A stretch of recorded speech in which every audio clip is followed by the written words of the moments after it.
Chapter 1. Today, I, Ling Yan, had to walk alone on the road. This is a otaku. His parents died when he was young. He grew up in an orphanage.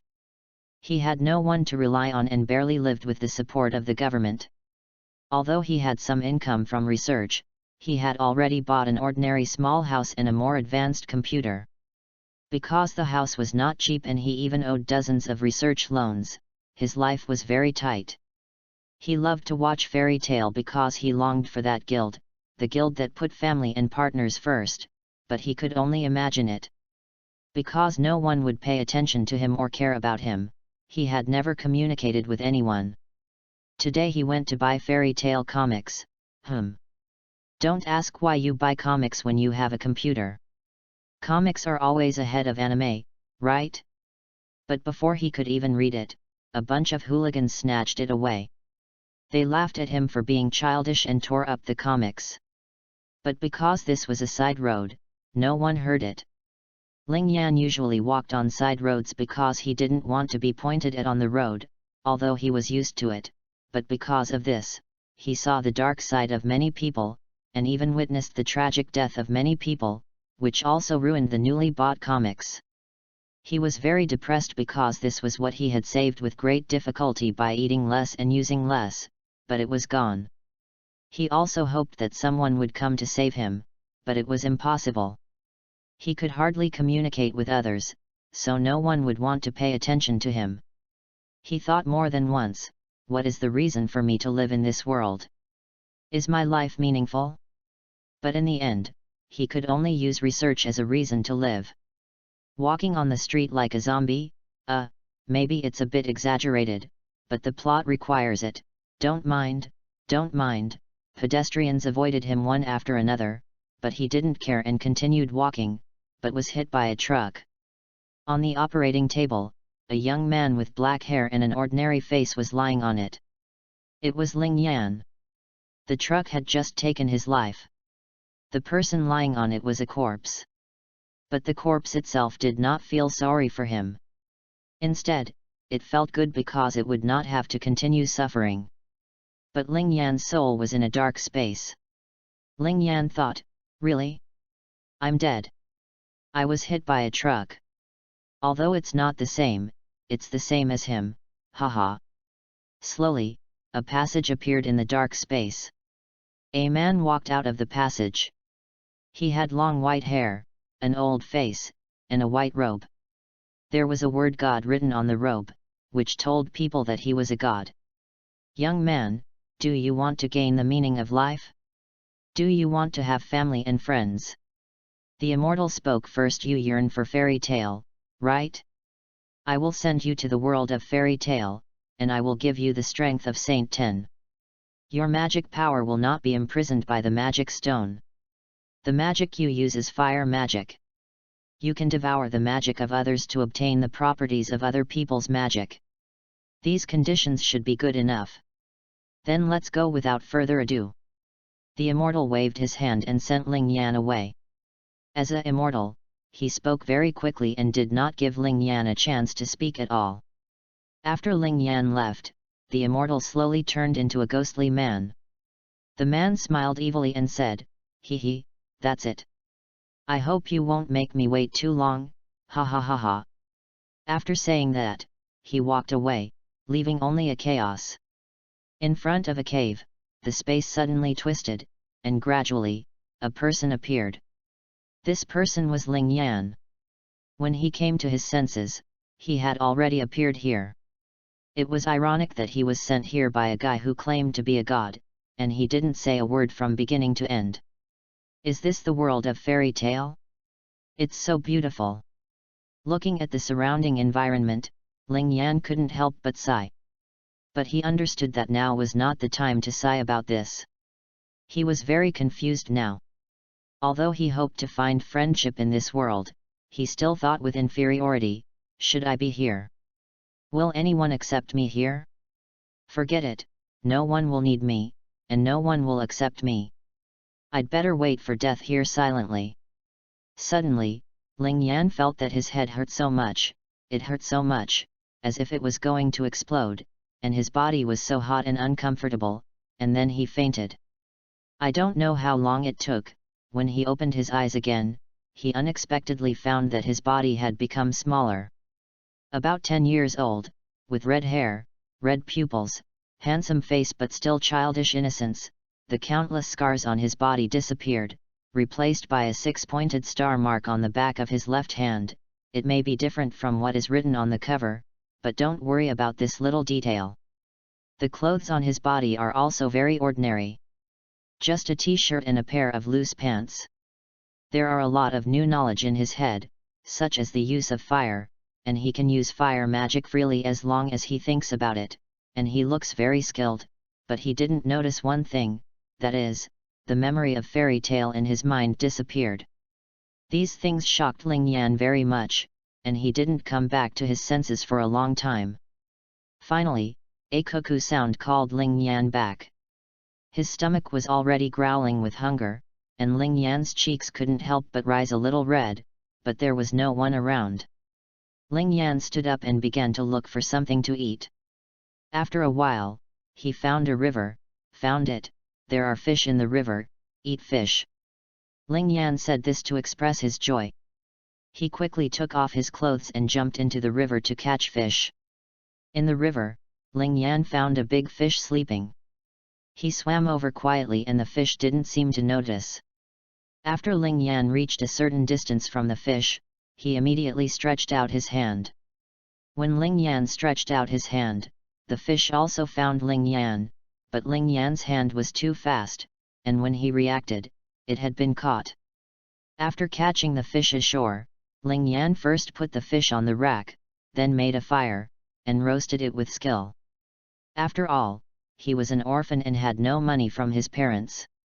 If he wanted to take care of himself, he had to learn to be independent, so Ling Yan taught himself to cook, and the more he cooked, the better it tasted.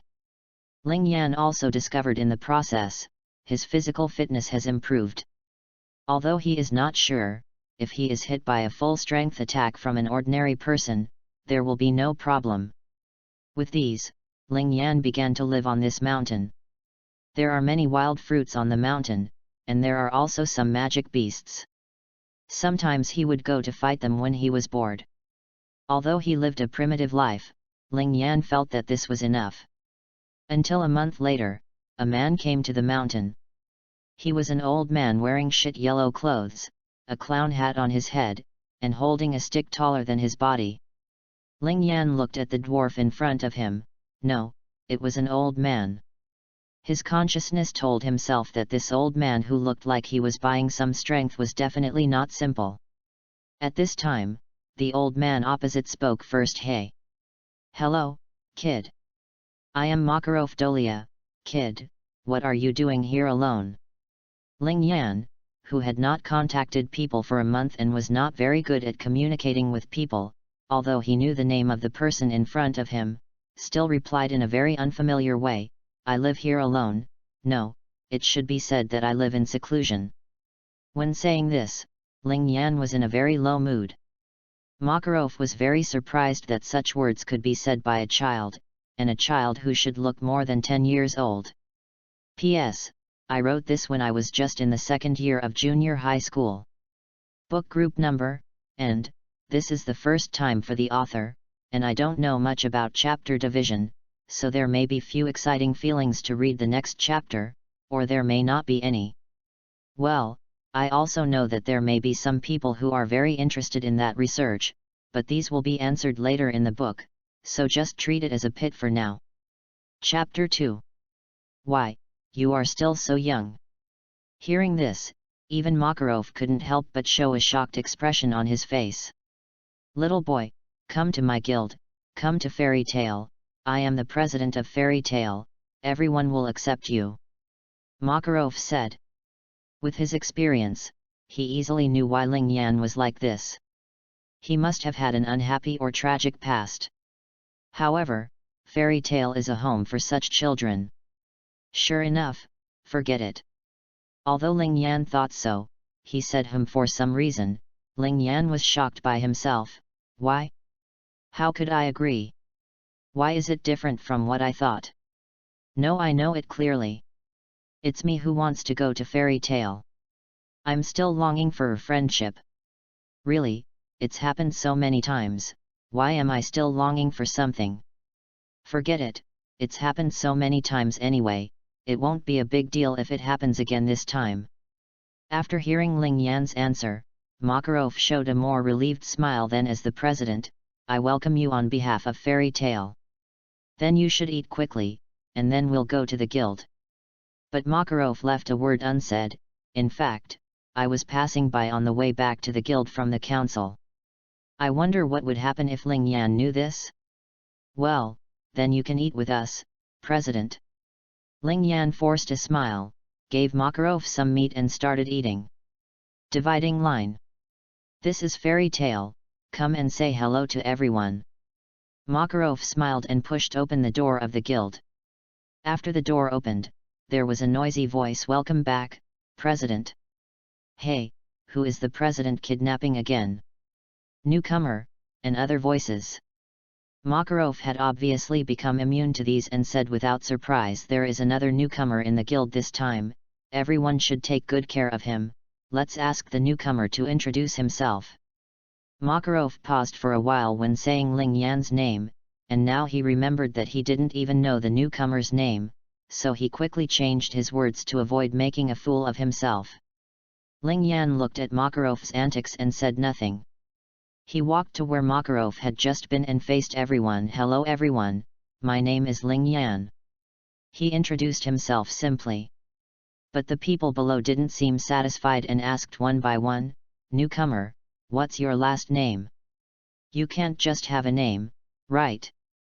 Yeah, you don't have a last name, do you?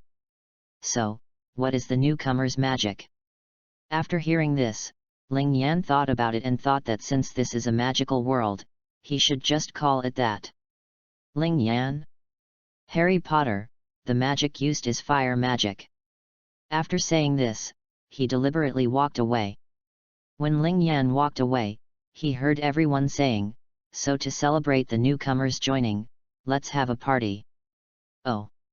Everyone raised their glasses to their heads, with happy expressions on their faces. But seeing this scene, Ling Yan gritted his teeth unwillingly. Sure enough, it's like this everywhere. As long as I deliberately walk away, they will ignore me. They clearly said they were holding a party for me, but in the end they were all having fun. He picked up a piece of bread and sat in a deserted place and started to eat it silently, feeling very unwilling. At this time, an idiot, cough cough, no, a fool came to offend Ling Yan, put his hand on Ling Yan's shoulder, and said in a very arrogant tone, hey! New here, I heard that you use fire, and you don't even come to visit Lord Grey, your predecessor. Then suddenly a loli jumped out from nowhere and said to the person who claimed to be Grey, clothes. Ah! When?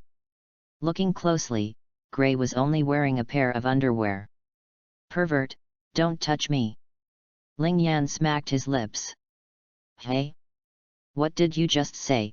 Swoosh! Grey wanted to say something after hearing Ling Yan's words, but for some reason, he flew out halfway through his words and hit the wall of the guild. His eyes rolled back and he fainted with foam at the mouth. However, the author Ling Yan unconsciously retracted his feet, sat back in the chair and continued to eat bread. P.S. I am not very good at writing, so the number of words in each chapter will be different, some are more, some are less, and the updates are also unstable, so please forgive me. Book group number, if you have any opinions, you can post them here. I will try my best to modify them according to your suggestions without changing the story of fairy tale that I want, of course, no need to mention the harem. Chapter 3. The new guy is pretty good. He killed Grey in one go. President, what kind of monster have you brought back? How can we, the older generation, survive? That's right, President. Ah! What do you mean by knock? Am I that evil? After everyone came to their senses, they continued to chat and gossip, explaining it here and there, but these were no longer important to Ling Yan, because he didn't want to be hurt again. When they ignored him just now, he had already been hurt. So he selectively ignored these words. Anyway, he was just an insignificant existence in the hearts of others. Hello, my name is Kana Alyapalana. The little girl who had just reminded Gray came over and greeted Ling Yan. Hello, Ling Yan, right? My name is Urza Shikalato, welcome to join Fairy Tale. At the same time, a girl in armor also came over. Ling Yan glanced at them briefly, then continued to gnaw on the bread with his head down, and did not respond. In his opinion, this was just a temporary way to pretend to care about him and make him relax. Even Fairy Tale might not accept me. That's enough. I've been alone all the time, so I might as well be alone in the future. Thinking of this, the loneliness and desolation in his eyes became clearer, and a little tear could be seen if you looked closely. This behavior is not very hidden, but it is not very obvious either. He wiped his eyes with his hands, and the trace of tears disappeared. The only people who noticed it were Urza and Kana.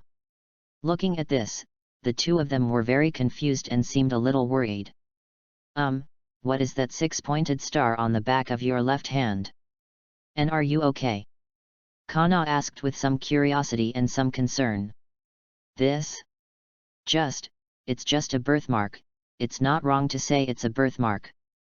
Because this is when he came to this world, or you could say he was reborn, and then he had this mark, so to some extent it's a birthmark, and I'm just used to being alone. Ling Yan paused, looked at the hexagram mark on the back of his left hand, and answered Kana.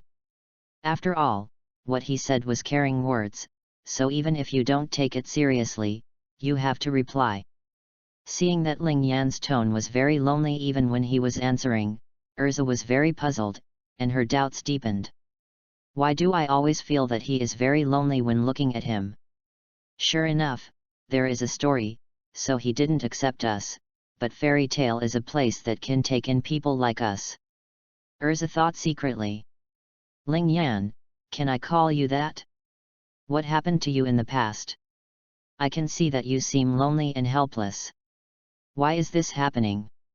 Elsa, who has experienced the Tower of Paradise, quickly figured this out. Can you tell me about your past?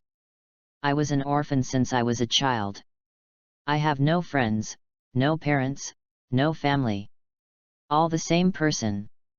Ling Yan didn't want to answer, but he still said it, but his tone was still lonely, but there was also something hidden, such as I killed my only friend, but he didn't say this is his scar, and it is also the deepest pain in his heart.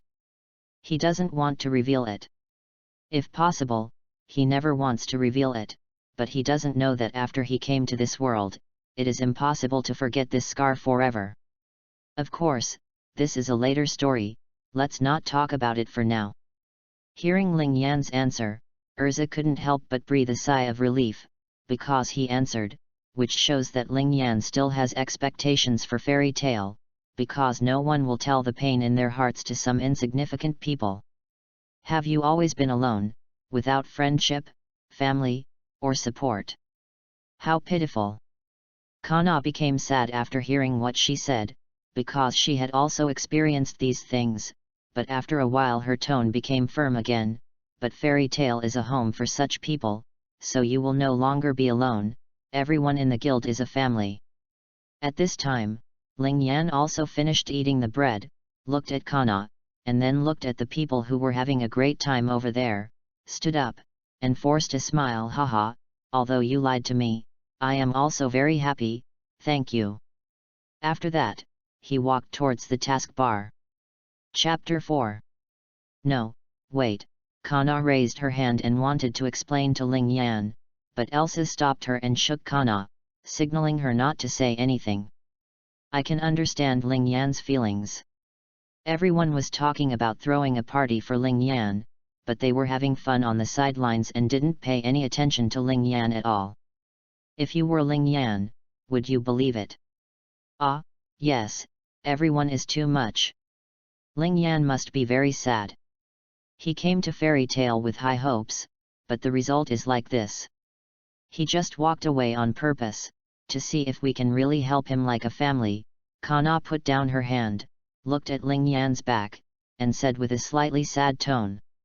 She could feel the loneliness, sadness, and disappointment in his back, as if the world he lived in was completely without sunshine and warmth, as if he spent all his time alone. Ling Yan walked to the task bar, took a look, took a high-paying crusade task, walked to Makarov, who seemed to be drunk, and let him take a look before leaving. He didn't want to owe others favors, nor did he want to owe others anything. Even if it was the bread just now, he would pay it back as soon as possible. There was no way, this was fate. He knew very well that if a person isolated by the world wanted to stand up in the crowd, he had to make himself strong. If you owe this and that, you will never be able to be tough with others, and you will always be a waste that is isolated and despised by the world. Makarov didn't know whether he was really drunk or pretending to be drunk, but when Ling Yan left, he looked at Ling Yan intentionally or unintentionally, and then suddenly shouted, "What? That guy actually took that kind of crusade task as soon as he came. What's wrong, President? Are you talking about the newcomer? What mission did he take? You idiot, that's the mission, to defeat the monsters in the forest. Hey! Is this true?" The members of the guild were still talking about their own things, and no one seemed to care whether he could complete the task. Everyone is really too much. They don't even worry about Ling Yan and just talk nonsense. Is Ling Yan okay? Kana looked at everyone in the guild and complained to them. He should be able to complete that task, he is very strong. But now is not the time to talk about this. Elsa rubbed her chin with her hand and stared at everyone in the guild with sharp eyes. Everyone felt Elsa's gaze and felt very uncomfortable. One of them asked weakly, Elsa, what's wrong? What's wrong? Is this how you welcome new people? Elsa smiled, but everyone was relieved when they saw this smile. That's right, Ling Yan has been alone all this time. He should enjoy the warmth of his family when he comes to fairy tale. He needs our help. But you keep talking about holding a party for Ling Yan, while you guys are eating and drinking happily. Kana also said to everyone dissatisfiedly. In this way, even an idiot should know what is going on. In short, the newcomer has been alone and lonely. He came to fairy tale with hope but was treated coldly. That's about it. So everyone began to feel guilty, and some made excuses for themselves. It's all Wakaba's fault. I wanted to take care of the newcomer, but this guy held me and asked me to drink with him. What did you say? You've been giving me wine and making me drunk. I suddenly remembered that I still had some clothes at home that I hadn't collected, so I left first. You bastards! I was just trying to see how you would care for the newcomers without my care, but you all only cared about your own happiness. People can tell at a glance that you are unhappy. Do you know that you will leave psychological trauma on an innocent child? Do you have any guilt? He is a good seedling that I found with great difficulty. He is the future of the guild. If he leaves because of you, do you know how deep your sin is? Makarov shouted at everyone's excuses, and became angry in the last few sentences. However, it seems that the last few sentences are the real focus. The guild was quiet. Although some people wanted to complain about Makarov, it seemed that the occasion was not appropriate. Okay, I know Ling Yan, he is very strong, and that mission is not difficult for him, but he is very lonely, so, before he comes back from the mission, everyone should cheer up and prepare a good banquet to welcome Ling Yan, and you are not allowed to ignore him. Did you hear me? Makarov said like a leader, and everyone responded in unison, oh. Because fairy tale is a home for such children. P.S. I said I would not think of a title, so it is understandable if the title is inappropriate. Chapter 5. The people in the guild started to get busy. Some were buying food, some were hanging ribbons, and some were, after eating secretly, Elsa gave him a slap on the face. Squeak! The door of the guild was opened, and Ling Yan walked in. Everyone in the guild stopped what they were doing, and stared at Ling Yan with wide eyes, as if they had seen a monster. Ling Yan didn't care about everyone's looks. Anyway, this was a very normal thing. It was very common to look at people who didn't fit in with the group differently. If you care about it, it would only make yourself more painful. He walked up to Makarov, took out a bag of money and gave it to Makarov, saying, "President, this is the money for the bread from before. Also, I want to stay in the guild tonight, is that okay?" Makarov was also surprised that Ling Yan could come back so soon, but he would not look at Ling Yan with strange eyes. He knew that although the person involved would not say anything when he looked at him like that, he still cared about it in his heart. Makarov also quickly discovered some problems or hidden things in Ling Yan's words, and said seriously, "It's just a loaf of bread, you don't have to pay it back. Also, you said you wanted to stay in the guild tonight, what about tomorrow?" "Tomorrow? I will leave here tomorrow. Sorry, President Makarov, I will not join Fairy Tale," Ling Yan said calmly. "Why?" "No reason, I think it's better for me to leave here, for anyone." "What? You bastard, you want to beat me and run away?" As soon as Ling Yan said this, someone in the guild immediately became unwilling, but this person was Gray, who had a serious exhibitionism habit, and he rubbed his hands while talking, looking like he was going to fight. "Leaving tomorrow? Where are you going? And you see, everyone in the guild is helping you prepare the banquet." Kana also came out to persuade. "Oh." Ling Yan simply replied. In his opinion, it was just that everyone in the guild wanted to eat, drink and have fun. For some things, if you are disappointed the first time, you will not have any expectations the second time. Everyone knew what Ling Yan's attitude was from his answer. For a moment, no one in the guild knew what to say. At the beginning, they were the ones who were indifferent to Ling Yan, and now Ling Yan was indifferent to them in turn. There was nothing they could do. "Ling Yan, everyone really wants to hold a party for you now. They already know they were wrong. Can you forgive them?" Elsa also came out to smooth things over. "No, the guild members are not wrong, I am wrong. I shouldn't have come here in the first place. I think I should leave now. Also, President Makarov, I accidentally destroyed the forest where the monsters are located during the mission. The council should come to find you." "Haha, as expected, I am just a useless person who can only cause trouble for others. You will be angry, right? A kid who you have known for less than a day has caused trouble for you. I'm sorry." Ling Yan refuted Elsa's words, apologized to Makarov, and laughed at himself at the same time. "What? You're saying something so great as if it's wrong. Are you saying we're too weak?" Gray looked unhappy. "Besides, everyone in the guild is really serious about hosting a party for you. Even I didn't do this when I joined the guild. Instead of being thankful, you're saying this. Ling Yan, please stay.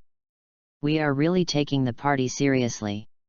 Hey, you guys should apologize soon." Kana also advised Ling Yan. Ling Yan, I'm sorry, I didn't care about your feelings before and only cared about myself, I'm really sorry." "Me too. I'm sorry." After the first one, everyone in the guild apologized. Ling Yan looked at everyone's apologies, his eyes full of disbelief. How is it possible? Obviously, I only apologize to others. Ling Yan, everyone in the guild is our family and partners. So everyone treats each other sincerely and apologizes if you do something wrong. Even if it's just for one night, can you stay? Makarov invited Ling Yan. Treat each other sincerely? Family? This is impossible. As long as there is no value, they will be abandoned without hesitation. True friendship? Ling Yan gritted his teeth unwillingly, tears streaming from his eyes. Everyone in the guild was very surprised and felt guilty when they saw this scene. His past must have been very painful, and he had been bearing it alone. That kind of thing will never happen. As long as you are in fairy tale, it will never happen. Although we are not familiar with each other, you have joined fairy tale and you are our family. Family members will not watch family members suffer. Makarov said seriously, indicating that Ling Yan was already their companion. I'm going to sleep first. Ling Yan wiped his tears and walked out. Makarov smiled with relief, because Ling Yan's actions answered that he would stay tonight. Okay, guys, work hard and give Ling Yan an unforgettable welcome party tomorrow. Try to keep him here as much as possible. Oh. Very good. Yes, it is. Tisk, that new guy.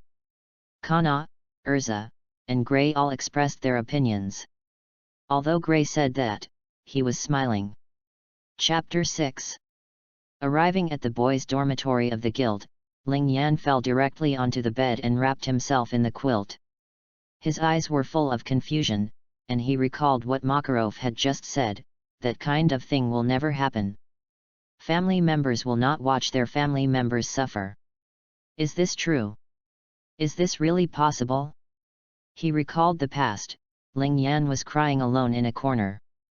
At this time, a voice sounded, "What's wrong with you? Why are you crying here alone?" The owner of the voice was a boy like Ling Yan, and asked in a caring tone. I wanted to play with them, but they wouldn't let me, and they said I was a jinx and whoever played with me would be unlucky. Ling Yan stopped crying and pointed at a group of children playing on the other side and said in a tearful voice. That's too much. You say that to people without any basis. Don't worry, if they don't play with you, I will. Okay, By the way, I don't even know your name yet. The boy said indignantly for Ling Yan, and asked Ling Yan's name with a smile. Ling Yan. Ling Yan just answered weakly. He was a little stunned now. Play with me, does that mean, friends? Ling Yan, can I call you Xiao Yan? My name is Yu Xing, you can call me Xiao Yu, Xiao Xing, or Xing, it's up to you to call me whatever you want. The boy introduced himself with a smile, he seemed to be cheerful and his smile was sunny. Can we be friends? He said and stretched out his hand. Ling Yan looked at him standing in front of him, and suddenly felt that his smile was sunny and dazzling, so dazzling that he couldn't look directly at it, but he was very happy because someone was finally willing to be friends with him. He quickly wiped away his tears and stretched out his hand. Well. Then, can I call you Xing? Okay, please take care of me in the future. Suddenly the scene jumped.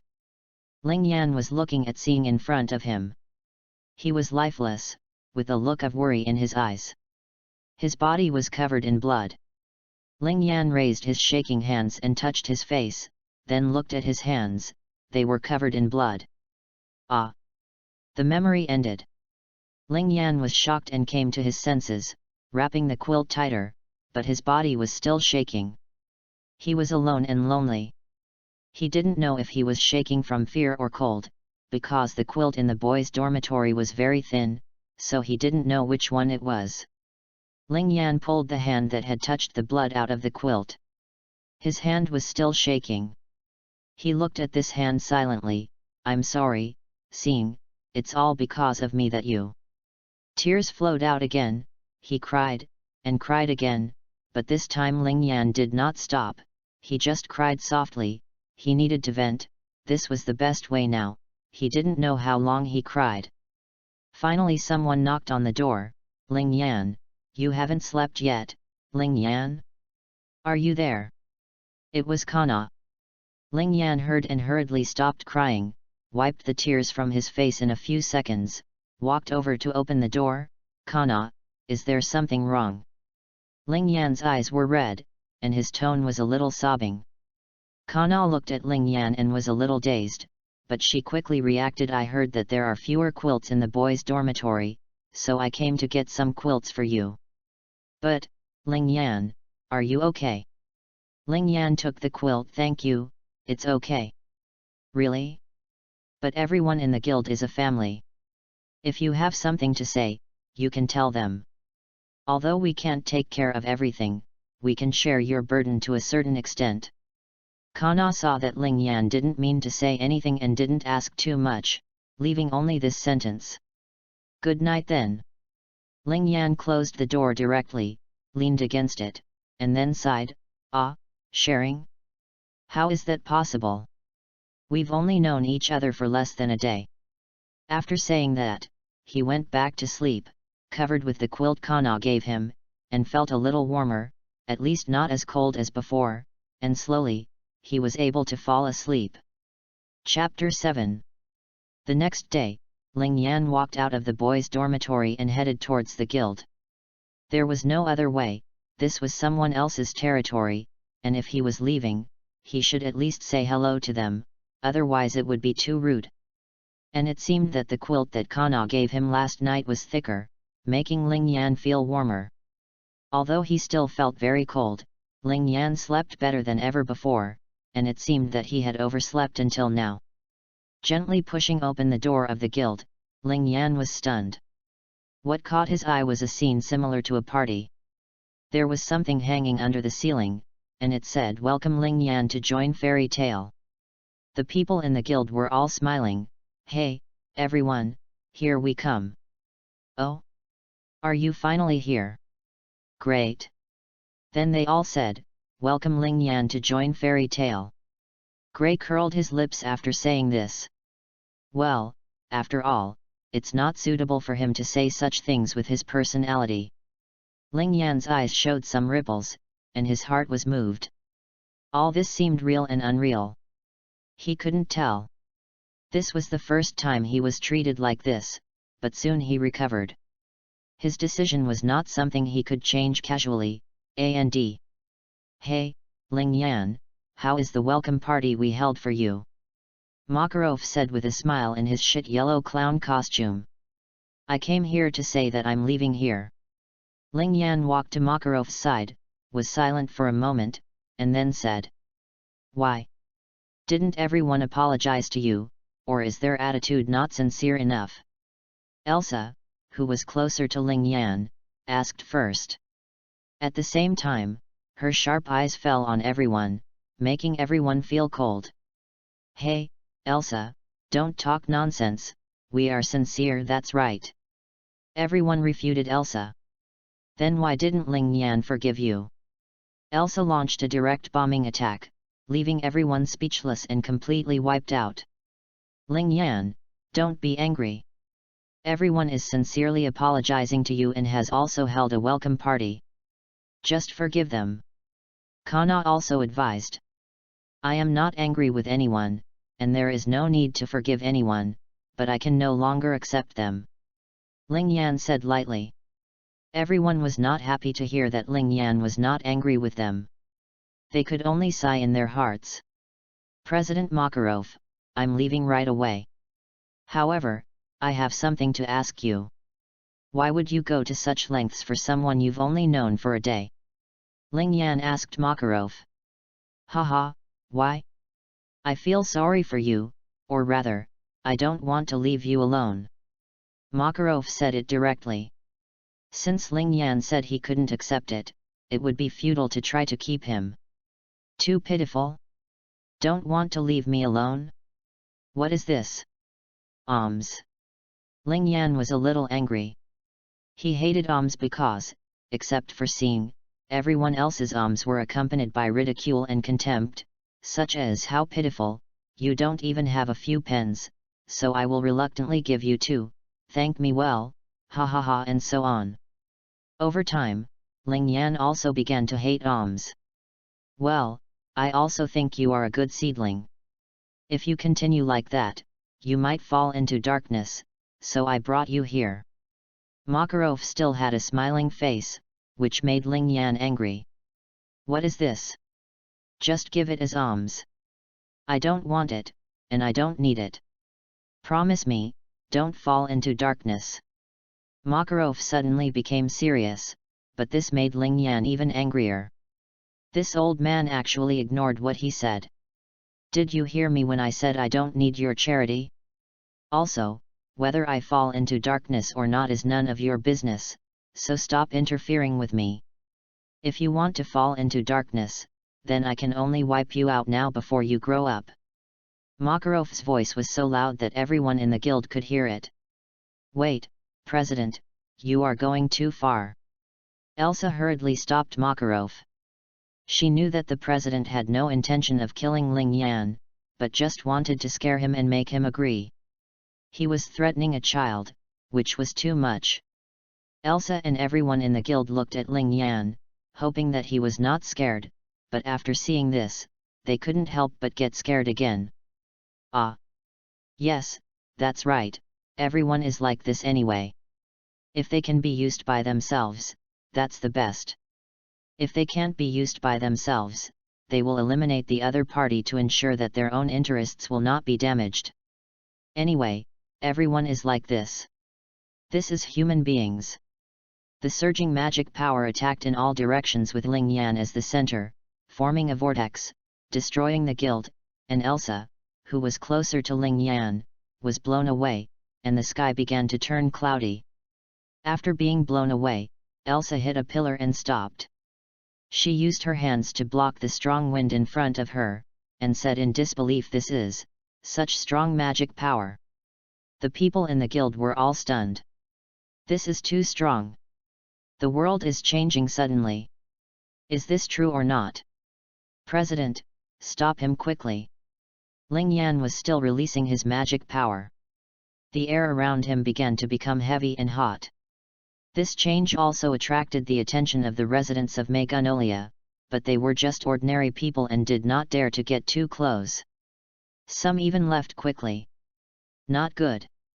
Makarov seemed to realize something, and immediately distanced himself from Ling Yan, transformed into a giant, and prepared for battle. I will kill you. Absolutely. Ling Yan walked out from the center of the magic vortex, his eyes full of hatred and his words full of murderous intent, indicating that this was no joke. Chapter 8. Ling Yan was now so angry that he went berserk. It was ironic that a welcome party had turned into a farewell party and caused others to go berserk and kill people. This brat actually has such powerful magic. Damn it, fighting here will affect Elsa and the others. Defense Array, 3 Gods Pillars. Makarov, who had transformed into a giant, looked at Elsa and the others not far away, and to ensure that they would not be affected, he used his strongest defense array, 3 Gods Pillars. Hey, Elsa, take everyone to another place quickly, they will be affected here. He shouted to the people not far away. Everyone, please leave quickly. You will be in the way of the president if you stay here. President, please don't be too harsh. Really? It's all because of what you said. Everyone sought refuge elsewhere, complaining about Makarov from time to time. You want to stop me with this broken thing?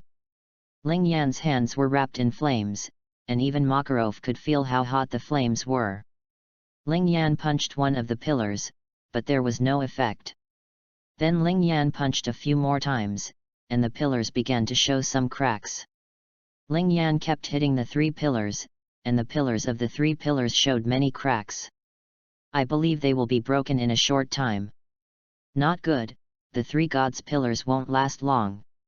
This kid's strength should be within the Saint 10. Makarov's face was a little ugly. He pulled his right hand back a little, as if he was gathering strength, and then stretched out his arm to attack Ling Yan. At this time, Ling Yan also broke through the 3 Gods Pillars. Looking at the huge arm attacking him, he actually used his fist to fight directly. However, Ling Yan was in a rampage state now. It was really unrealistic to dodge, so he had to fight hard. Although he was wrapped in flames, his strength was not as good as Makarov's. Makarov endured himself. The burning pain on his hand, and with a little more force, Ling Yan was soon defeated and was pressed down by Makarov's hand, but he did not let Makarov have his fun. Flames wrapped around his body, causing Makarov's hands to be burned. In the end, Makarov could not stand the burns of the flames and pulled his hands back, but kicked again. At this time, Ling Yan struggled to resist Makarov's attack. He was in a stage where the old strength had gone and the new strength had not yet been generated. He had no strength to defend against Makarov's kicks, and could only cross his arms in front of his chest to block some damage. Bang! Ling Yan was kicked out and hit the house. Cough cough. Ling Yan felt a sweetness in his throat and coughed up blood. You bastard! Stop, there's no need to fight. Makarov advised. If the fight continued, the residents and houses of Magnolia would be injured, and this battle was caused by his words that he shouldn't have said, so if he could stop it, he still wanted to stop it.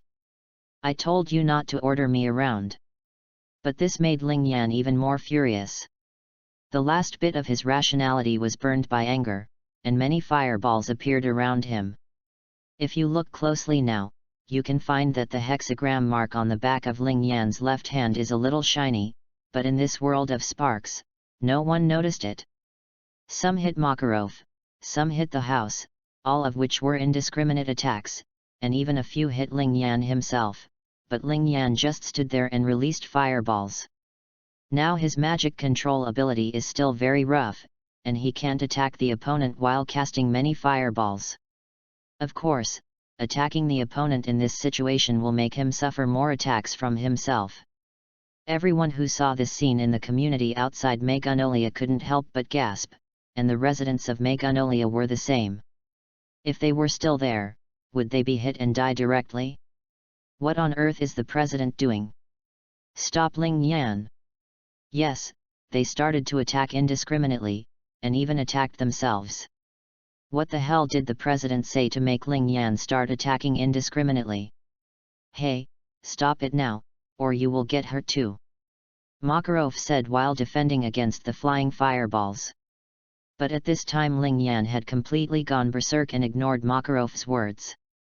Seeing that Ling Yan didn't react, Makarov gritted his teeth and said, "No, Ling Yan must be suppressed by force." As he said that, he stretched out his right hand and hit Ling Yan.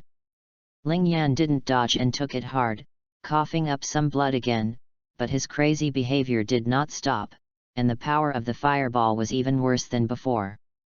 No, it seems that this trick won't work, so I can only find a chance to knock him out. Makarov saw this and immediately changed his strategy. He lifted the giant magic and used his short body to dodge the fireballs while getting close to Ling Yan. At this time, Ling Yan was already panting. He coughed up a few mouthfuls of blood first, and now there were so many fireballs, and some of them hit him. Even with the strength of Saint 10, he couldn't handle it. Finally, there was a gap when Ling Yan released the magic. Makarov immediately seized this gap and hit Ling Yan's neck with a knife at lightning speed, knocking Ling Yan unconscious, and those fireballs without the source of magic power, it all dissipated and turned into ordinary magic elements returning to the atmosphere. Makarov looked at Ling Yan who was constantly panting in his arms and put him in the room where he slept last night. Under Ling Yan's attack, there were not many intact houses in Magnolia now, but the boys' dormitory was lucky to survive. Makarov planned to hide Ling Yan and take full responsibility himself, because all this was caused by his words. However, judging from the appearance of Magnolia and the guild, they had to be rebuilt. Chapter 9. At this time, the door opened. Oh? Are you finally awake? Hey, old man, he's awake. The person who came was Gray. He said something first and then shouted to the people who were still working not far away. After that, he left, leaving behind an inexplicable smile. Because Magnolia was severely damaged, everyone had to rebuild the guild. Hey, are you awake? Soon Makarov came in. What do you want to do? Why don't you kill me? Ling Yan looked at the old man in front of him very vigilantly. He did not attack Makarov immediately, because he had already lost to him, which proved that he was not his opponent. So it would be useless to fight him. It would be irrational to do so. Well, don't be so nervous, I just came to see how you are, don't worry about what I will do to you. Makarov waved his hand to show that he meant no harm. If you want me to do something for you, just give up. Ling Yan did not waver and remained alert. He had come into contact with many people and seen the dark side of human beings. Or maybe, he had only come into contact with the dark side of human beings. That's not what I meant. I'm here to apologize. I shouldn't have said that a few days ago, otherwise you wouldn't have been so angry. I didn't know you hated that, so I'm sorry. I hope you can forgive me, an old man. Makarov apologized very sincerely, which stunned Ling Yan. In his cognition, the winner is everything, the winner is justice, and the winner will only bully the loser, laugh at them as weak, or order them around, and threaten them with violence if they don't listen. But like Makarov, it's impossible for the winner to apologize to the loser, and then he stared at Makarov again. After Makarov left, someone immediately pushed open the door and walked in. Ling Yan, I heard that you woke up, so I came to bring you food. You haven't woken up for several days, you must be very hungry. It was Kana who came. She came over with a plate of food in her hand and smiled. Seeing Kana's calm demeanor, Ling Yan was a little surprised. He wanted to kill them a few days ago, why weren't they afraid of him? Nyo, let's eat. Kana put the food on Ling Yan's bedside table and said to Ling Yan. I don't want it.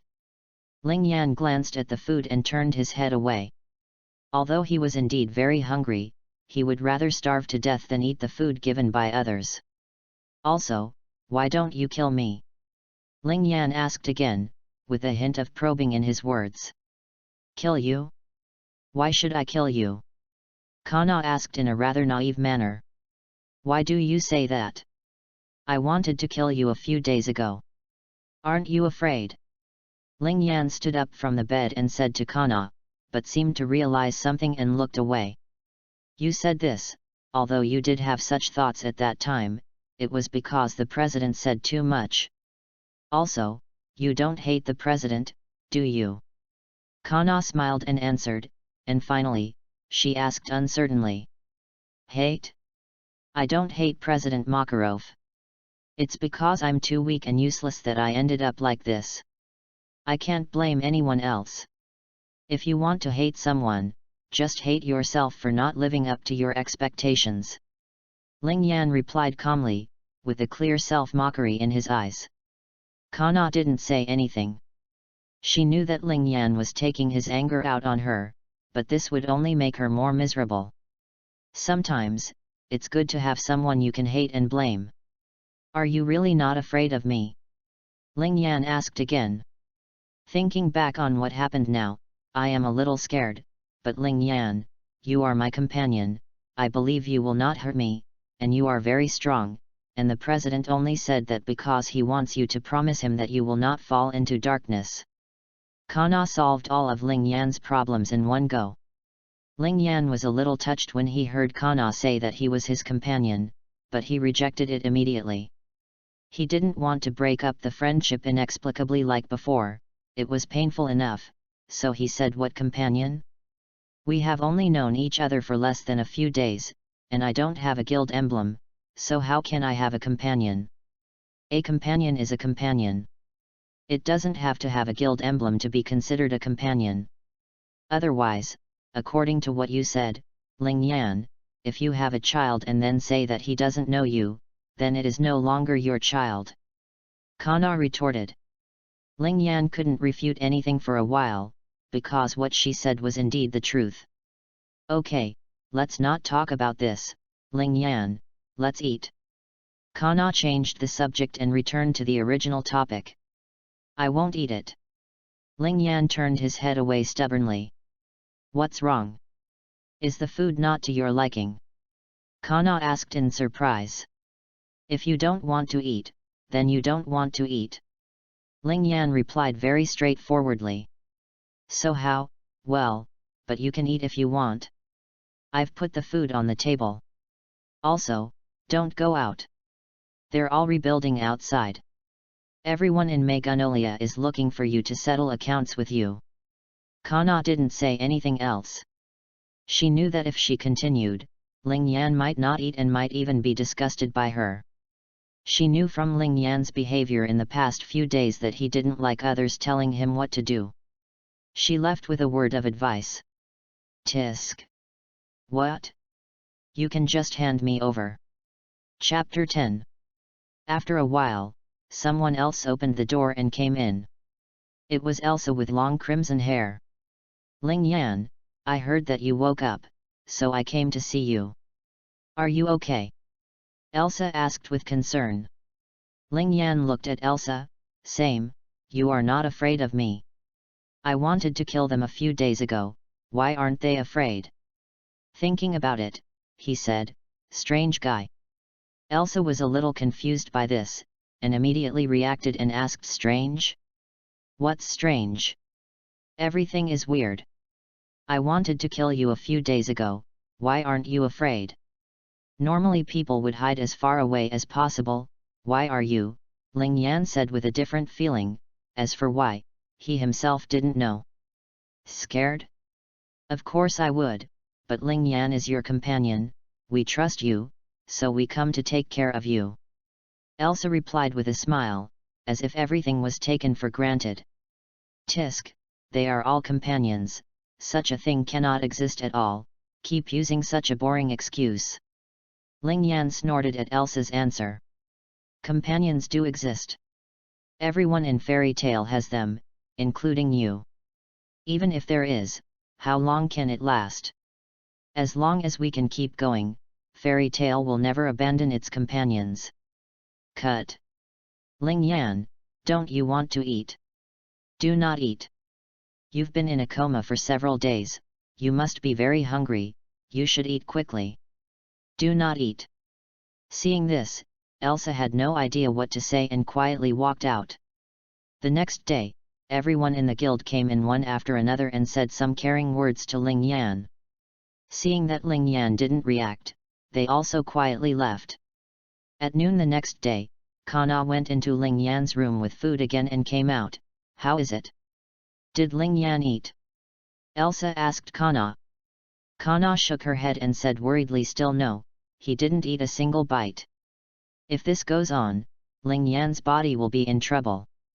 But we don't have any way to make Ling Yan eat. Elsa's tone sounded helpless. Finally, the two looked at each other for a while, looked at the room where Ling Yan was, and sighed together. In Ling Yan's room, Ling Yan buried himself in the quilt, his body trembling a little. He must be very hungry. The food was in front of him, but he still didn't touch it. He would rather be hungry. His mind was full of the companions that everyone in the guild talked about, which made Ling Yan very annoyed. He shook his head hard, but it was useless. The word companion was still spinning in his mind.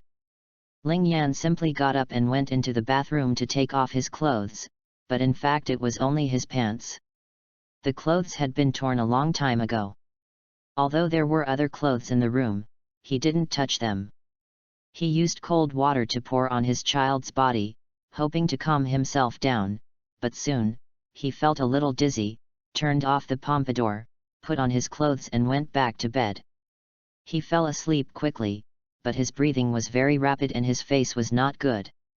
When Ling Yan became conscious, he opened his eyes and saw Kana sitting next to him, and asked, "What are you doing?" The voice sounded weak. Chapter 11. Are you awake? You are sick, I am taking care of you. Kana twisted the towel in her hand and said to Ling Yan. Don't worry about me. Ling Yan's breathing was very rapid, but he still didn't let anyone take care of him. How can this be possible? It's because you haven't recovered from the fight with the guild leader, and you haven't eaten or drunk anything, and you took a cold shower, so of course you'll get sick. We can't just leave you alone, because you're a companion. Kana retorted, and put the towel in her hand on Ling Yan's forehead, because it would be of some help to the patient. I told you to leave me alone. It will be fine in a while. Ling Yan said with some difficulty, grabbing the towel and throwing it outside. Kana didn't care, picked up the towel and dipped it into the water again, wrung it out and put it on Ling Yan's forehead. This time Ling Yan didn't throw the towel away, because he didn't have that much strength, so he could only let Kana take care of him. Kana, the medicine is here. At this time, Elsa opened the door, holding a bowl of medicine in her hand, which should be for Ling Yan to drink. Elsa entered the room with the medicine and naturally saw Ling Yan awake, so she asked with concern, Ling Yan, "Are you awake? How do you feel? Are you feeling better?" "It's none of your business." Ling Yan's answer was very cold, but his rapid breathing and red face showed that he was not in a good condition.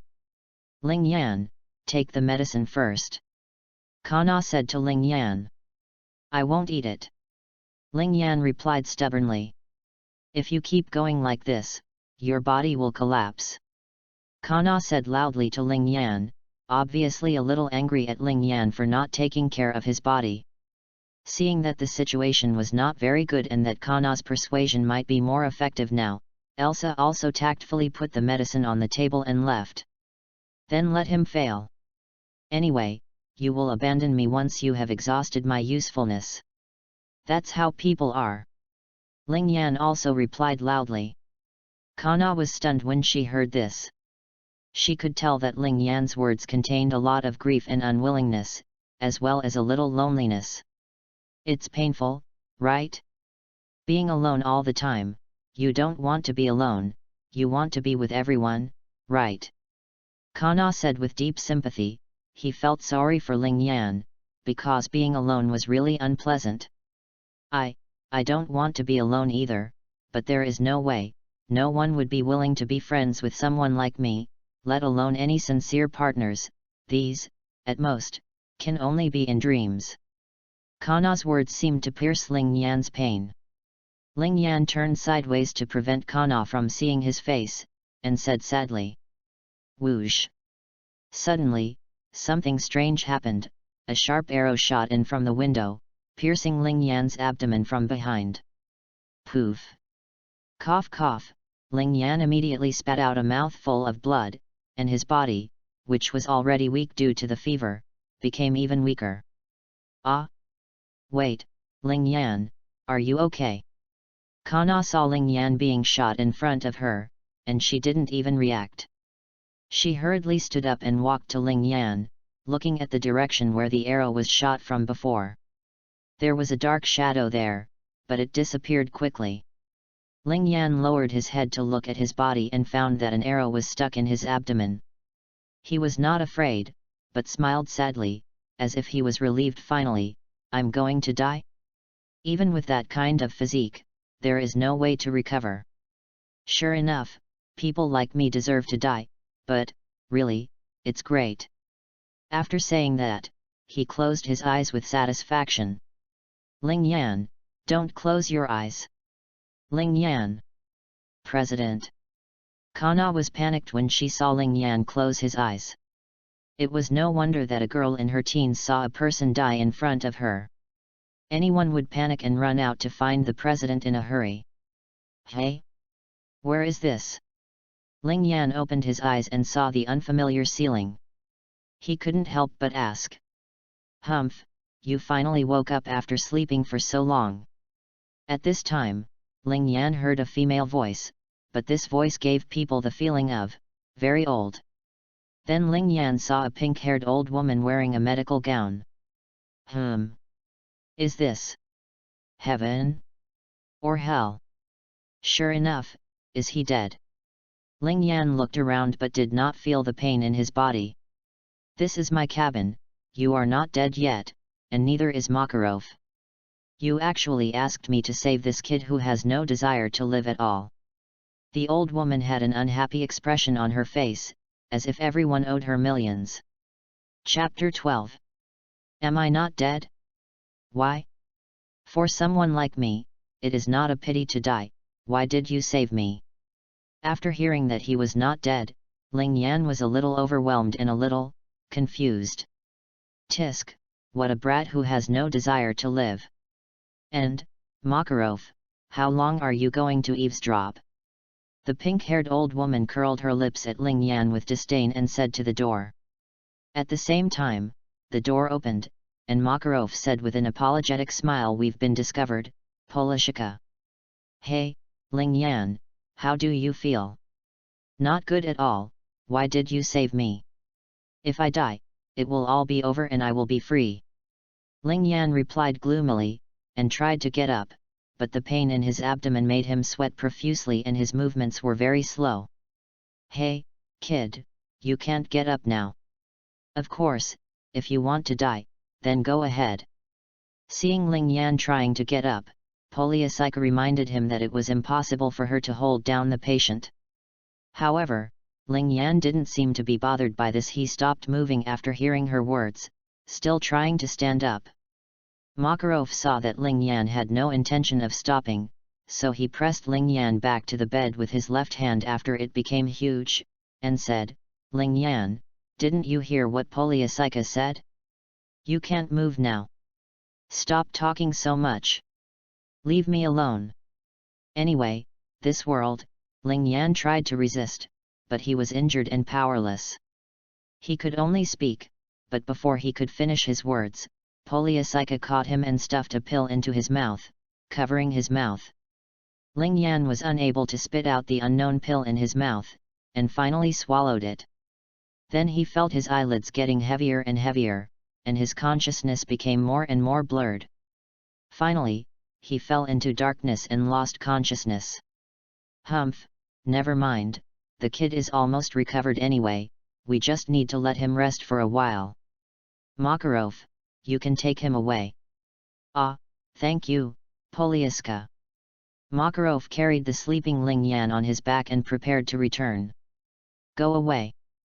Humans are not welcome here. Polishika ordered the expulsion. After Makarov's back disappeared, Polishika looked in the direction where Makarov went and said with some fear that child has powerful magic power. The magic power emitted by Magnolia before should be his, but that should be only the tip of the iceberg. However, no matter what, with the character of that child, he is very likely to fall into darkness after waking up. Once that child falls into darkness, the whole world may be destroyed. So, Makarov, what are you going to do? When Ling Yan woke up again, it was already noon the next day. As soon as he woke up, he heard Makarov's caring words, Ling Yan, are you awake? Come and have dinner. I won't eat it. Although he had just woken up and didn't understand the situation, he knew without thinking that this was someone from fairy tale, so he replied stubbornly and tried to get up. But he was immediately pressed back by Makarov's giant hand. Ling Yan, you need to rest now, don't move. You less. If you don't listen, I will feed you the pills that Polisika gave you yesterday until you recover.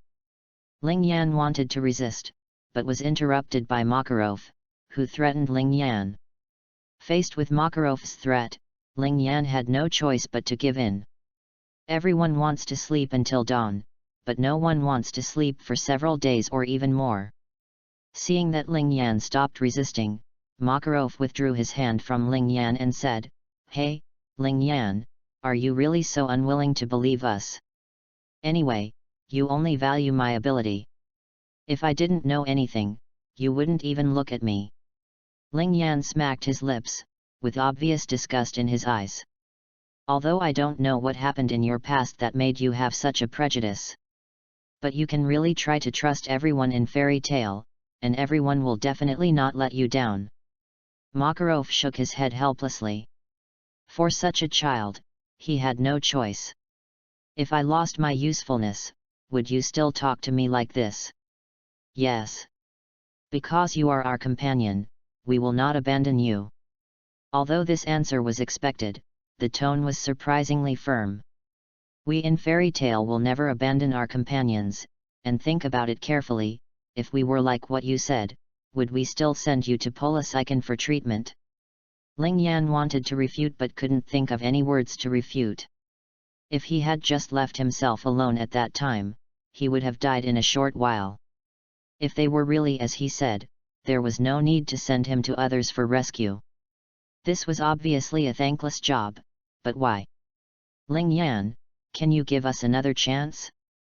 Give me, everyone, and Fairy Tale a chance. Makarov stretched out his hand and pleaded with Ling Yan. This made Ling Yan confused, but in the end, he agreed. I understand. Since you saved me once, I will give you another chance, but if you dare to betray me, I will kill you all. Really? Don't worry, we won't be killed by you, and no one will betray you. Makarov showed a relieved smile on his face. Ling Yan, as long as you are willing to integrate into Fairy Tale, you will find that it is actually quite good here, and everyone is easy to get along with.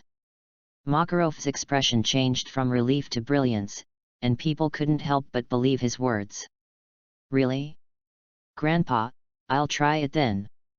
Ling Yan looked at Makarov and finally chose to believe him.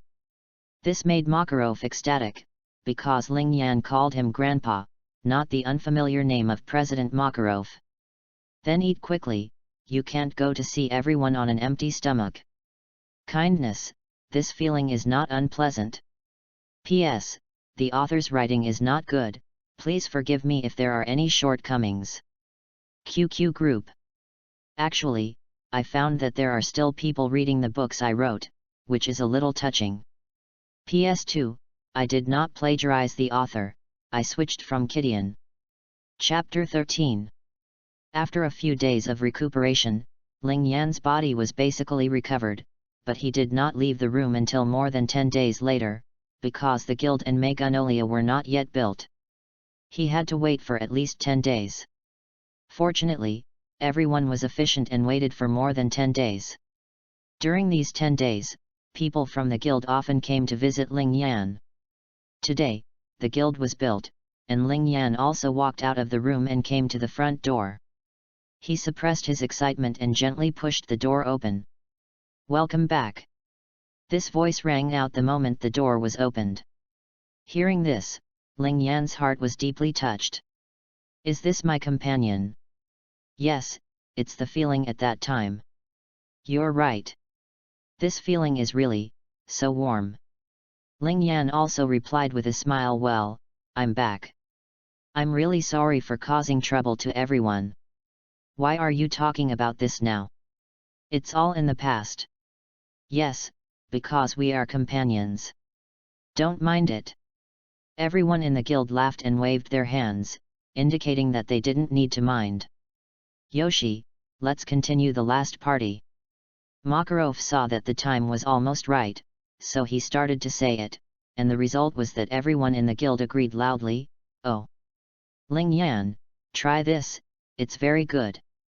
There is one more, try it first.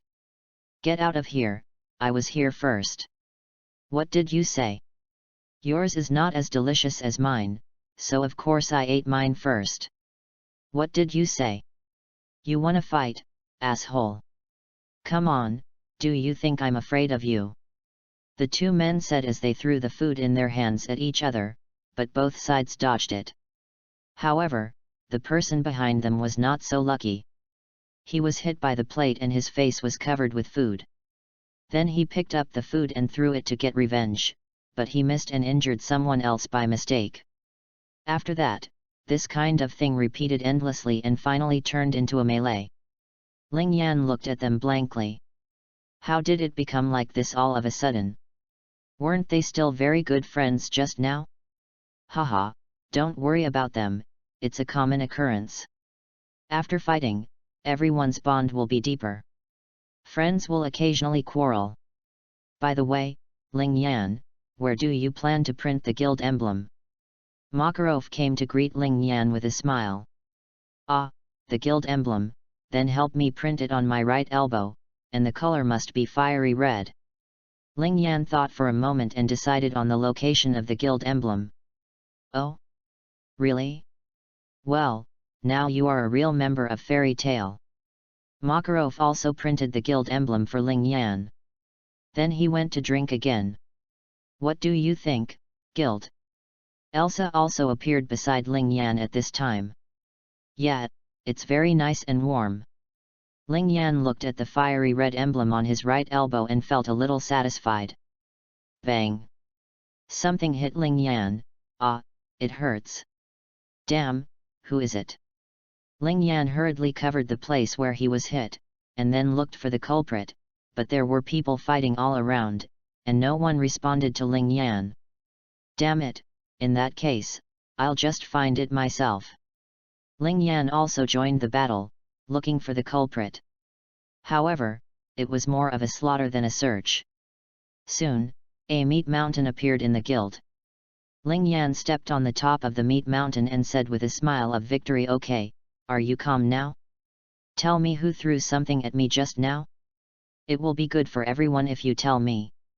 That smile of victory seemed terrifying to everyone, and it was also hideous. "It's Gray. I just saw." "Yes, it was Gray, I saw it too, there is absolutely no mistake." Someone responded soon, and then a lot of people turned their attention to Gray. "There is no other way, I would rather die than let my friend die. Gray, I have wronged you." "Ah! You guys actually betrayed me." Gray, who was under the meat mountain, was sweating profusely and said that his teammates had betrayed him. Speaking of which, he seemed to remember that he did throw that thing and hit someone, but he didn't expect it to be Ling Yan. "Gray, we didn't betray you. Didn't you hear Ling Yan say this? This is good for all of us." Someone in the meat mountain also came out to refute Gray's words. "Bastards, you are the good ones, right? Damn it, get out of the way and stop pressing me!" Gray yelled, trying to struggle out of the meat mountain and escape, but the people above held him down firmly, even though they didn't mean to. "So that's how it is, Gray, you were the one who hit me just now." Ling Yan also walked down from the meat mountain, came to Gray, squatted down and looked at Gray with a smile, because Gray could be considered to be pressed at the bottom. "Ling Yan, please listen to my explanation. I didn't mean to hit you." Gray was sweating all over and explained with the last glimmer of hope. "I see, that's not your fault. But I will hit you accidentally, so it's not my fault," Ling Yan said, pretending to be in deep thought.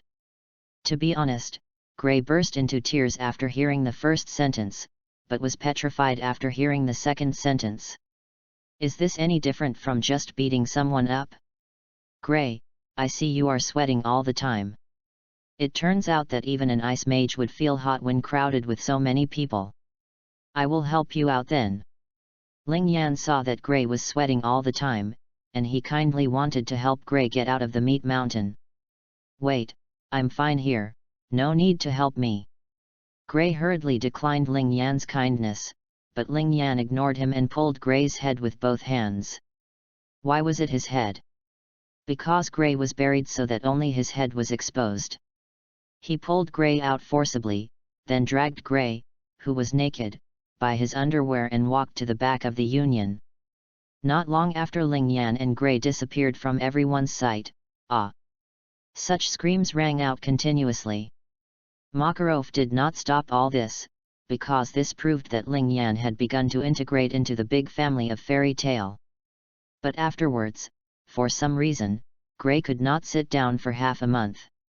Even if he asked Gray what Ling Yan did to him, he just held his head and said in fear, "It's terrible, don't ask me, I don't want to think about it." But when Ling Yan was asked, he said, "I didn't do anything, I just spanked him dozens of times with my hand that was on fire." This damn spanking with a hand on fire is painful enough, and it's your fire. Your fire has ruined Magnolia, and it's only dozens of times. Isn't that too much? Don't provoke Ling Yan no matter who you provoke. Without Ling Yan knowing, he had been labeled like this by everyone. P.S. Please forgive me if the writing is not good and the plot is not good. Chapter 14. Woohoo! Grandini, where are you? Woohoo! Grandini, in a forest, a little girl with short blue hair cried. Did something happen? Are you okay? Just when the little girl was most helpless, a cold and kind voice and a gentle and indifferent voice almost simultaneously reached the little girl's ears. The little girl wiped the tears from her face and looked up, only to see a boy wearing black clothes and white pants, with short blue hair, strange patterns on his face, and carrying a magic wand taller than his body, but she could not find the owner of the other voice. Up there, up there. The little girl and the boy looked up and saw a boy with red pupils, short red hair, and wearing blue casual clothes. Woohoo, it's gone. After a brief moment of surprise, the little girl started crying again. The red-haired boy and the blue-haired boy looked at each other, their eyes full of confusion. Well, can you tell us what happened first? The red-haired boy first touched the little girl's head comfortingly, hoping that she could tell him the reason. Grandini is gone, woo-woo, perhaps influenced by the intimacy of the two boys, or perhaps because the girl wanted to complain. The girl spoke about her past intermittently and calmed down with the comfort of the two boys. Okay, let's get to know each other first. My name is Ling Yan. Ling Yan? Harry Potter, what about you? The red-haired boy introduced himself first. Yes, the red-haired boy is Ling Yan. It has been a few months since he joined Fairy Tale. Ling Yan's personality has changed a lot. His originally closed heart has also opened up. Wendy Mabel. Jalal? Anaza. As if it were fate, the three figures met by chance. After a while, the three figures decided to travel together. After getting to know each other, Wendy learned that Ling Yan was from a magician guild called Fairy Tale, and the six-pointed star mark on the back of his left hand was a birthmark. This time he came out to find something. Jalal just vaguely said that he was a traveler from afar. When the two heard Wendy say that he was a dragon slayer magician raised by a dragon named Grandini, Ling Yan and Jalal were surprised. Grandini is a very big dragon. Wendy used her tiny arms to gesture when introducing it to Ling Yan and the others. Dragon? I really want to see one. At this time, Ling Yan and Jalal showed some longing on their faces. The three of them talked and laughed along the way. They didn't have a clear purpose, just a simple trip. The three of them also had a lot of fun, but such a day suddenly ended. Brother Ling Yan, are you leaving? Wendy said tremblingly. Well, although I also want to stay, I have been out for a long time. If I don't go back, my guildmates will worry about me. Ling Yan could only smile bitterly. Be careful on the way. Gerard did not try to stop Ling Yan.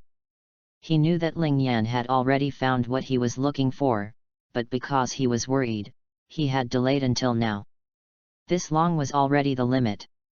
He was not suitable to say those cheesy words. If this happens, I won't be able to eat Brother Ling Yan's cooking anymore.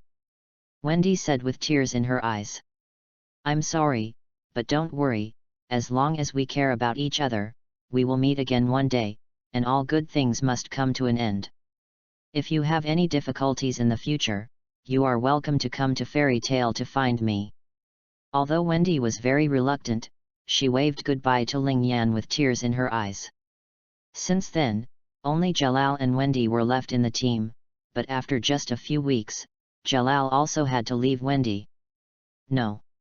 Why are you leaving too, Jalal? Wendy looked at Jalal in confusion and fear. If you continue to follow me, you will be in danger. Jalal said in a firm tone. No. I want to go with you. Wendy kept shaking her head, her words filled with fear and terror. Across this forest, there is a guild where I will deposit you. No. Brother Ling Yan has already left, and now even Jalal is leaving too. I don't want this. Wendy, who has always been very obedient, rarely quarreled with Jalal, just to stop being alone. However, in the end, Jalal still cruelly hypnotized Wendy and entrusted her to the old man Robelo in the nearby village. To be honest, I really don't know how to write daily life, so I can only find some plots to write. Chapter 15. Hey, hello. After separating from Temperate Zone, Ling Yan had just been wandering around Magnolia. Today, Ling Yan was wandering around Magnolia and met a girl in a cloak, an honest-looking boy and a very polite little girl. They all had snow-white hair and seemed to be 3 siblings. In response to Ling Yan's greetings to them, the youngest girl said, "Hello, big brother. My name is Ling Yan, Harry Potter, what about you?" Ling Yan also introduced himself politely. "My name is Lysina, and this is my brother Elfman, and my sister Myra Jane." The little girl named Lysina is also very enthusiastic. "Lysina, yeah, nice name. Hey, big brother, what's that mark on the back of your hand?" Lysina realized the birthmark on the back of Ling Yan's left hand. "This? It's just a birthmark. By the way, did you just get here? By the way, are your brother and sister okay?" Ling Yan looked at the back of his hand and said to Lysina, while pointing at Myra and Elfman. Elfman was afraid to look at Ling Yan, and Myra wrapped herself tightly in a cloak, as if she was afraid of being seen. "Well, we just got here today. Brother Alf is quite timid, and my sister, she was quite happy in the first few sentences, but she was not happy in the latter part. However, she took her sister's right hand out of the cloak. It was a very ferocious hand, like the devil's hand. No, Lysina, you will scare people." Myra quickly pulled her hand back, fearing that she would scare Ling Yan. She secretly glanced at Ling Yan, but found that there was no fear in Ling Yan's eyes as they imagined. Ling Yan seemed to have thought of something, frowned, and said, "Well, this seems like a curse." "Hey!" Myra and the other 2 looked at Ling Yan. This brother who was about the same age as his sister was not scared away. However, he seemed to have studied this. Although they knew that the possibility was not high, the 3 of them cast hopeful eyes at Ling Yan. But it seems there is no way to solve it. Ling Yan's next words killed their hopes. Although the 3 were disappointed, they did not blame Ling Yan. What he said was right. He was just like Sister Myra. It was good enough that he was not scared away. How could he know how to solve the curse? Even if he knew, he had no obligation to tell us. This is of course a joke. Haha, Ling Yan suddenly grinned, and his attitude changed significantly. Then, Brother Ling Yan, do you have any way to get rid of this? In addition to cutting off the arm? Lysina asked with the last hope. This is not a curse, it's magic. Ling Yan explained to the 3 people. Although he wanted to laugh, he couldn't laugh when he saw the 3 people with question marks above their heads. He sighed helplessly and continued, "This is a kind of magic, called receiving magic, which is a kind of magic that parasitizes the power of monsters or demon beasts in your body and uses it for yourself. How can I get this hand back to its original state?" Myra couldn't wait to ask Ling Yan as soon as Ling Yan finished speaking. It seemed that she hated the way her hand was. Ling Yan was startled by Myra's words. Myra saw Ling Yan's slightly surprised face and knew that she was too impatient. She quickly restrained herself and said, "I'm sorry. No, nothing, but I don't know how to do this, but I believe the president will have a way. You join our guild, you have nowhere to go, right? The president is one of the 10 saints, he will definitely find a way to help you." Ling Yan also reacted, scratched his head, and sent an invitation letter to Myra and others. What he said was our guild, not my guild, to tell Myra that the guild is not for one person, but for everyone. "Let's go." Before Myra responded, Ling Yan pulled her other human hand and ran towards the guild. Seeing this, Elfman and Lysina could only run behind helplessly. They did not think that Ling Yan might be a bad person, but the feeling Ling Yan gave them made them think that Ling Yan had no ill will towards them and would not harm them. For the time being, let's use them, who can blame them for having so many sisters? What the pedestrians on the road saw was a picture like this, a red-haired boy holding the hand of a white-haired girl in a cloak and running forward. The boy had a sunny face, and the girl was a little at a loss. They were all stunned, but immediately had an expression that said, "I understand."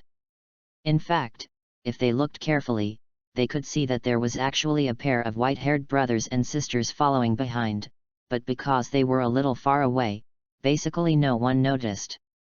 "We're here." In front of the gate of Fairy Tale, Ling Yan let go of Myra's hand, and then Elfman and Lysina also rushed here breathlessly. Ling Yan ran to the gate, opened his arms to the three people, and said like a spring breeze, "This is my home, the place where my dreams are carried, and the place where I dedicate everything. I will protect this place forever. If anyone dares to go wild here, I will kill him at all costs." When he said the last sentence, Ling Yan's expression became a little scary, but he recovered quickly. Myra said with some emotion, "Treat friends as gently as spring breeze, but treat enemies as ruthlessly as winter. Is this fairy tale? P.S. QQ Group. Chapter 16. You have nowhere to go, right? Then come here. Everyone will welcome you, and the president will definitely find a way to help you." After saying that, he kicked the door open. "I'm back." Dividing line. After a few days of getting along, Lysina and Elfman had basically gotten to know the guild members, but Myra sat aside, looking at her hand. I don't know what she was thinking, but it seemed that she was very concerned about her hideous hand. The next day, when everyone in the guild was having fun, Myra stood there not far from the gate, and seemed to say to herself, "This is a good place to put them." Then she turned around and left. "What about you?" Ling Yan appeared in front of Myra without knowing when. Before Myra could say anything, she was interrupted by two voices. "Sister Myra." "Sister." Myra looked at the two people, one big and one small, running towards her and said in surprise, "Elfman." "Lysina." "Sister Myra, look, I will accept it too."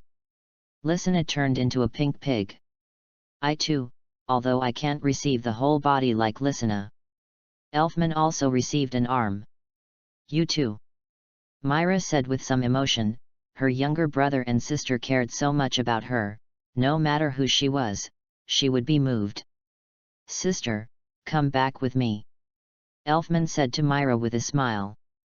"Yes, Sister Myra, come back with us, back to Fairy Tale," Lysina also said to Myra. But Myra was very hesitant. She also wanted to be with her brother and sister, but because of her hand, Lysina and Elfman were alienated by others like her. She didn't want her brother and sister to lose their happiness because of her, so she had to leave. "If you really care that much, Sister Myra, then I will appear in front of everyone like this in the future." "Me too," Lysina and Elfman said. They also knew what kind of person their sister was. They didn't want their beloved sister to suffer loneliness and solitude because of them. "Idiot! How can you do this?" Myra stopped Elfman and Lysina as soon as she heard that they were going to appear in front of others like that. How could they let their brothers and sisters lose face just because of their sister? "Don't worry, no one in the guild will mind you being like this. If anyone minds, you can come to me and I will go and have a good talk with that person. If you still care, why don't you hurry up and practice your reception skills?" Ling Yan put his hand on Myra's shoulder and smiled at her. Myra looked at Ling Yan's smile and suddenly felt that this smile was so dazzling that she could hardly open her eyes to see it. Looking at Lysina and Elfman, she seemed to have made a decision in her heart, and a gleam of light flashed in her eyes. "I see, then let's go home, and then practice magic well and don't embarrass you." "Yeah." Lysina jumped up happily, and Elfman and Ling Yan also smiled. After a few days, Myra was able to control the reception freely, but Myra's reception was a powerful demon like Satan. Ling Yan really didn't understand why Myra, who couldn't even use magic, could receive Satan. And Myra gradually became a little gangster, and miraculously liked to pick on Elsa. "Myra, hey! Explain it to me, who likes to pick on Elsa, the flat girl?" "Elsa, hey! Isn't it? Skinny girl, what did you say? You stinky tomato hum, just in time, let's continue the duel from last time, you idiot," Author well, can you guys stop arguing here? Myra, Elsa shut up. Author. Chapter 17. Wow. Grandpa, is this fairy tale? It's so big. In front of the gate of the Fairy Tale Guild, a boy with cherry-haired hedgehog head and a white checkered scarf looked at the building called Fairy Tale with admiration. That's right, this is Fairy Tale, and it will be your new home. Next to him, Makarov, who was wearing a clown costume, also said with a smile. Good. I'm back. I don't know if the cherry-haired boy is stupid or not. He kicked the door open and shouted inside. Hey? What? It's the president. Where did the president bring this child again? Welcome back, President. Everyone was startled at first, but they soon realized that it was their own president and greeted him. To be honest, they were almost used to the sudden kicking of the door and the voice of "I'm back." No, it should be said that they had to get used to it even if they were not used to it, otherwise if you were always scared by others like this, you would be scared to death sooner or later. Ahem. Everyone, there's a new member joining this time.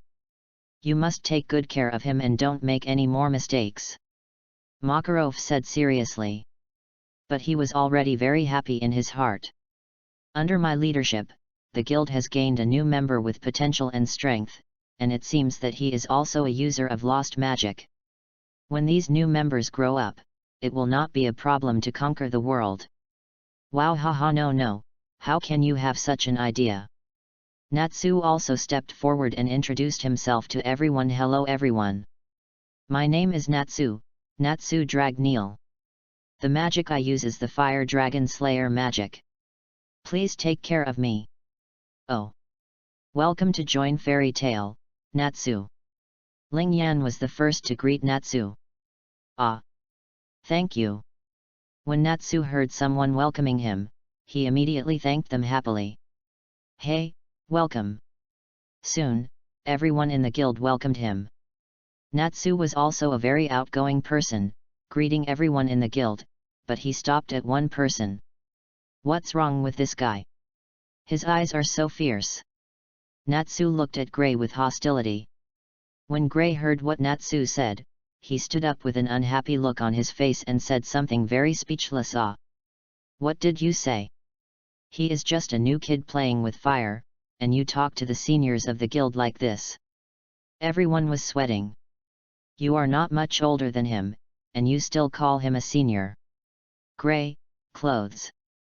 Kana, wearing an orange dress, popped out from the chair behind Gray and reminded him. Ah. When? Gray was immediately startled, and it was unclear whether he was frightened by himself or Kana. What? He turned out to be a pervert. Natsu said this in a very boring tone after seeing this. This sentence was very effective. Gray's anger value instantly increased to 200%, and he said angrily, "Who are you talking about? You droopy-eyed bastard. I'm talking about you. Droopy-eyed idiot." As if they were born to be mortal enemies, Natsu instantly raised his anger value to 200% and pushed Gray forward. Then after a meaningless PK, the two of them started to fight with punches and kicks, and soon destroyed some items, but fortunately no one was injured by mistake, otherwise the guild would have been in a melee. You two, stop it. Urza, the discipline committee member, walked over with a strong queen aura and said to Natsu and Gray who were fighting. Elsa. Gray stopped punching after hearing what Urza said, then turned around mechanically, looked at Urza with a smile on her face and said tremblingly. In contrast, Natsu was, a newborn calf, was not afraid of the tiger and said, "Want to fight? I'm burning." The fists collided and flames began to emerge. Hey! You idiot! Gray hadn't finished his words when he was grabbed by Urza and thrown against the wall together with Natsu, leaving two big holes. It can be seen that Urza's slender jade hands hide in human power. It can be said that you can't judge a person by his appearance. Before fainting, Gray said unwillingly, "Why do I have to be?" And then he and Natsu's soul had a threesome. But just like that, the guild became quiet, and Urza clapped her hands and said, "Hey, I feel much better after venting." It seems that Gray and the others are just victims of Urza's mood venting, so no one in the guild dares to speak, for fear of becoming the next victim. Of course, they also have to thank the absence of a certain witch. By the way, Laxus is also in the guild now, but he is just too lazy to speak, and the same is true for Ling Yan. Although Laxus was very unhappy to see Magnolia and the guild destroyed when he came back from the mission, he also respected the strong after knowing that Ling Yan was very strong. Although he did not witness it with his own eyes, he also believed that after all, his grandfather would not let others destroy the guild and Magnolia. Then there is only one result. Ling Yan destroyed Magnolia and the guild under the suppression of his grandfather. This is enough to prove Ling Yan's strength. He still wants to fight Ling Yan for this. Ling Yan can only smile bitterly. Yes, it is undeniable that he destroyed the guild, but fortunately, in the end, Ling Yan and Laxus are still getting along well. At least his relationship with Laxus is better than that of the people in the guild. P.S. Philo is indeed a fanfiction writer. Damn, I wrote more than 70 chapters and only got 250 collections, but here I have 8,000 collections within 20 chapters, and I can also sign a contract. What a difference in treatment. Chapter 18. Plop. Suddenly, everyone in the guild fell to the ground, even Urza was no exception. But they just looked like they were asleep. Laxus was still struggling, and the old man continued to drink at the bar like nothing had happened. But Ling Yan was very energetic, and Ling Yan felt that this magic was very familiar. Yes, that's it. It was Jalal who cast the sleep magic on Wendy when she couldn't sleep. That means Jalal and Wendy are here. Slowly, a young man appeared at the gate. He had blue hair, a strange red pattern on his right face, and a magic wand on his back that was almost as tall as him. It was Jalal. After Jalal came in, he found that there were people who were not asleep besides Ling Yan and the president. He increased his output, and Laxus also fell to the ground, but he still saw Jalal's face before he fell to the ground. Ling Yan looked at Jalal with some joy, but he didn't find Wendy's shadow, so he asked Jalal. But as soon as he said a word, he saw Jalal shaking his head, indicating that he shouldn't say anything. Jalal came to the president and said in a cold tone, "President Makarov, my name is Mr. Ergan. I want to join Fairy Tale. Is it possible?" The old man opened his hazy drunken eyes and looked at Jalal. "No, now he should be called Mr. Ergan." He said, "Oh? Sleep magic? It's very powerful. Here, this is a seal. You can stamp it wherever you want." After that, he threw a seal to Mr. Ergan. Mr. Ergan also took the seal directly, then took off his shirt, stamped it on his right chest, put the seal back to its original place, and walked to the table where Ling Yan was sitting. Just call me Mr. Gang." Before Ling Yan finished speaking, Mr. Gang interrupted him and asked him to change the way he addressed himself. "Well, Mr. Gang, where is Wendy?" Ling Yan asked Mr. Gang, questioning him. "I left Wendy with an old man on the roadside." Mr. Gang was silent for a moment, then said apologetically, with a trace of sadness in his eyes. "What? You bastard! You left it with an old man on the roadside." After hearing Mr. Gang's answer, Ling Yan punched Mr. Gang in the face and shouted at him in an angry tone. Bang! After being hit by Ling Yan, Mr. Gang flew backwards for a while and hit the wall, making a hole. Ling Yan exhaled a few times to calm himself down and asked then, "Do you know where it is?" "I don't know." Mr. Gang was lying in the pit and answered in an apologetic tone. "What?" Ling Yan got angry again when he heard Mr. Gang's answer. He rushed to Mr. Gang, grabbed his collar and yelled at him, "You bastard! You left Wendy with an old man you didn't even know where it was? What did you think of Wendy? The kind of garbage that you casually threw on the roadside." "I'm sorry, I'll find it later." Mist Gang could only lower his head and say, still apologetically, "Humph. It's better that Wendy is okay, otherwise I won't let you go." Ling Yan snorted coldly, forcing himself to calm down, but there was still a little anger in his tone. "So, is that too big?" Mr. Gang showed a shocked expression. He didn't expect Ling Yan to know. "Tisk. We traveled for so long before, do you think I don't know what you are doing?" Ling Yan asked Mist Gang. It's not convenient to talk here, let's go somewhere else." Mist Gang was silent for a moment, wrapped himself up, and then said to Ling Yan, "Yes, you should undo the magic. Then, let's go." As soon as the voice fell, the two people disappeared. No, to be precise, Mist Gang turned into a few wisps of breeze, and Ling Yan turned into a beam of fire and left. After they left, the people in the guild woke up one after another. Chapter 19. "So, what is that?" Ling Yan was the first to break the silence. "That is anima, also called soul, a supertime and space magic created by a world called Edras, which is used to absorb the magic power of this world, because the magic power over there is very scarce and is almost used up, so they need to replenish it. I came here from that world to stop the soul. At the beginning, it was because the soul was too big and it was too dangerous to take Wendy with me, so I left her with an old man." Mr. Gang explained, and the last few sentences were still apologetic, and it was obvious that Mr. Gang was not feeling well. "What? You idiot!" Ling Yan raised his fist and hit Mr. Gang's face hard, and roared with the remaining force I told you before.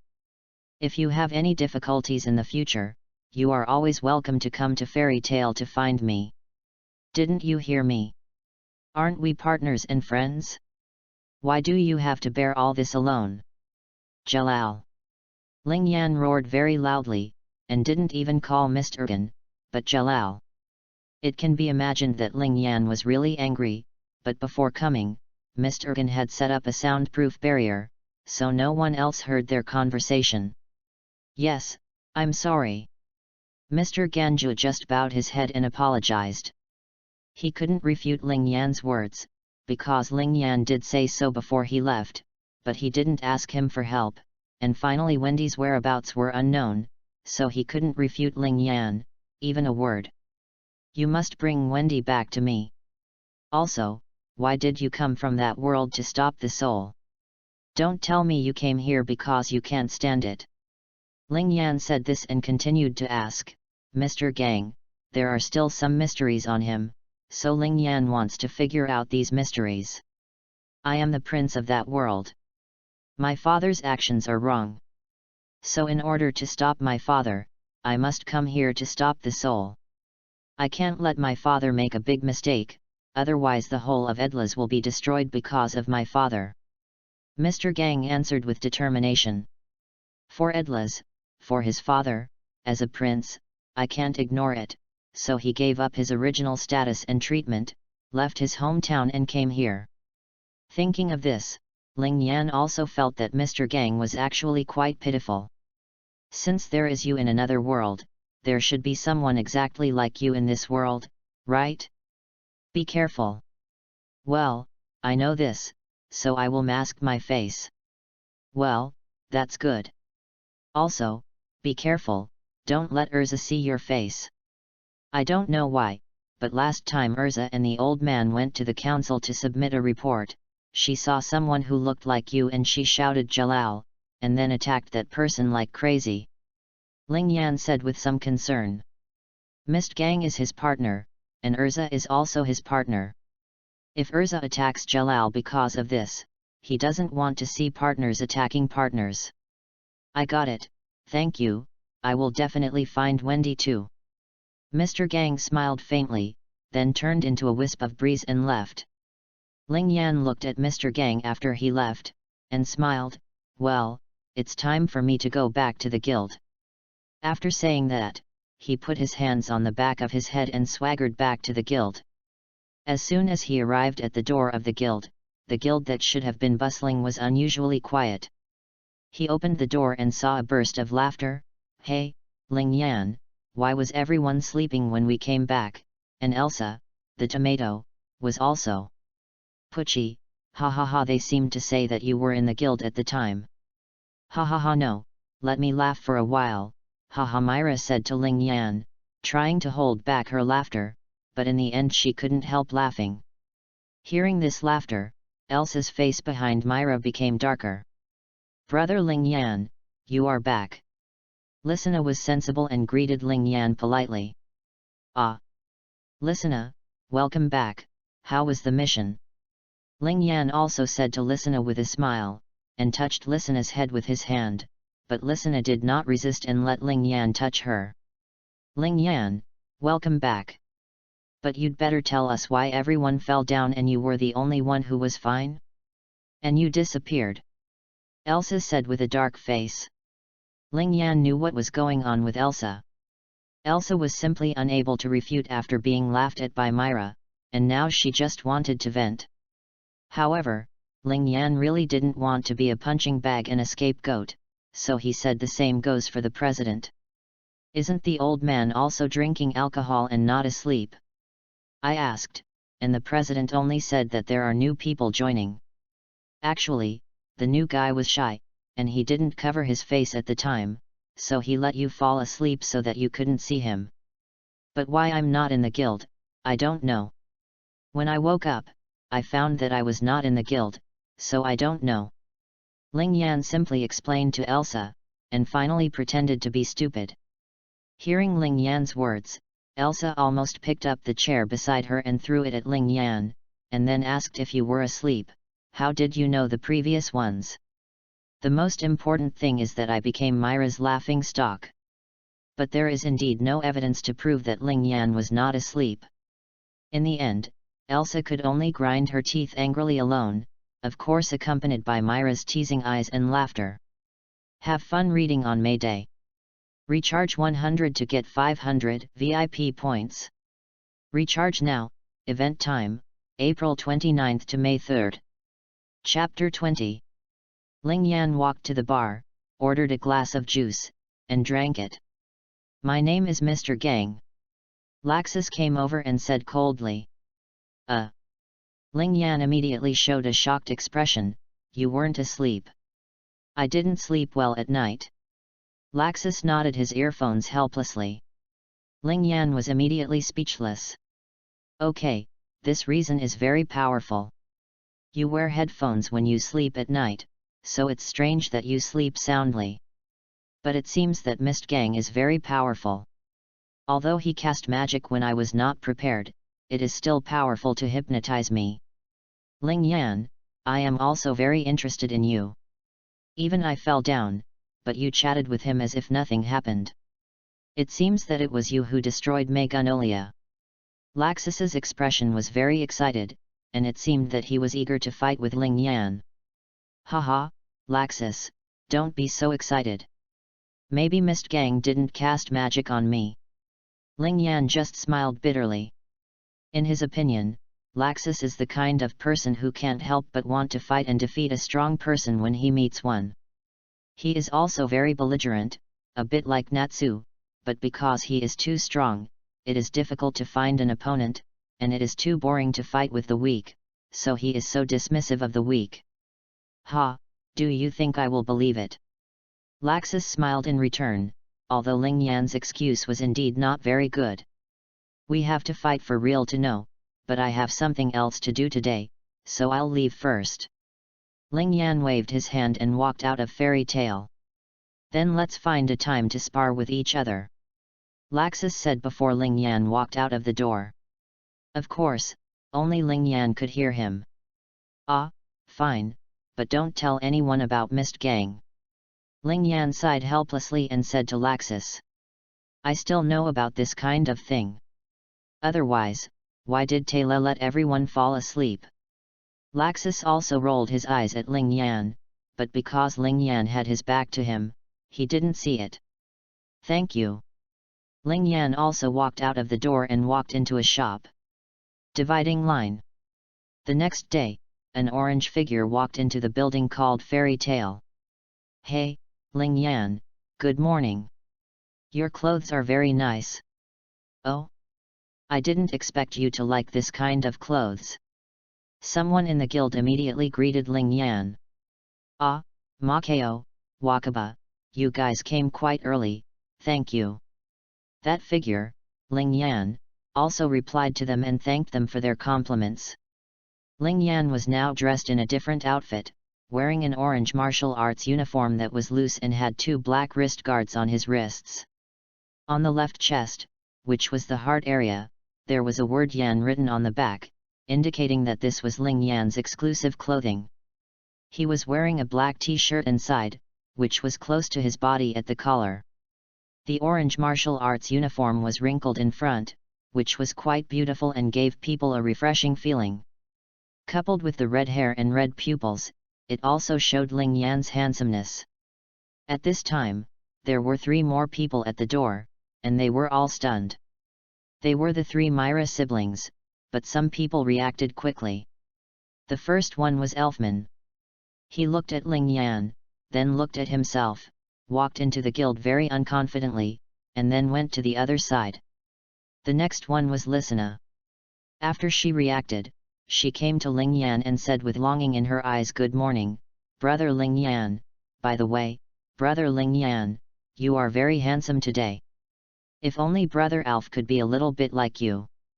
"Thank you, but I don't wear this dress to look cool or anything, because other clothes are too restrictive to wear, and other clothes are too easy to tear in battle, which makes them very uncomfortable to wear.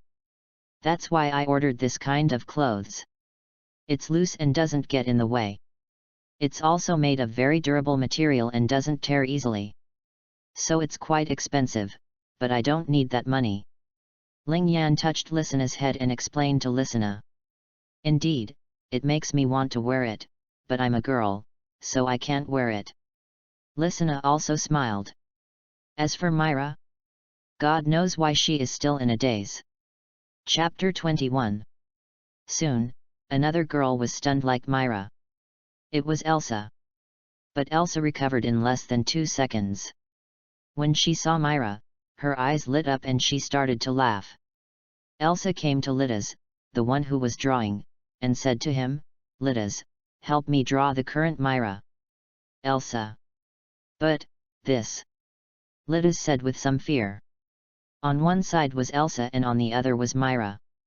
He knew very well that if he drew it, he would offend Myra, but if he didn't draw it, Elsa would not let him go. He was in a dilemma. "It doesn't matter, just tell that stinky eggplant Myra that I asked you to draw it, please." "Yes." Queen Elsa's aura was fully unleashed, and Litas was completely defeated and unable to resist. Litas quickly drew the current Myra, and then handed the painting to Elsa, fearing that Myra would suddenly react and use him as a scapegoat. However, it took Myra a long time to react, but she saw Elsa holding the portrait of herself when she was in a daze and spreading it around in the public, saying, "Myra likes Ling Yan, look, this painting is the evidence." Such words, but no matter how Elsa spread them, no one dared to reply. Nonsense. It would be okay if Myra didn't see it, but if Myra saw herself and said, "Ah? Really?" Such words, Myra would definitely skin you alive. Although no one responded to Elsa, Myra couldn't stand Elsa slandering her in front of everyone. She ignored the origin of the painting and went straight to Elsa. "Hey! Elsa, you dead tomato, bring me the painting, I want to tear it up." And Elsa, who noticed Myra, smiled calmly. "Oh? Has our blooming girl Myra Jane finally come to her senses from her love? But I won't give you the painting. Change clothes." After a flash of light, the painting in Elsa's hand disappeared. "Hee, now unless I take the painting out of the dressing room, no one can get it," Elsa said smugly. You, Myra kept saying you for a long time but couldn't come up with any answer, so he went to find the person who had caused all this, the one who had caused him to be in a daze. Ling Yan went. Of course Ling Yan himself was innocent of this. "Ling Yan, I want to duel with you." Myra was so angry that she even ignored the clothes that made her dazed at the beginning. Her eyes were full of anger. If looks could kill, Ling Yan would have been cut into pieces by Myra thousands of times. However, Myra's challenge was ruthlessly rejected by Ling Yan. I don't want it. This is my new dress, I don't want it to be covered with dust on the first day I wear it. Speaking of this perfunctory tone, do you really think so? You absorb the whole body? The soul of Satan. Myra didn't say anything else, and directly absorbed the whole body, wanting to beat Ling Yan up, but Chen Yaojin suddenly appeared. Humph, change clothes? Tianlun armor. Elsa changed clothes and stood in front of Myra, laughing slyly, as if she wanted to avenge her last time. That was the last time when Urza fell asleep after mist came and Myra came back and saw Urza's ugly sleeping appearance, and kept making fun of her. Myra deserves it, right? Myra was so angry that she thought, what does it have to do with you, a girl in armor, if I want to beat that guy up? However, at this moment, a bell rang. Dong, dong, dong, what is this? Ling Yan, who was chatting with Laxus about some small topics, heard the bell and asked Laxus in confusion. Yes, Ling Yan came directly to Laxus after Urza stood in front of Myra. In his words, it's a matter between women, why would a man like him interfere? What an unconscious person! Oh? This bell, it seems that the uncle is back. Laxus said with interest, his eyes were very fanatical. It seems that the uncle is very strong. In Ling Yan's cognition, only a strong person can make Laxus look like this. Chapter 22. Oh? This bell, it means Gildarts is back. Gray, naked, stood up from his chair, and looking at his expression, how should I put it, he should be full of fighting spirit. Gray, clothes. Kana whispered to Gray. Ah. Gray was frightened as always. That uncle? Gildarts. Ling Yan was a little confused. He couldn't understand what they were talking about. You can go outside and take a look, but you will definitely be shocked. Laxus seemed to see Ling Yan's doubts and said to Ling Yan, but he had an expression of watching a show when he said it, as if he was waiting for the moment when Ling Yan was shocked. What? I'll be shocked? This kind of thing, although Ling Yan said this, he still walked out of the door. After seeing the house moving and rising, he was speechless. What the hell is this? The whole city is making way for one person. This is too exaggerated. This is Gildarts mode, because Gildarts always gets distracted when walking and then destroys the house. Laxus's voice came from the guild. Ahem, it's okay. Ling Yan also reacted quickly and went into the guild, leaving the newcomers who were still surprised outside the door. Now their outlook on life, values, and worldview have all been subverted by this model. Oh? Really? Laxus looked at Ling Yan teasingly. The meaning of that look was very clear, just stop pretending, I know everything. In response to this, Ling Yan just snorted in dissatisfaction and ignored it, his eyes fixed on the door, waiting for the distracted uncle named Gildarts. Don't ask why it is a distracted uncle, if he is not distracted when walking, who would be so bored as to deal with this mode? Then, under the gaze of everyone, a middle-aged uncle with super short orange hair, wearing a black cloak and some stubble on his face walked into Fairy Tale and greeted the old man. Yo! President, I'm back. The old man also opened his hazy drunken eyes, and said with a smile, welcome back, Gildarts. By the way, how is the mission going? Haha, it's not that difficult. After all, there are a lot of new members in the guild. Gildarts waved his hand and looked at Natsu and others with interest. Ling Yan looked at Gildarts with a serious expression. This uncle who didn't look that good was very strong. Not just ordinary strong. At least, stronger than he is now. This is what Ling Yan's intuition told him. Then, in full view of everyone, Ling Yan walked up to Gildarts and issued a challenge to Gildarts. Gildarts, fight with me, I want to challenge you. Immediately, Makeo and Wakaba had expressions of disbelief and astonishment on their faces. Only Myra stomped her feet in anger. That bastard! He directly rejected my challenge just now, and said that he didn't want to dirty his clothes, but now he goes to challenge others. The silver teeth were grinding and squeaking, but Ling Yan was completely unaware of it. Oh? Ling Yan, you want to challenge Gildarts? In that case, how about I join in? Laxus said with interest and excitement. As soon as he said this, everyone who had just come out of disbelief returned to shock. Hey, is this true? Ling Yan and Laxus are challenging Gildarts together. However, even Ling Yan and Laxus can't defeat Gildarts. These words exploded in the guild like a heavy bomb, and the guild immediately exploded, constantly discussing these topics. Oh? Newcomer? You have quite a bit of courage. But it would be too much trouble for you to go one by one, so two of you should go together. Gildarts looked at Ling Yan and smiled indifferently, speaking with absolute confidence. That's perfect. I was planning to go with Laxus, because I know if I'm alone, I'll definitely lose. Although Ling Yan's words may hurt morale, it's nothing more than a fact. And Laxus was also somewhat happy, because although Ling Yan's words just now hurt morale, it was also a disguised recognition of Laxus's strength. This made Laxus, who always wanted to be recognized by others, have a higher favorability towards Ling Yan, and he did not refuse to team up with Ling Yan to challenge Gildarts. Then the two wanted to go to the back of the guild, but Makarov said that the back could not withstand their tossing, so they let their guild go to the open space on the mountain near the mountain. Gildarts didn't care and followed him out, but he didn't go through the door, but opened his own door. It's just a door. Seeing that there was something interesting to watch, the guild members followed happily.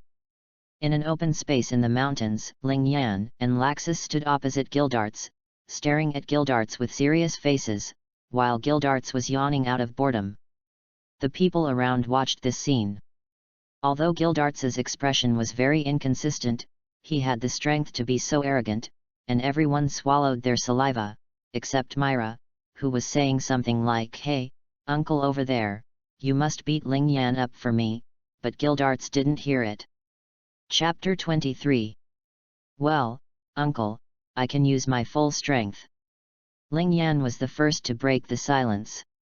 Oh? Okay, just come on. Gildarts looked at Ling Yan with a teasing look. In his opinion, this boy was about the same as Laxus, so he didn't care much. As the two talked, the people around them also began to discuss. Some were even making bets, but the direction of the bets was a bit strange. It was not about who would win or lose, but about how long Ling Yan and Laxus could last in Gildarts' hands. Then, the battle between Ling Yan, Laxus, and Gildarts will begin now. At the old man's command, Ling Yan and Laxus began to move. Fire domain. Ling Yan placed one hand on the ground, and a large fiery red magic circle appeared on the ground, just surrounding the venue. Fire domain, intermediate auxiliary magic of the fire system. After use, it will increase the attack power of fire magic within a certain range. Since you need to put your hand on the ground to cast the spell, it is easy to reveal flaws, so it is recommended not to use it when facing a strong enemy. Purgatory. As Ling Yan finished speaking, a dark red magic circle appeared on the ground. Purgatory, intermediate fire magic, summon the fire of hell to burn the opponent. If it is eliminated, it will not be restored, and it is only effective against the enemy on the opposite side. Then, groups of flames emerged from the ground, becoming stronger under the amplification of the fire field, and attacked Gildarts. Thunder. Laxus used the elemental transformation to leave the ground and flew into the air. Although he was a little surprised by Ling Yan's move, he quickly reacted and attacked Gildarts with lightning. Bang! Suddenly, a white light flashed, and the fire and lightning attacking Gildarts on the ground and in the sky disappeared. No, to be precise, they were eliminated when they were about to attack Gildarts. However, Gildarts' cloak was burned. Nanny. Gildarts's cape was burned. They were able to destroy Gildart's cloak, aren't they too powerful? Various discussions appeared. But they were discussing the fact that Gildarts's clothes were damaged. I just want to say, what kind of existence is Gildart's in your heart? It's just that his clothes are a little torn. Are you exaggerating so much? Is it that serious? Ling Yan ignored these discussions, stared at Gildarts, and said coldly, sure enough, there is no way to hurt you. Laxus also looked at Gildarts with a serious face. He thought that even if he and Ling Yan couldn't cause much damage to Gildarts, at least they could cause some superficial injuries, but the result was that there were no superficial injuries. Gildarts just smiled and said nothing, but the look in his eyes became more serious. He knew that the attacks of the two people in front of him were just tests, and now it was time to start the real show. At this time, a leaf fell to the ground, and the second round was about to start. What sounded was a loud bang of summoning thunder, which fell from the sky and turned it into ashes. Crazy Thunderbolt. Laxus immediately launched a move that was several times stronger than the previous thunder. Flame. In contrast, Ling Yan only sent out some sparks at Gildarts, and none of them hit Gildarts. They all tried to get as close to Gildarts as possible. Just when everyone and Gildarts who had just eliminated Laxus's attack were wondering why Ling Yan only sent out this kind of thing, Ling Yan said one word: explode. Not good. Suddenly, all the sparks around Gildarts began to explode, forming a huge explosion. Suddenly, a strong wind raged. Everyone used their arms to protect their eyes from the strong wind and stared at the center of the explosion, where Gildarts was. At the same time, they also took a breath of cold air. What would have happened if they were there just now? Chapter 24. Ahem. At this time, a cough sounded from the smoke, and then the smoke dissipated, revealing Gildarts's embarrassed figure. Hey! You two little brats, do you want to kill me? It's very dangerous. Gildarts shouted in a panic and without any image, but it seemed that he was not injured much. Ling Yan and Laxus looked at each other and nodded. Purgatory Fire Whip. Ling Yan swung his right hand, and immediately a dark red fire whip appeared in Ling Yan's hand. Although it was not solid, I believe that with Ling Yan's ability, he will be able to do it in the future. Moreover, the temperature on the whip is also a warning to others. I am not easy to mess with. At this point, I won't hide anything. Take it, Gildarts. Thunder Dragon's Roar. Laxus spit out a roar made of thunder and laser. Sizzle. The Thunder Dragon's roar wrapped around the Purgatory Fire Whip, making a sound of thunder and lightning, and the two magics merged into one. The combination of the two most powerful elements in nature, and the users are not weak either. Even Gildarts has to go all out, right? Gildarts looked at the Thunder Fire Whip attacking him, feeling the fluctuations of magic on it, sighed helplessly, and burst out his strongest combat power. A huge amount of magic power burst out from Gildarts. The powerful magic power left some cold sweat on Ling Yan and Laxus' heads, and some of the onlookers even had difficulty standing. Crush.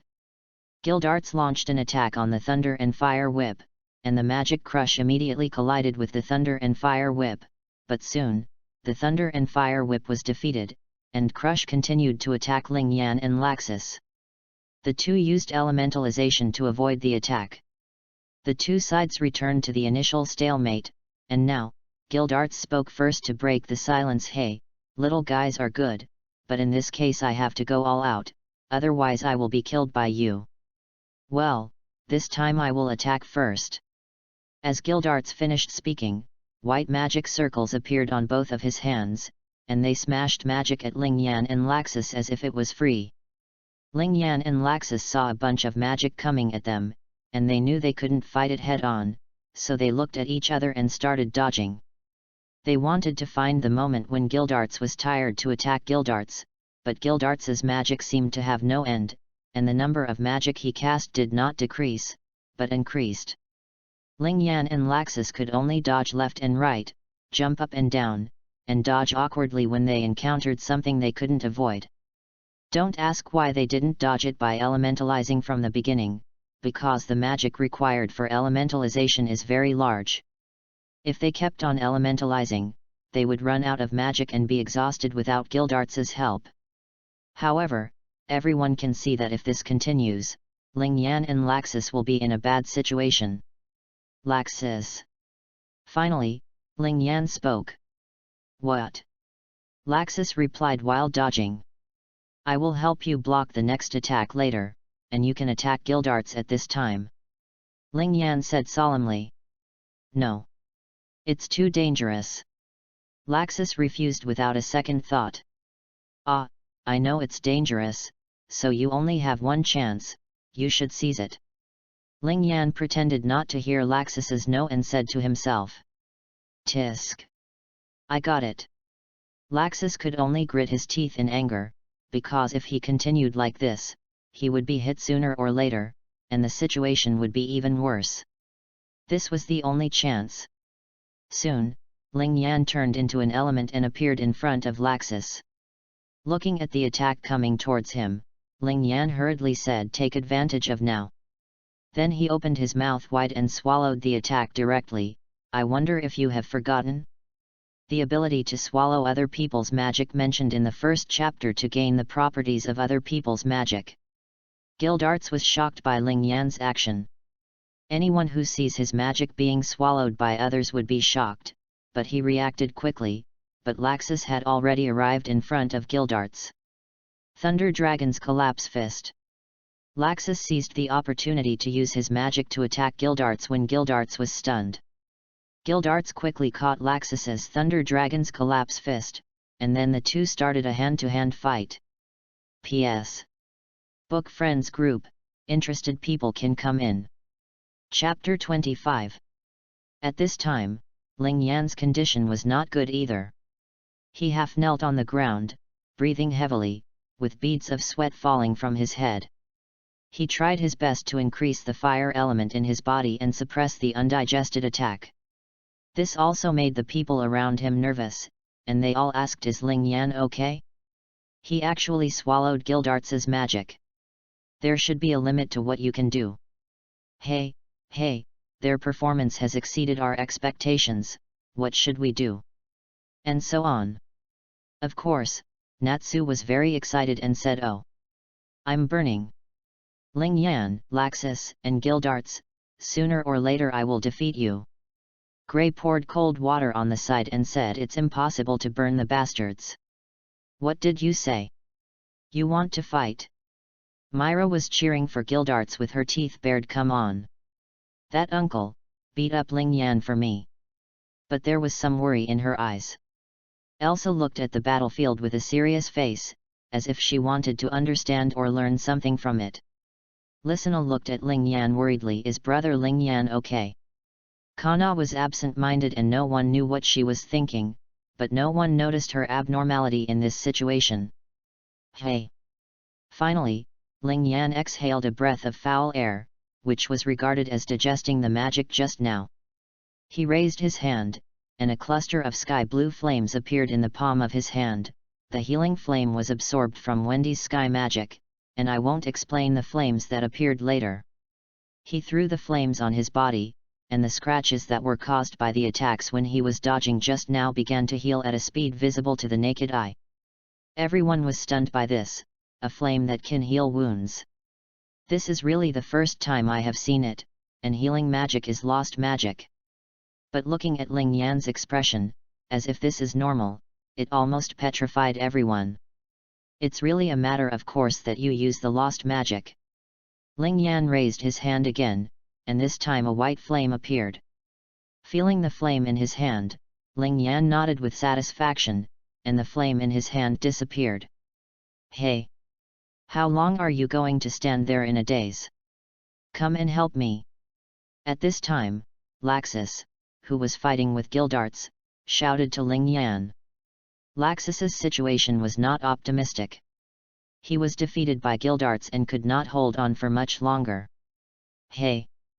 Laxus, don't fight Gildarts, use your strongest moves to attack. Ling Yan shouted to Laxus. I understand.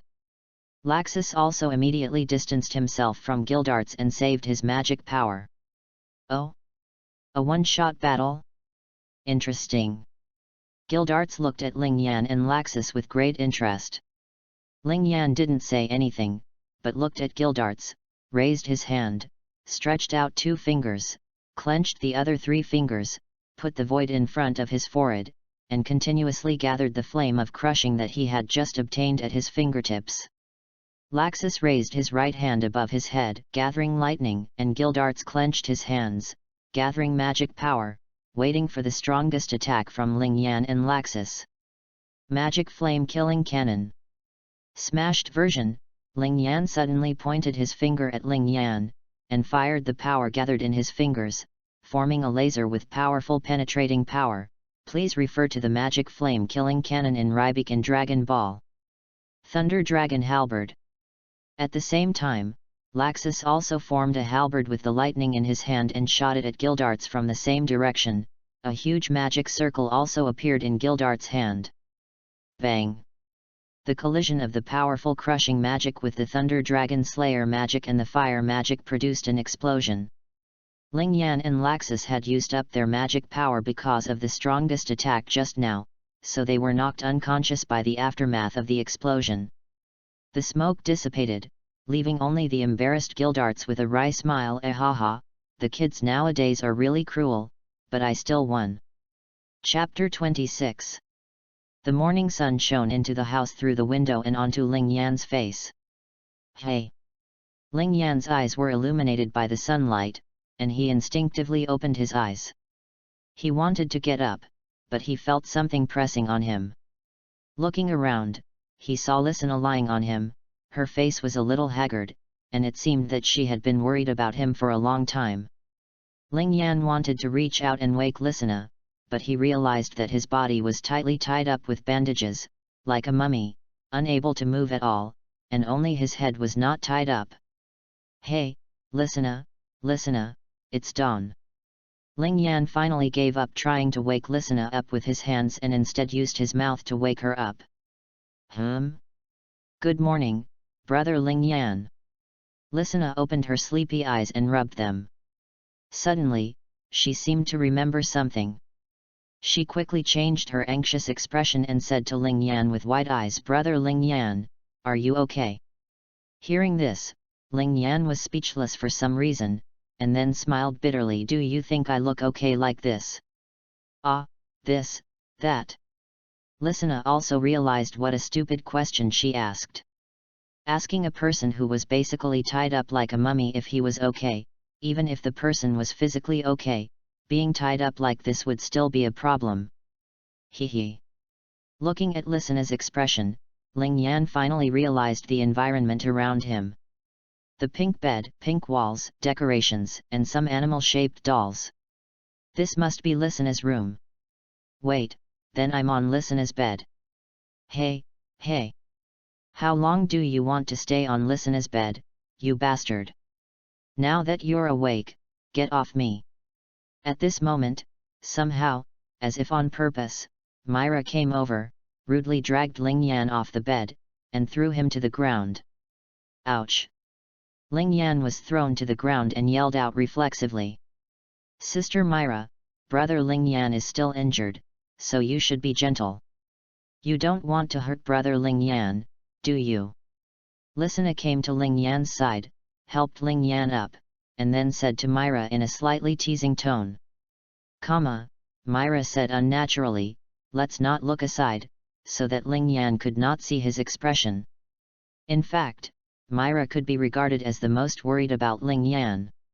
When he saw Ling Yan fainting, Myra had tolerated the mood of helping Ling Yan.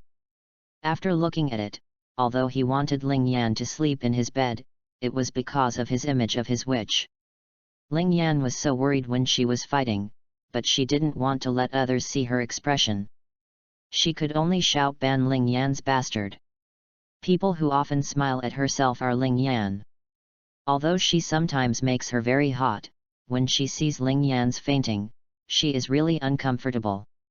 Can you help me untie the bandage? It's so uncomfortable, and I don't feel any pain anywhere. Ling Yan laughed dryly and said. You. Humph. When Myra heard this, her expression became complicated, and then she snorted angrily and walked away with a puffed mouth. Hey, Listener, why is Myra like that? Seeing Myra like this, Ling Yan asked Listener in a somewhat strange way. Poof. Listener came to Ling Yan with a pair of scissors, and laughed as soon as she heard Ling Yan's words. Listener? What are you laughing at? Ling Yan asked curiously. No, it's nothing. Actually, brother Ling Yan, the bandages on your body were tied by Sister Myra. Listener stopped laughing immediately, and then helped Ling Yan cut the bandages, paying attention to Ling Yan's expression, and seeing Ling Yan's face full of confusion, she decided to kindly remind him. However, there was no effect. Is this so? It was tied by Myra, no wonder, how should I put it? It's quite Myra's style, haha. Hearing Listener's words, Ling Yan didn't seem surprised, but just smiled bitterly. Sigh. Listener felt ashamed after hearing Ling Yan's answer. She could only sigh and thought to herself, Brother Ling Yan, your reaction is too slow. Sister Myra, you'd better wish you good luck. In fact, it's not Ling Yan's fault. Before coming to this world, Ling Yan had always been alone and didn't even have a friend. How could he have ever been in love? Although he has changed a little after coming to this world, he doesn't think that this will make others fall in love with him. He is not narcissistic to that extent.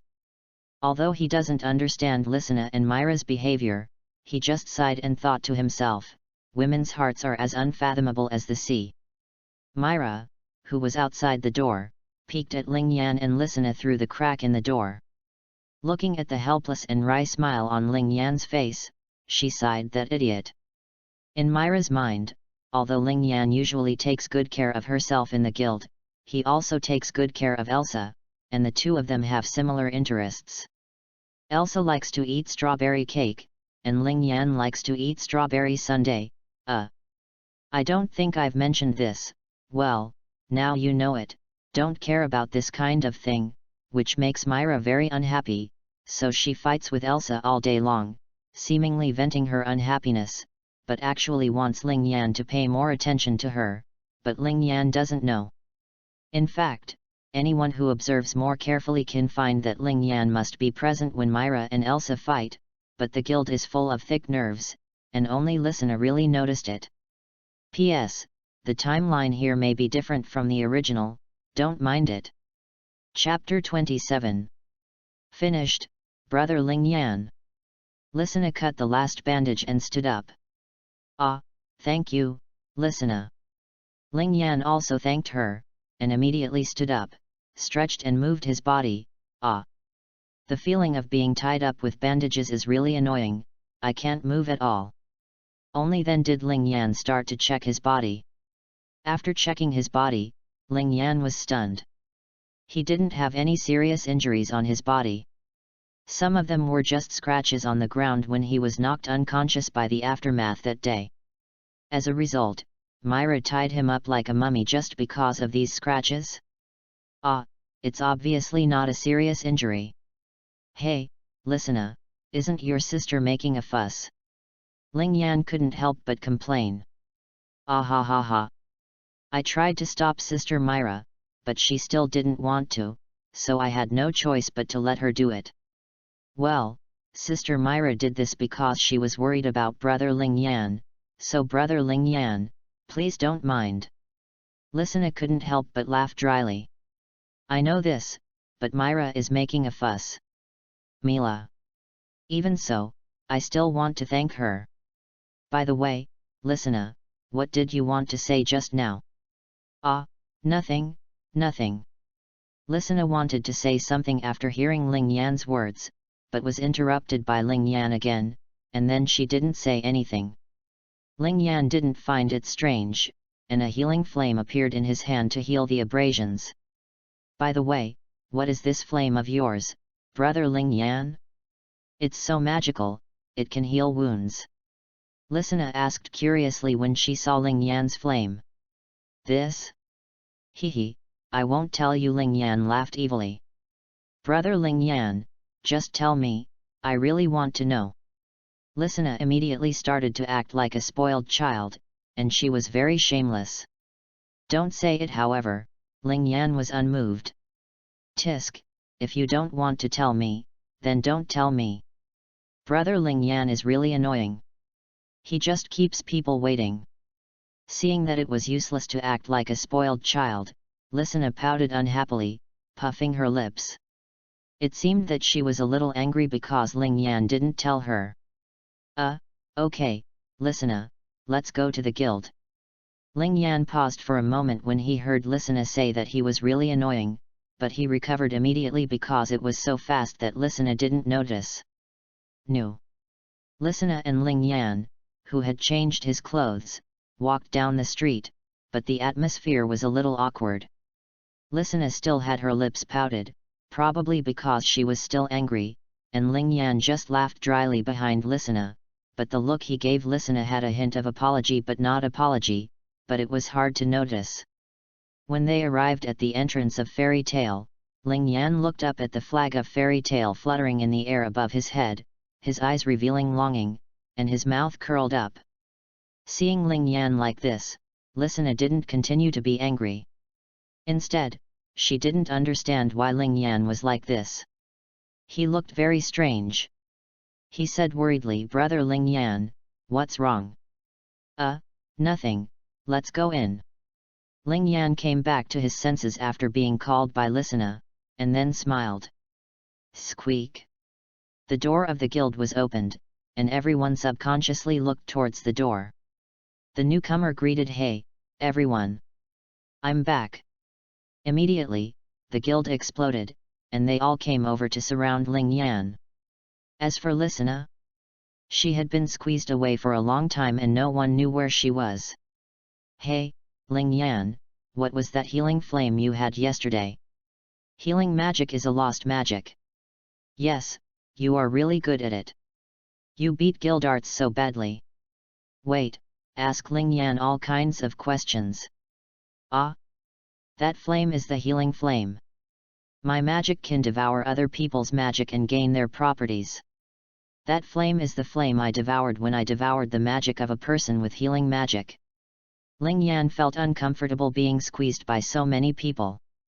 He quickly answered one of their questions and ran out, then went to the counter. Laxus, are you okay with your injury? Do you want treatment? Ling Yan looked up at Laxus on the second floor. He was still wearing a few bandages and a healing flame rose in his hand. Laxus did not answer and silently closed his eyes, which was considered as his consent. Then Ling Yan threw the healing flame in his hand directly on Laxus. Feeling the healing flame healing his injuries, Laxus couldn't help but let out a comfortable hum. All of this was seen by everyone. Ling Yan. Makarov, who was beside Ling Yan, suddenly said, and everyone immediately looked at Makarov. From now on, you can go to the second floor to accept S-level missions. Suddenly, everyone was stunned. Of course, Guildarts and Laxus didn't care. Everyone quickly let go of their worries. Ling Yan had already reached S-level strength before joining the guild, but Makarov didn't agree to it in order to prevent Ling Yan from becoming complacent because he became an S-level mage at a young age. After yesterday's battle with Guildarts, Ling Yan had changed significantly, and everyone was sure that even if they launched their strongest attack, they would inevitably be penetrated and a big hole would be opened. Combining the above, Ling Yan is already qualified to be an S-level mage. Chapter 28. Grandpa, forget it. I think everyone will be very dissatisfied if I become an S-class magician without any assessment. As for me, I will wait for the S-class assessment next year. This time, I will give it to Laxus. Laxus has joined longer than me, so let him go first. Faced with Makarov's decision, Ling Yan smiled and waved his hand.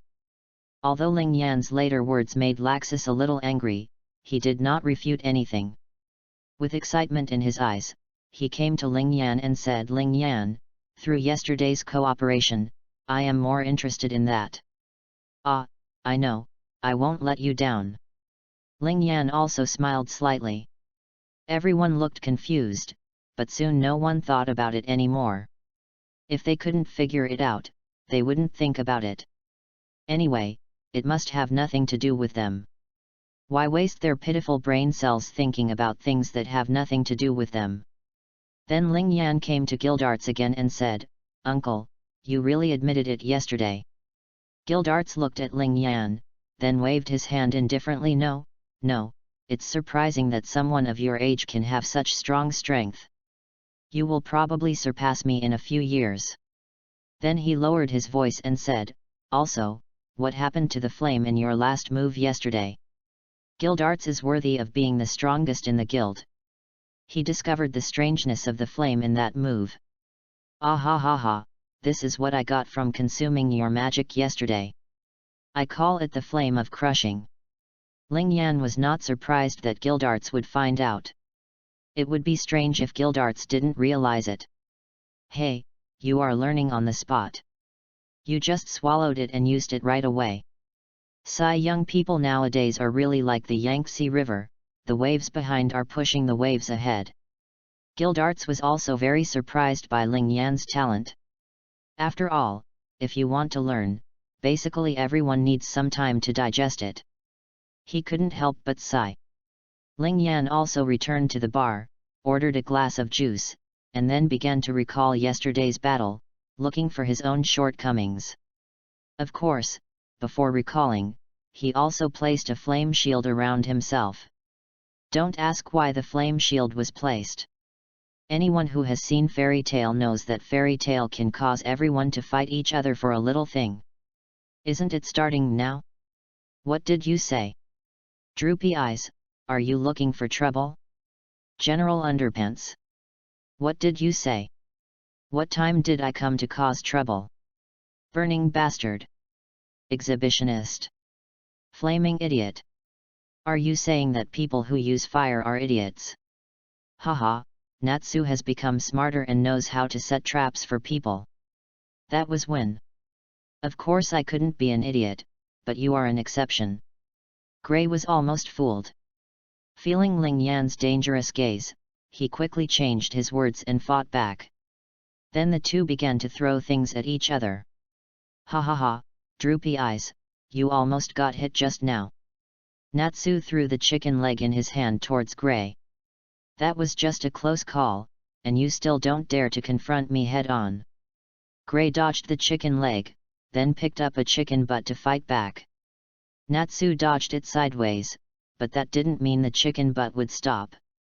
The chicken butt did a few gorgeous somersaults in the air, and then inserted it straight into the cigarette hole that Wakaba had treasured for decades with the butt facing down. Ah! My premium tobacco! Natsu! Gray! You have to compensate me! Wakaba shouted in disbelief after a moment of astonishment, and then shouted at Natsu and Gray in great grief and anger. But what was infuriating was that Natsu and Gray, the parties involved, didn't even pay any attention to him, and were still carrying out their own blocking battle. Damn it! Makeo, hey, stop drinking, let them see how powerful we are. A small-scale melee has already begun, so Wakaba directly dragged Makeo into the melee where Najgra was, leaving Makeo with an unfinished sentence. Hey! Why do I have to drink too? Then, Macau was attacked by several dishes in the melee. He began to get angry and resisted the urge to beat people up. He said threateningly, "Hey, don't be so aggressive." However, before he could finish, another dish hit him. Now, even if Macau had a good temper, he couldn't be any better. "Okay, you guys want to make trouble, right? I'll join you in making trouble." He picked up a dish next to him and threw it out. As for the target? What a joke, whoever he threw it at would be unlucky. Well, Myra looked at the empty plate with only a little gravy in front of her in astonishment.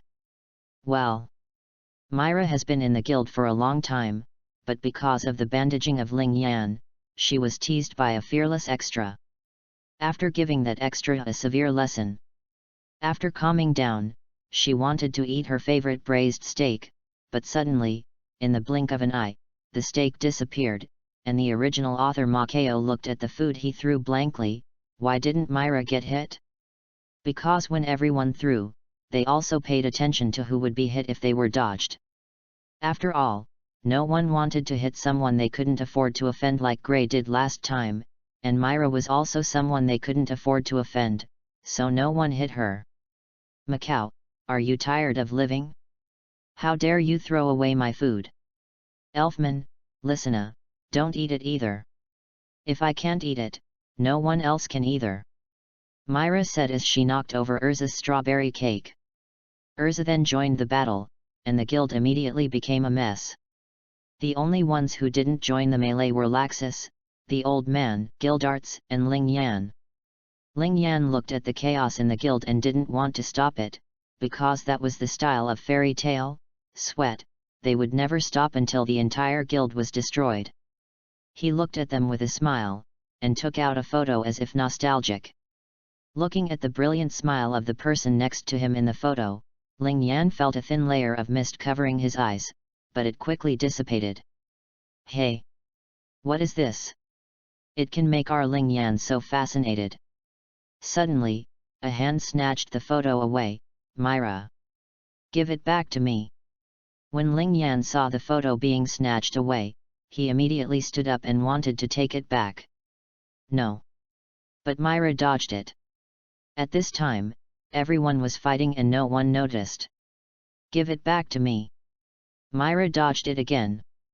Give it back to me. He still managed to dodge it. Hee, I just want to see whose photo this is. You are so engrossed in it. Who is this guy? Myra looked at the photo as if she was playing a prank, not paying any attention to Ling Yan's increasingly dark face. Give it back to me, I told you to give it back to me, did you hear me? Ling Yan suddenly burst out with a huge magic power, and everyone stopped and looked over here because of this huge magic power. Myra, who was closest to Ling Yan, was probably frightened by this huge magic power, and the photo she was holding in her hand fell to the ground. Ling Yan picked up the photo that fell to the ground, and the magic power emanating from his body also dissipated. Ling Yan looked at the photo in his hand, and the other hand was burning with flames, as if he wanted to burn a photo, but he hesitated to do it. In the end, it seemed that he didn't have the courage to burn the photo, so Ling Yan still didn't burn the photo, and took the photo back to his own magic space. This is a space that Ling Yan opened up with his own power, because it is very convenient to have such a space to take things. Today, I will go back first, I am a little tired. Ling Yan walked towards the door, no one could see his expression. Hello, Ling Yan, when? Ling Yan was leaving, Makarov stopped him. I know that what I did to Myra just now was too much, but I don't intend to apologize for my behavior just now. This is my answer. Ling Yan stopped and didn't look back. After saying this, he walked away again. Only everyone was staring at his back. What? What? What? It's just a photo, and he yelled at me like that. After Ling Yan left, Myra, who was frightened by Ling Yan before, recovered and continued to vent her anger on the table. Myra, who is the person in the photo? Since Ling Yan was gone, Makarov could only ask the other person involved, Myra. Tisk. A person who looks a bit like Ling Yan and a person I have never seen before, although the person in the photo who I have never seen before is smiling brightly and happily. Really? Sigh with Ling Yan's personality, he will definitely not bring the photo to the guild again, and everyone should not think about that photo. Ling Yan must have his reasons for being so angry. Even Ling Yan, who has always been gentle, is unwilling to apologize even though he knows he has gone too far. There must be some reason. I will never forgive that guy unless he gives me a very sincere apology and a table of delicious food as an extra treat. Sister Myra, don't be like this. Brother Ling Yan must have some reason. And it was you, Sister Myra, who snatched Brother Ling Yan's photo first, wasn't it? Even if that's the case, so what? It's just a photo, just a photo. He yelled at me like that. Myra felt more and more wronged, but the matter ended like this: I copied it directly, so please excuse any inappropriateness. Chapter 29. Time flies. Several years have passed since the last battle with Gildarts. In the past few years, Laxus became an S-class mage in the first year, and Ling Yan also became an S-class mage in the second year. In the third year, Miskin also became the third S-class mage. This is cause for celebration. First of all, Laxus formed a group called Thunder Gods in the past few years. The members are 3 little ghosts brought into the guild by Laxus. After becoming an S-class mage, Ling Yan often accepts S-class tasks, and the task completion rate is 100%. Now, if he accepts an S-class task, it is the same as completing it. Miskin still looks like he comes and goes without a trace, but he will also accept a few S-class tasks. As usual, Ling Yan completed the task and returned to Magnolia, shuttled through the crowd, and walked towards Fairy Tale. I'm back. Ling Yan kicked the door of the guild open, and a mournful cry rang out. Welcome back, Ling Yan. How did this mission go? Ling Yan, don't kick the door so hard next time. You almost broke it. At this time on the second floor, a pair of eyes were staring at Ling Yan. The owner of those eyes looked at Ling Yan and said condescendingly, "Hey, Ling Yan." Ling Yan subconsciously raised his head and looked at the man with short yellow hair, a lightning mark on his right eye, and wearing headphones. That person was Makarov's grandson Laxus. Oh? Laxus, you are in the guild, it's rare to see you. Ling Yan smiled and said. Let's not talk about this for now, you come up first. Laxus hooked his finger at Ling Yan, signaling Ling Yan to come up. This also made everyone confused and curious, and wanted to gossip, but after a careful comparison, forget it. As long as it is related to Laxus, it will definitely be bad. In addition, Ling Yan has destroyed many things while doing missions in the past few years. If he destroyed something and they were there, wouldn't that be an accomplice? What's going on? Laxus. Ling Yan came to the second floor and asked with some confusion. That, between you and me. Laxus said excitedly. That? Between you and me? What? Hearing Laxus' words, Ling Yan was confused again, and then began to recall. Hey, you didn't forget about the duel, did you?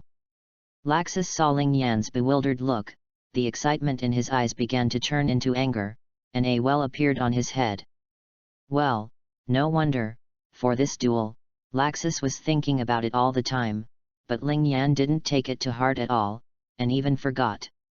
Oh, it was a duel, ha ha ha, how could I forget about this kind of thing, ha ha ha. Ling Yan pounded his palms, as if he had suddenly realized something, then laughed dryly a few times and said something that he didn't even believe. Tisk. Laxus pouted unhappily, walked downstairs, and said to the old man, Hey, old man, I'm going out for a while. Ling Yan also smiled helplessly, shrugged his shoulders, and also came downstairs and said to the old man, Grandpa, I'm going out for a while. Then he walked in the same direction as Laxus. Fortunately, the Thunder Gods were not there, otherwise they would have followed. But as soon as the two of them left, two tails followed behind them, and they laughed thieves. On a plain, two young boys stood. One had blonde hair, headphones, and a scar on his right eye. The other had red hair, a constant smile, and red pupils. They were Laxus and Ling Yan. The two looked at each other, trying to find flaws in each other's movements, but to no avail, so they just stood there. Not far away, behind a straw pile, there was a black-haired boy and a cherry-haired boy hiding. Hey, Natsu, how did you know that Ling Yan and Laxus were going to duel? The black-haired boy stared at the battlefield and asked. Hee, Gray, of course you don't know. It was a few years ago, when I first joined the guild, when everyone woke up, Laxus challenged Ling Yan. They said it in a low voice, and I heard it vaguely. But they haven't fought for several years, and I almost forgot about it. The cherry-haired boy said to the black-haired boy very proudly. The two are the mortal enemies of Natsu and Gray. Tisk. Gray glanced at Natsu, then looked at the battlefield and asked, but, looking at them like this, will they really fight? Sana, let's take another look. Natsu complained. I am speechless here, you guys are really thick-skinned, you dare to complain when you are just peeping. Chapter 30. Swoosh. Suddenly, the two disappeared at the same time, and then reappeared in the center of the field. Both sides grabbed each other's hands tightly, neither of them gave in, and competed with each other in strength. After a stalemate, Ling Yan and Laxus' hands were also entangled with flames and lightning, one burned, and the other paralyzed. Then, after realizing that this was fruitless, they seemed to have telepathy and kicked with their legs. Bang! The two retreated. Thunder Dragon's collapse fist. Laxus quickly adjusted his body and rushed forward with his fist wrapped in lightning. Crushing fist, fist wrapped with crushing flame. Ling Yan also reacted quickly, wrapped his fist with flames, and fought back at Laxus. Needless to say, Laxus's skills were absolutely okay, and Ling Yan had understood one thing since his last defeat to Guildarts, that is, although he was good at magic, he was too weak in physical skills.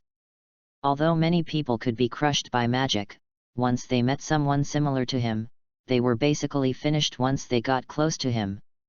So he kept taking on subjugation missions and tried to fight those monsters in close combat, and his skills also improved linearly. Bang! The flames collided with the lightning, and an explosion occurred. The two took a few steps back. After they stabilized their bodies, they looked at each other. There was no disappointment in their eyes for the failed attack just now, but excitement on the contrary. Warm-up exercises are enough for now. Ling Yan said to Laxus. Ah, that's exactly what I meant. Laxus also said in agreement. He completely ignored Natsu and Gray, who were not far away. At this time, Gray was stunned and Natsu was shocked, but Gray's condition was better than Natsu. Seeing the two people's mouths moving, he asked Natsu, "Hey, drooping eyes, wake up, what are they talking about?" And Natsu was still in a state of shock, and said stupidly, "They said that the warm-up exercise can be over." Scared. When Gray heard this, he was stunned. This is just a warm-up exercise. If we go up there, won't we be killed in seconds? Thunder. Gray and the others were surprised, but the battle here did not stop for a moment. Laxus raised his hand above his head, and dark clouds began to gather in the sky. With a bang, a bolt of lightning struck Ling Yan. Ling Yan just smiled slightly, raised one hand, and a fireball appeared at the tip of his finger. With a slight movement of his finger, the fireball immediately attacked the lightning. The two magics collided, and the fireball lasted for a while before being pierced by the lightning. The lightning continued to rush towards Ling Yan, and at this time another rocket hit the lightning, and finally dissipated two by two. Seeing this, Laxus's face became more solemn. Although the thunder just now was not a powerful move, it was also a basic move, and Ling Yan used fireballs and rockets to offset it. You know, fireballs and rockets are the most basic moves. Although there are more of them than thunder, well, forget about the high and low levels of skills, and just do it based on how powerful they are in the future. The most basic victory over the basic ones still makes Laxus feel pressured. We were teammates in the last battle. Laxus suddenly laughed. Ah, yes, but even if we join forces, we are still no match for that uncle. Ling Yan said with some self-mockery. Two young and strong teenagers can't beat a middle-aged uncle, It seems both normal and abnormal. It was also because of that time that I realized that I was no match for you, you were stronger than me. So, I practiced harder, and after becoming an S-class mage, I will wait for you to become an S-class mage, and then challenge you. Otherwise, it would just be bullying the weak. Laxus's fighting spirit became more and more excited. Laxus's words were not unreasonable. If an S-class mage beats a person who is not an S-class mage and still shows off, then people will only look down on you and think that you are just a guy who bullies the weak and fears the strong. Haha, although what you said is not entirely correct, I don't want to deny it, because humans are inherently weak beings. Because of you, my identity as the Thunder Dragon Slayer mage was exposed. I was pestered by that weak guy Natsu for a long time, and was also nagging by the old man for a long time. However, all this is for today. Continue the battle just now, Ling Yan. Thunder pressure raging waves. Humph, then let me see your desire for a strong man, Laxus. Purgatory Fire Whip. P.S. As expected, I am not suitable for writing these things. After writing this, I will quickly end the preface and get into the plot. Chapter 31. Dark clouds gathered in the sky, and powerful lightning fell from the sky. It was not the lightning that struck the ground in nature, but it struck Ling Yan regularly.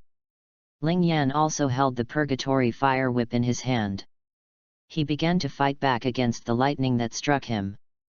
Because the Purgatory Fire Whip was made of pulverizing flames, Ling Yan kept waving the fire whip to decompose the lightning that fell from the sky. Later, as soon as the lightning appeared, Ling Yan would immediately decompose it. Thunder Dragon's Roar. After using the magic, Laxus looked at Ling Yan, who was still decomposing the lightning, took a deep breath, and then a huge roar with powerful electricity came out of his mouth, and the huge roar rushed towards Ling Yan. Ling Yan had just decomposed the last lightning, and turned around to see the roar of lightning whistling towards him. He couldn't react at this time, so he gritted his teeth, opened his mouth wide, and swallowed Laxus's roar directly. Fire Domain. Flame Shield. Flame Circle. Ling Yan activated the flame defense magic while swallowing, and used the fire domain to strengthen the defense. Now it seems that Ling Yan is half kneeling in a shield formed by flames, and there are several circles of flames around the shield. Ling Yan was sweating profusely, trying his best to increase the magic power in his body, suppress the thunder and lightning raging in his body, and promote the fusion of the two. Fortunately, Laxus's strength is not as high as Gildart's, so it won't take as much time as last time. Laxus was stunned when he saw Ling Yan swallow his roar, but he reacted immediately. It is an absolute taboo to be distracted in battle. Even if the opponent does not attack, he must attack with the spirit of taking advantage of your illness to kill you. At the same time, he also remembered the unique characteristics of Ling Yan's flame, which can swallow other people's magic to obtain the magic properties of others. Laxus secretly said not good, then raised his fist and rushed up. The Thunder Dragon's collapsing fist. Laxus punched down, but this shield was set up by Ling Yan to protect himself from being disturbed by Laxus during the digestion process. How could it be so easy to break? Laxus didn't even make a crack after punching down. Laxus then threw a few more punches, and finally, the circle of flames surrounding the shield broke, but the flame shield was still intact. Ling Yan stood up inside the shield, and a yellow flame appeared in his hand, making a sizzling sound from time to time. Let's call it the Flame of Thunder. Because the flame shield did not have a soundproofing effect, the sound naturally fell into Laxus' ears. Hearing this sound, Laxus's face darkened instantly, and he gritted his teeth and said, "Sure enough, it was absorbed by you." No one would be happy to see that the attack magic that he is proud of was absorbed in front of him.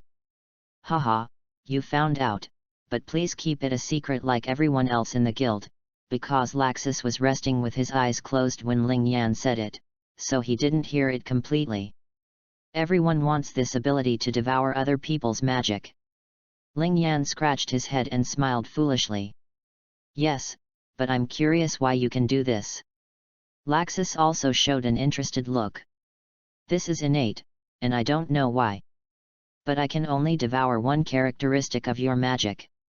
For example, when you roared just now, I can only get the attack power of your thunder, but not the dragon-killing nature. No matter what you devour, it will be manifested in the form of fire. Ling Yan could only laugh dryly. How else to say it? Tell Laxus that a guy who claims to be a god gave me the privilege?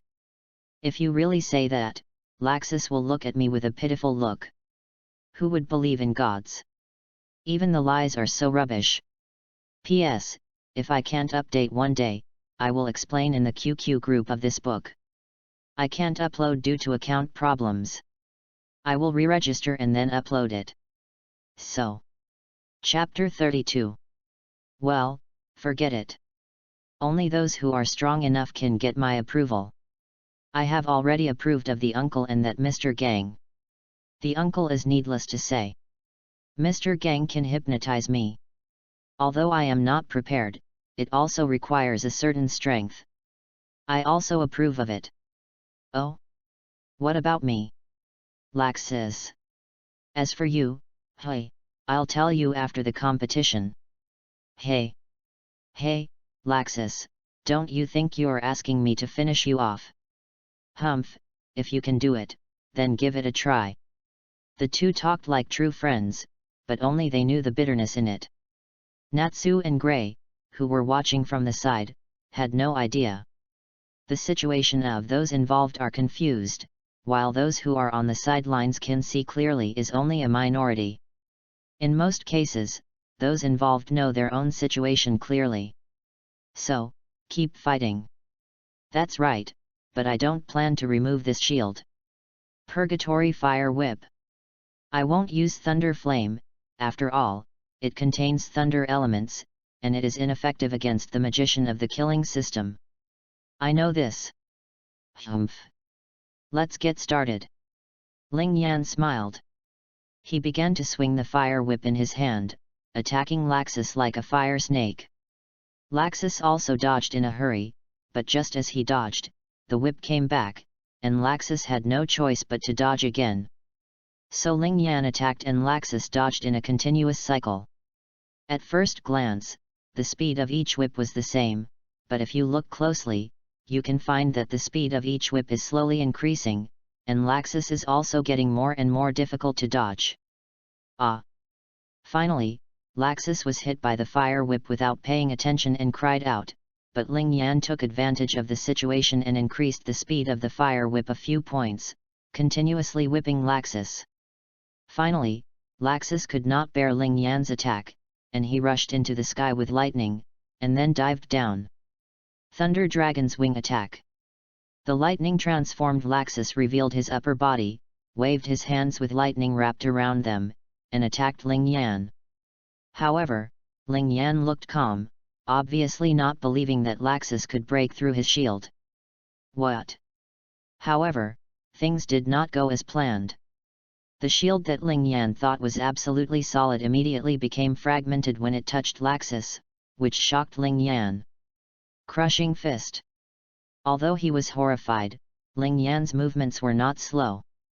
Almost at the moment when the shield was broken, Ling Yan raised his fist wrapped in the flame of crushing and hit Laxus.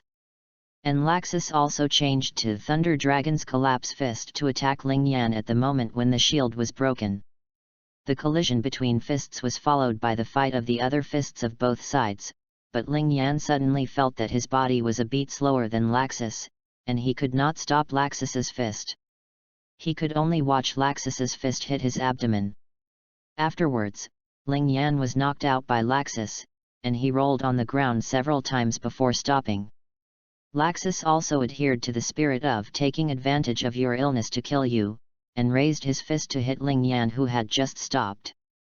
Ling Yan also reacted quickly, and hurriedly rolled on the ground again to barely dodge, and then hurriedly distanced himself. Oh! He dodged it, not bad. Laxus looked at his punch missing, and he didn't feel disappointed.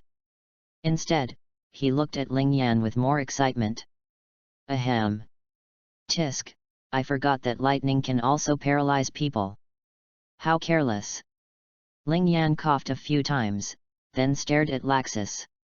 Humph, if you continue to be careless, you might die in my hands.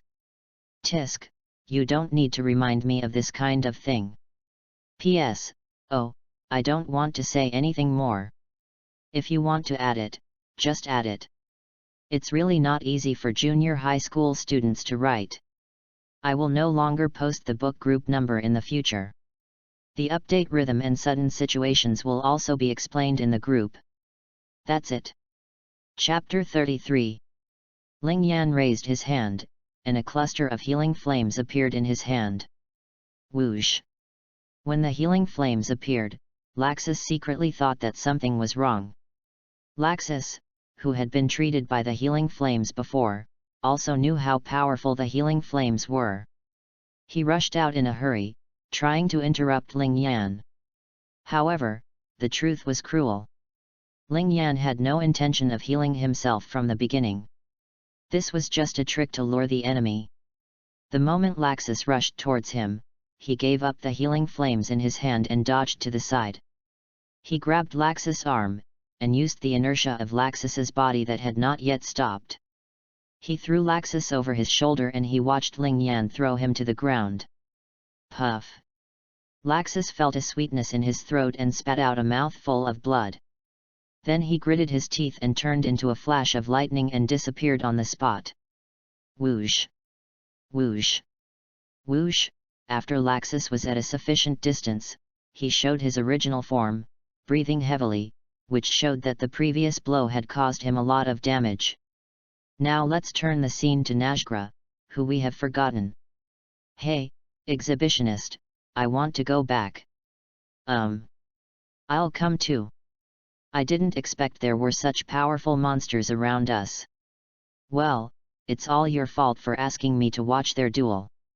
I already regret why I provoked Ling Yan when he joined the guild. I hope he won't bear a grudge. Go back and train harder. Even if you can't beat them, at least you have to survive one move from them. Natsu and Gray walked towards the guild like a machine, their tone full of despair. Their self-esteem had been completely destroyed by the strength of Ling Yan and Laxus. Originally, they thought they were already very strong, and even if they couldn't beat Ling Yan, they wouldn't let Ling Yan have an easy time, especially Natsu, the Fire Dragon Slayer mage, but after watching their fight today, they realized how naive their thoughts were. With their own strength, they could knock them down with one move, and they couldn't resist. What? Then why don't you continue to watch and learn more about their moves? Please, this is a joke. Go and see the place where they fought. It was originally full of vitality, with grass growing and birds flying, but now it's a mess, and no one is around. And think about it carefully, watching it will only hit them harder, and there is another important thing, that is, they haven't used their big moves yet. They were not far from Laxus. If they suddenly used their ultimate move, they would definitely be affected. That was fine, but there was another thing. If they were affected, wouldn't they be exposed? They came here to fight secretly because they definitely didn't want anyone to know. Natsu and Gray couldn't bear to think about being caught by them. Ling Yan's personality was okay. He wouldn't do anything to them, but a spanking would definitely be inevitable. And Laxus? Do you think Laxus would be gentle to you? He would never give up until he gave you a full set of lightning and thunder. Okay, let's go back to the scene. Damn it! The Thunder Dragons roar. Flame storm.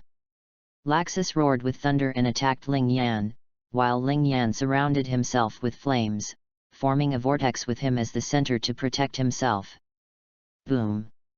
Both of their special moves exploded. Laxus was affected by the aftermath and looked even more embarrassed. Although Ling Yan was in the center of the vortex and was affected more, he was less injured than Laxus. However, this put Ling Yan and Laxus on the same starting line. Hey! Hey! Hey! Both of them kept panting, obviously unable to hold on. Laxus, let's decide the outcome with one move. Ling Yan shouted to Laxus. After continuous high-intensity fighting, his physical strength could no longer keep up. No wonder, actually, the author, can't write anymore. It's hard to write something that doesn't overlap with the plot, and I think Laxus is the same. Hey! I was just thinking of doing that. Laxus showed a very satisfied expression. ZZ. A fanged Yenhuaji made of lightning appeared in Laxus's hand. ZZ. Similarly, the sound of lightning also came out from Ling Yan's fingers. Thunder Dragon Fanged Yenji. Chapter 34. Time flies by so fast.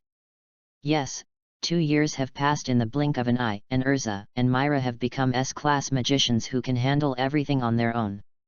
On the second floor, Ling Yan and Laxus were talking. Hey, Ling Yan, you didn't use your full strength when you fought me, right? Well, there's nothing we can do about it. If I don't limit my strength, I'll go crazy if I accidentally kill you. Laxus looked at Ling Yan very unhappy. Current time, X782. Ling Yan and Laxus are a little different now. Ling Yan's face has lost some of its innocence, and has become more mature and steady, while Laxus has become more youthful and frivolous. Ling Yan's injury was obviously not serious at the beginning, and he also had his own healing flame to treat him, but he kept bandaging Laxus until he recovered. There must be something fishy about this. However, although Laxus was a little disappointed that he didn't force out Ling Yan's strength, he also felt that that was most of Ling Yan's strength. If he worked hard, he still had a chance to catch up, so he didn't say much. When we came back, Grandpa was arrested by the council. Thinking back to his expression at that time, it was really funny. At that time, we destroyed a piece of good feng shui treasure land into a mess. When the old man came back, he directly forbade us to fight. You have to use all your strength in the next duel. Hey, please spare me. The last time I came back, your group of thunder gods kept chasing me. Humph, this has nothing to do with me. Bang! Before Laxus could finish his words, the guild's door was kicked open with a scream. The door was pretty solid, and it only broke a few times after being kicked so many times. Egg! Egg! I found an egg! Natsu ran in excitedly. Everyone looked over and saw that Natsu was holding an egg that was about the same size as himself. There were some patterns on the egg that looked like dragon claws.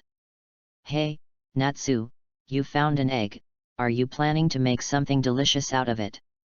Makeo half-jokingly said. No. No.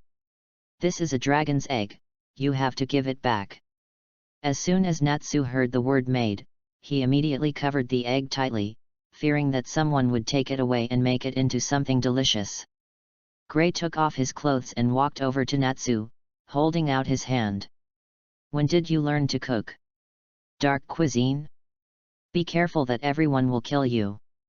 There are many people who can kill you, Ling Yan, Laxus, Myra, Urza.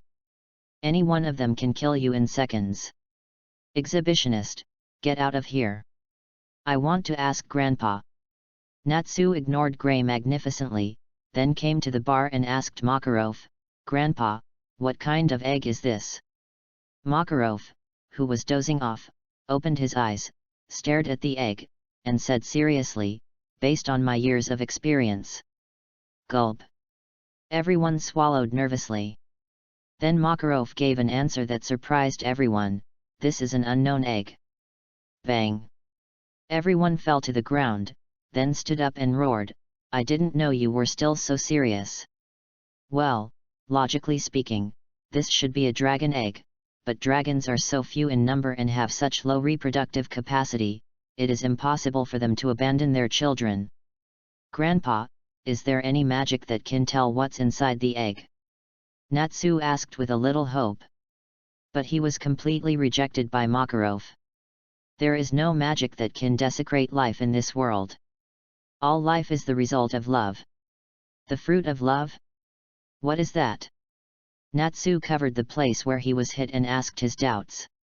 Indeed, this might be a good opportunity for you who can only destroy things to learn about life. Elsa crossed her chest and said thoughtfully. I don't understand that kind of thing. Hey, Natsu, can I hatch the eggs with you? Listener came out and said to Natsu. Ah, thank you, that's a great help. Natsu said happily, but the question came again, but how do I hatch the eggs? What else can I say? Of course it is heated. Heating? Isn't that what I'm good at? Ha ha ha. Natsu immediately heated the eggs, Sheo. Ah, no, the egg will die. Listener quickly snatched the egg away. Hey? What should we do then? Listener did not answer Natsu, but said to Ling Yan on the second floor, Brother Ling Yan, come along too. Hey? No, that's for both of you. Ling Yan was a little surprised as to why he was called, but he was obviously not interested in this matter. Then you can also see how we hatch eggs. No. I know, don't look at me like that. Yeah, I know Brother Ling Yan is the best. It's because of your eyes that said if you don't come, I'll cry for you to see. Ling Yan thought to himself. Chapter 35. Hey, where are you two going? It's just to hatch an egg, why do you have to run so far? Ling Yan followed Listener and Natsu to a remote path. This is no longer a path, it's a back mountain where no one comes. Yes, Natsu, you see that Brother Ling Yan is getting impatient. Listener also said to Natsu, but in fact her own legs were almost unable to bear it. It's almost there, Listener. I need to go a little further away. Let them try to steal my eggs. I want them to regret not being able to see the birth of a dragon. Natsu held the egg with a smug look on his face. Hey, I'm just watching you hatching the eggs, why do you have to endure this pain? Ling Yan has already started to complain, he has been walking for such a long time, although he is not tired but very annoyed. That's right, Natsu, my legs are so sore. After Ling Yan, Listener started to complain and pounded her calves with her hands. I see. Look, we're here. Natsu also responded, and pointed to a place. Ling Yan and the others looked in the direction of Natsu's finger. It was an empty space. Thinking about how he had walked for such a long time for such an empty space, Ling Yan suddenly had the urge to beat Natsu up, but seeing how happy Natsu was, he let it go. Yoshi, just put the egg here. Natsu put the egg in the middle of the open space and said. No, Natsu will get wet if it rains. We need to build a house. Listener saw the inadequacy at a glance, although anyone could see it. You see. Then let's build a house. Natsu said with a high-spirited look on his face. An hour later, a house built by Natsu with stones appeared, but the quality was really embarrassing. The kind of house that you don't know if it can hold eggs actually collapsed with a slight touch, and Natsu had to admit his failure. Then Listener turned her gaze to Ling Yan, and Ling Yan also noticed Listener. Don't look at me, I can't build a house, and I'm better at destroying it, and I just came to watch you hatch eggs. Ling Yan immediately shirked all the responsibilities with one sentence. Really, forget it, I didn't expect you to build a house anyway. Watch me, full body reception. Animal souls. Listener covered her head helplessly to Natsu and Ling Yan, and then performed full body reception, turning into a huge purple rabbit. Seeing Listener transform from a well-behaved and cute little girl into a huge rabbit, Ling Yan was shocked and asked, Are you, really the cute Listener just now? What's wrong? Brother Ling Yan, I am Listener. Listener's voice came from the giant rabbit's mouth. Ling Yan. Half an hour later, a dome house built by Listener with straw appeared. Okay, it's done. Listener looked at her masterpiece with satisfaction and placed the egg in the dome. Hey, Listener, please change back to normal soon. Ling Yan said to Listener. Hey, Brother Ling Yan, don't you like it? Don't you like it? No, I was just wondering how you were going to get into the house if you didn't come back. Haha, Oh. Oh, I forgot about that. Sorry. It's okay. Ling Yan waved to Listener and breathed a sigh of relief. He finally changed back. To be honest, he didn't like rabbits very much. Cuckoo! At this time, a gurgling sound came from a fire dragon. Ling Yan and Listener also looked over subconsciously. Ah ha ha ha. I was so excited to find the eggs, now I'm so hungry. Natsu laughed dryly and then collapsed on the ground with an expression of I'm going to die, but the underlying meaning was that Ling Yan should give me something to eat. Natsu, why are you like this? Listener began to be dissatisfied. Well, it's okay. What do you want to eat, Listener? I'll buy it for you. Ling Yan also stepped forward generously. I can do whatever I want. Me. I want, ah. Where are the people? Natsu stood up immediately when he heard about buying things, and wanted to order with drooling, but before he could say anything, Ling Yan had disappeared. After Ling Yan came back, Listener, Natsu, I'm back. Ling Yan returned to the dome house with a big bag of food. Welcome back. Listener greeted Ling Yan when she saw him coming back. But Natsu still looked like a dead dog. Listener, we have hamburgers, grilled chicken, and steaks. Ah. I want to eat. Ling Yan was interrupted by Natsu before he could finish. The temptation of food was very effective for him now, so it seemed to have always been very effective. Natsu, there's nothing for you to eat here. Ah, why is there no food for me? I'm so hungry. Chapter 36. Ah, I'm so hungry, I want to eat. Why is mine not there? Looking at Listener eating in front of him and Ling Yan happily eating a strawberry sundae, he looked resentful. Hey, brother Ling Yan, are we too cruel to Natsu? Listener looked at Natsu's face full of resentment and whispered to Ling Yan. Stop making a fuss, Natsu. It's just that there's nothing to eat. Is it necessary to be so noisy? And now we are in front of Listener, at least you should act like a man. Hearing this, Ling Yan put down the strawberry sundae in his hand and said to Natsu with a look of disappointment. A man's appearance? What is that? Can I eat it? Natsu looked nonchalant. I understand. I'll give it to you. Ah. Really? Where's my share? When Natsu heard that he had something to eat, he jumped up like a chicken. Of course, Natsu, have you forgotten what magic you used?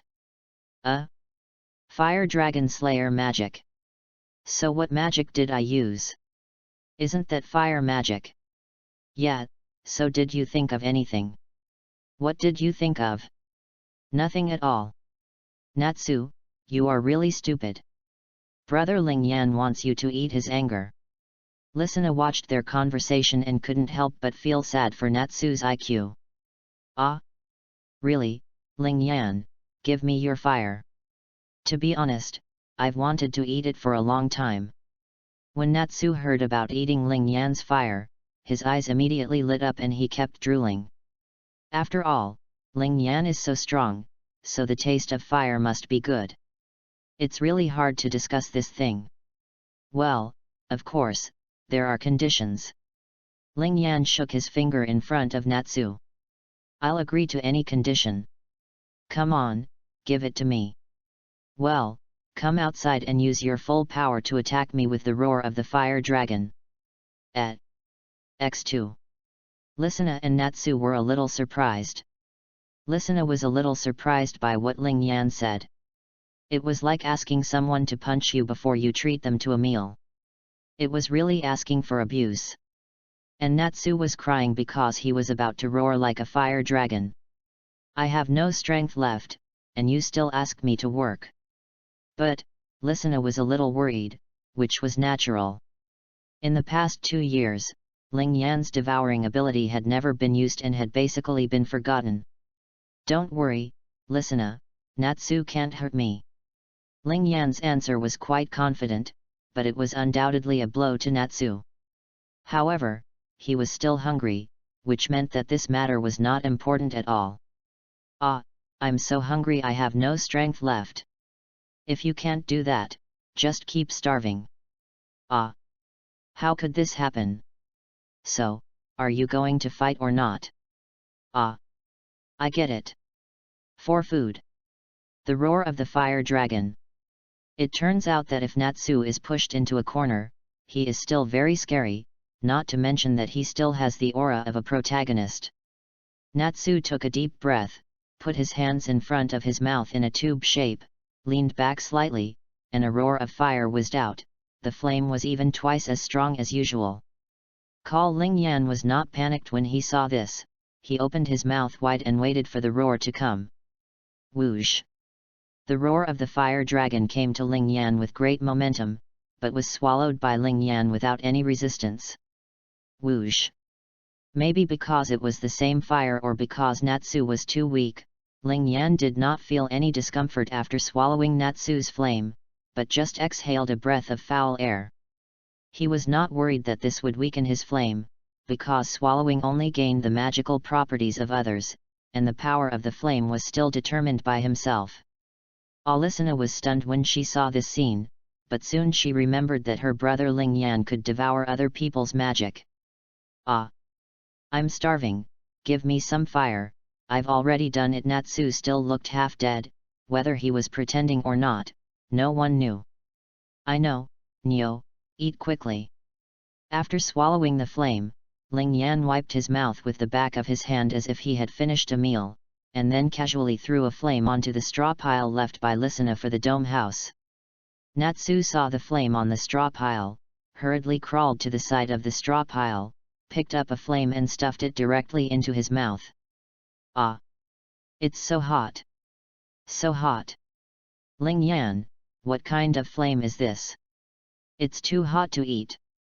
Natsu spit out the flame in his mouth within less than a second, and kept fanning his tongue with his little hands. "Ah!" Alicina was a little surprised.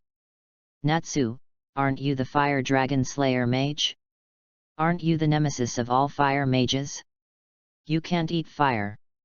Ling Yan was also a little surprised when he saw Natsu's reaction. "It's nothing, just a normal fire." "How can this be normal? I can't even eat it." Natsu was still fanning his tongue, speaking with a changed accent. "I don't know either," Ling Yan said innocently. Could it be that Natsu can't handle brother Ling Yan's flames? At this time, Alicina interrupted. "It should be. I think," Ling Yan said uncertainly. But Natsu didn't believe it, and he grabbed a handful of fire and put it in his mouth, but the result was the same. In the end, because Natsu couldn't eat Ling Yan's flames, he could only eat with Alicina. Fortunately, Ling Yan bought enough food, otherwise it would not be enough for Natsu to eat. During the time they were eating, the sun also went down. Alicina looked at the sunset and exclaimed sincerely, "It's so beautiful." Ling Yan and Natsu didn't care much. Chapter 37. At night, Ling Yan lay alone on the grass outside the dome house, with his hands under his head, looking at the starry sky and feeling the occasional breeze blowing around him. He felt much more awake. "What's wrong with you, brother Ling Yan?" At this time, a sweet voice suddenly appeared beside her, and Alicina lay down beside Ling Yan. "Alicina, it's nothing, don't worry." Ling Yan looked at Alicina and answered with a smile, but there was a hint of sadness hidden in his smile. Although Alicina was curious, she didn't say anything, and Ling Yan didn't say anything either, and the two fell into silence. "Alicina, we are a family, right?" After a long while, Ling Yan broke the silence. "Well," Alicina was a little stunned by Ling Yan's sudden question. Looking at Alicina's expression, Ling Yan didn't say anything, but turned his head back to the sky. Although his expression didn't change, his eyes inexplicably had a little more sadness and sorrow. "Of course. Alicina is brother Ling Yan's sister. She was, is, and will be. Alicina has always been brother Ling Yan's family member, sister." Alicina smiled and said firmly. Ling Yan looked at Alicina, said nothing, put on a relieved smile, and looked at the beautiful starry sky at night.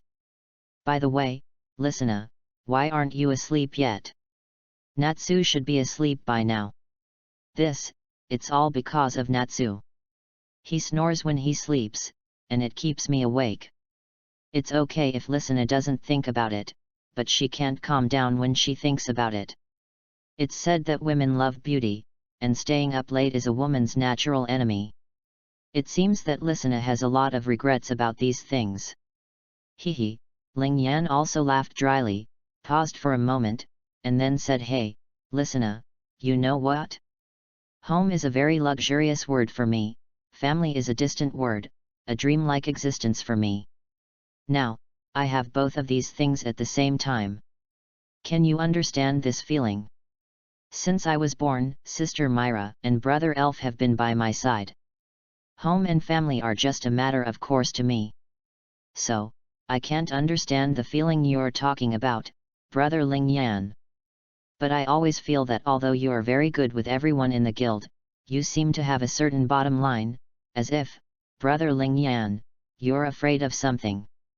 Listener paused, and then gave her answer, as well as what she felt. "Can't you understand that feeling? Really? I thought you could understand it." "Yes, I'm scared. It's because everyone in the guild is so nice to me that I'm scared. I'm so scared that this is a dream, and when I wake up, everyone will disappear and leave me, and I'll be back to the days when I had nothing." Brother Ling Yan. "Although I don't know what happened to you in the past, but I, listener, will never leave you. Listener will always be your sister. Brother Ling Yan will always be a member of our fairy tale, this will definitely not be a dream. So, Brother Ling Yan, you don't need to be afraid, everyone, listener, will not leave you, Brother Ling Yan. You are not alone, and fairy tale also needs Brother Ling Yan." Listener suddenly stood up, pulled up the lying Ling Yan and hugged him, speaking in a tone that seemed firm and comforting. Listener's words were like a hammer that kept hitting Ling Yan's heart, and fairy tale became more and more important in Ling Yan's heart. In the end, Ling Yan made a choice. "Listener, I'm such a fool. It's such a simple thing, but I hesitated for so long. I'm sorry, listener. It doesn't matter. Brother Ling Yan's past must have been very cruel. But that doesn't matter, because I have everyone in fairy tale now, I'm not alone, right? Well, we should go back to bed." So the two returned to the dome house, and as soon as they entered the room, they heard Natsu's dead pig snoring. "Listener, I can understand why you can't sleep." Ling Yan's forehead left a few drops of cold sweat, but he soon felt relieved. "However, I still have a way for us to sleep, but it's a little cruel to Natsu." "Will that?" Listener suddenly became a little worried. "Don't worry, this will be no problem for Natsu. Hey! Wake up, it's time to eat." Ling Yan shook Ling Yan, trying to wake Natsu up. Eat, puff." As expected, when Naz heard the word eat, he woke up excitedly, but before he woke up completely, Ling Yan punched him in the stomach, and he fainted with his eyes rolled back. "Okay, let's go to bed. Now that Natsu has stopped snoring, we don't have to worry about not being able to sleep." Okay. Natsu." Listener thought for Natsu in her heart for a few seconds. Indeed, in a way, Natsu was now neither sleeping nor snoring. Then, both of them went to sleep. Ling Yan found a random place to sleep, while Listener lovingly held the egg that Natsu had thrown aside in her arms and fell asleep. But maybe because the egg was too big, Listener let go of the egg not long after she fell asleep. After a while, a figure looked outside the dome house, and after confirming that the three of them were asleep, he tiptoed into the dome house and took the egg away. Ling Yan also felt this figure, but after confirming who the figure was, Ling Yan didn't care about him. Chapter 38. The next morning, Hanatsu woke up, rubbed his eyes out of habit, yawned, and subconsciously looked towards the location of the egg. I didn't see any eggs. Then I looked around again, still no eggs. Wow! A scream resounded through the sky. What's wrong, Natsu? Listener was awakened by this shout. Egg, egg, the egg is gone. Hey, ah! Another scream resounded through the sky, much more powerful than before. Hey! It's so early in the morning, do you two have any morals for yelling like that? Can't you let me sleep? Ling Yan also woke up, and after 2 consecutive lion roars, he couldn't fall asleep even if he wanted to. But, egg, Natsu seemed a little stunned, and his speech was a little incoherent. Don't worry, he must be in the guild. Let's go to the guild quickly. Listener seemed very anxious, and even ignored the fact that Ling Yan knew that Dan was in the guild. Let's have breakfast first. The leftovers from yesterday should be enough for the 2 of you, right? Then eat quickly, Natsu, eat fire for me. What? Ling Yan, you can eat fire. Natsu was suddenly startled. Didn't I say yesterday that I am also a fire dragon slayer mage? Although I am not from Ignil's school, I am also a fire dragon slayer mage. Ling Yan explained helplessly. Oh. Natsu was very excited at first, but calmed down at the end. Really? Then we should have breakfast quickly. I think we should go to the guild to find eggs soon. I have to admire Natsu's optimistic personality. He quickly forgot about it and started thinking about eggs. Okay, let's eat and go to the guild. I swallowed it yesterday and it didn't taste good. Today I ate it and realized that Natsu's flame tastes just average. What? You are too strong. Even my flames can't eat me. All right, you two, we still have to find the eggs. Listener, who was ignored, came out to show her presence. Right, let's hurry up. Natsu started eating like crazy, looking very anxious, on the way to the guild. Eggs, Natsu kept repeating the word egg and everyone could see the anxiety on his face. Listener seemed to think that the egg would be fine in the guild, and she looked at Natsu with interest. Ling Yan didn't look anxious either, he already knew who that person was, so there was no need to worry. Hey, Natsu! Listener suddenly said. What's up? Listener. Natsu replied. When I grow up, I will be your bride, Natsu. Listener said shockingly. Natsu's brain froze instantly, his face flushed, as if he was making up something in his mind. Pfft! Natsu, why are you blushing? Of course it's a joke, a joke. Listener looked at Natsu's face, which was as red as a red apple, and couldn't help laughing. You are the one. What is that thing Grandpa was talking about? You are so old. Natsu said angrily. Humph, you are precocious. Besides, it is obviously you who are too innocent, Natsu. Listener looked like she was fooled.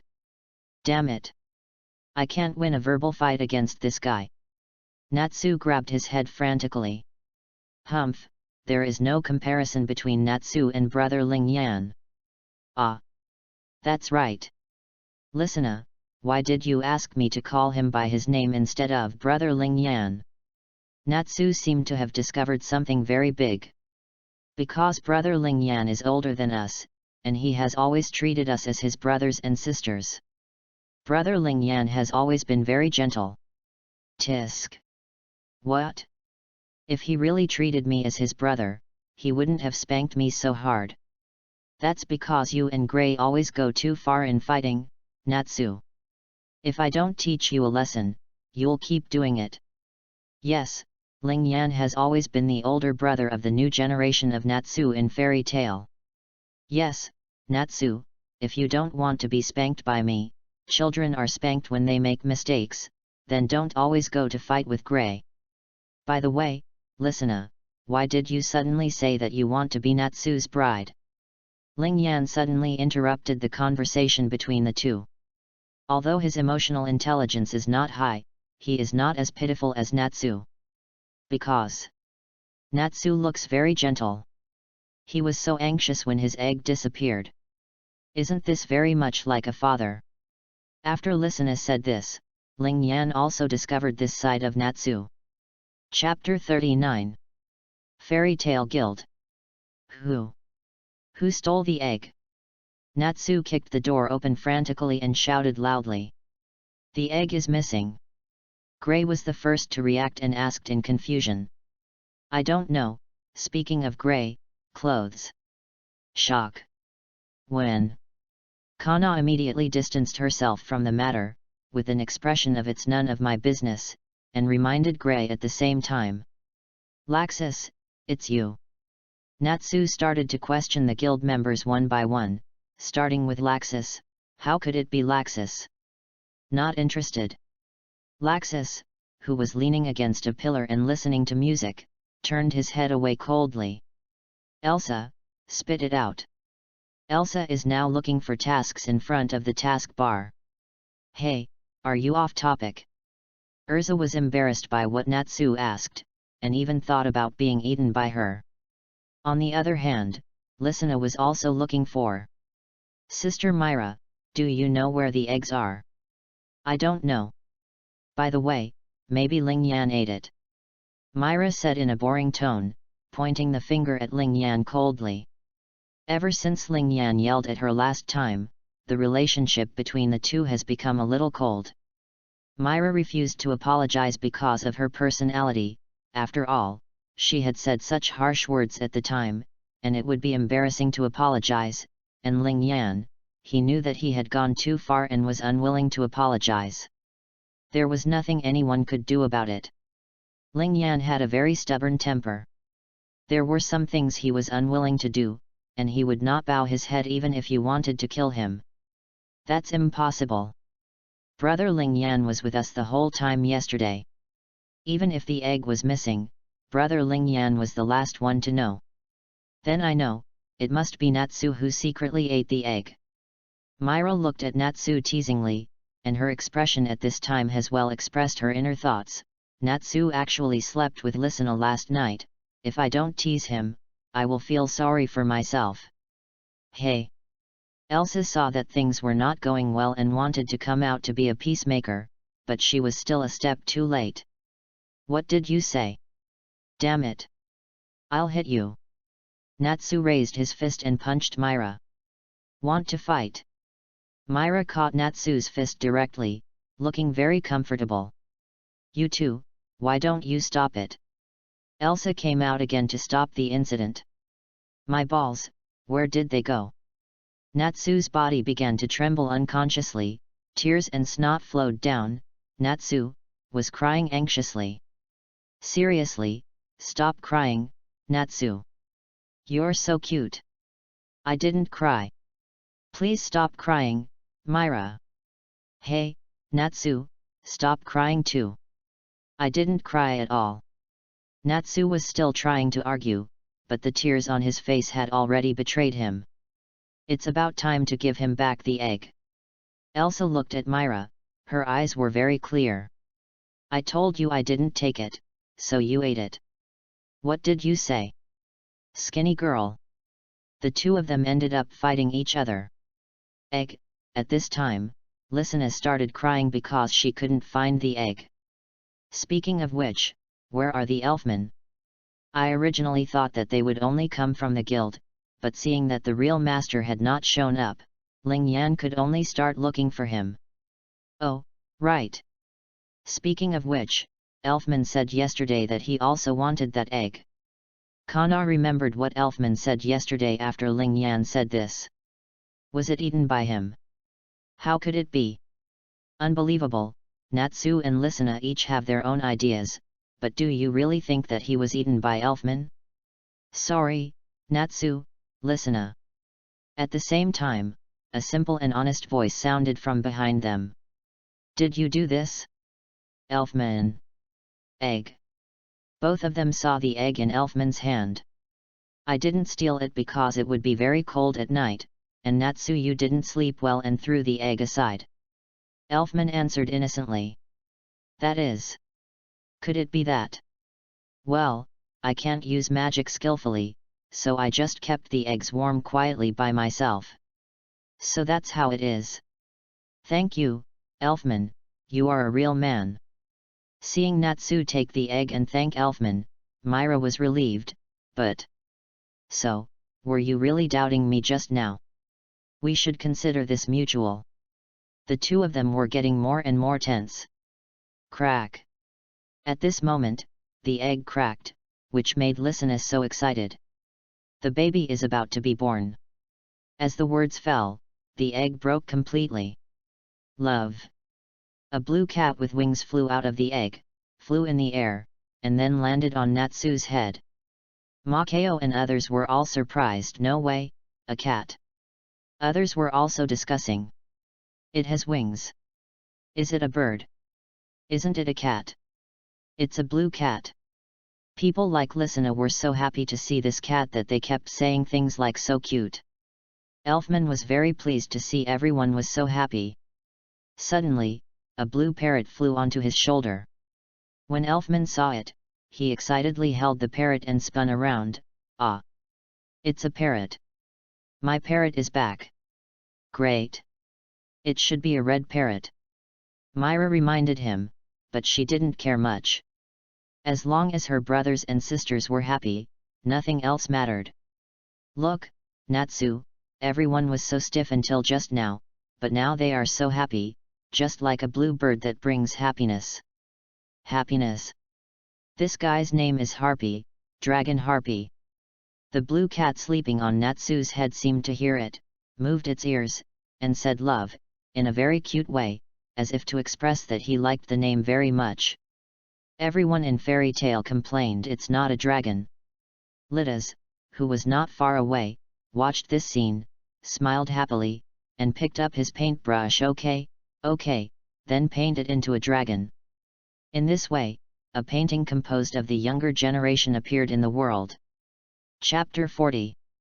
Today, after completing his mission, Ling Yan returned to Magnolia. As usual, he kicked open the door of the guild and said, I'm back. In response to him, there was silence. Everyone in the guild was present, but it was unusually quiet. Even Natsu, who was usually noisy, had a worried look on his face. Ling Yan felt strange looking at the guild that was completely different from usual. Moreover, Myra, the usual demon, was now dressed like a lady, which was puzzling. After coming to the bar and asking the president, he found out what happened. Just yesterday, Listener died. This time, Ling Yan and Laxus went together to complete the S-level mission, which was as dangerous as a 10-year mission.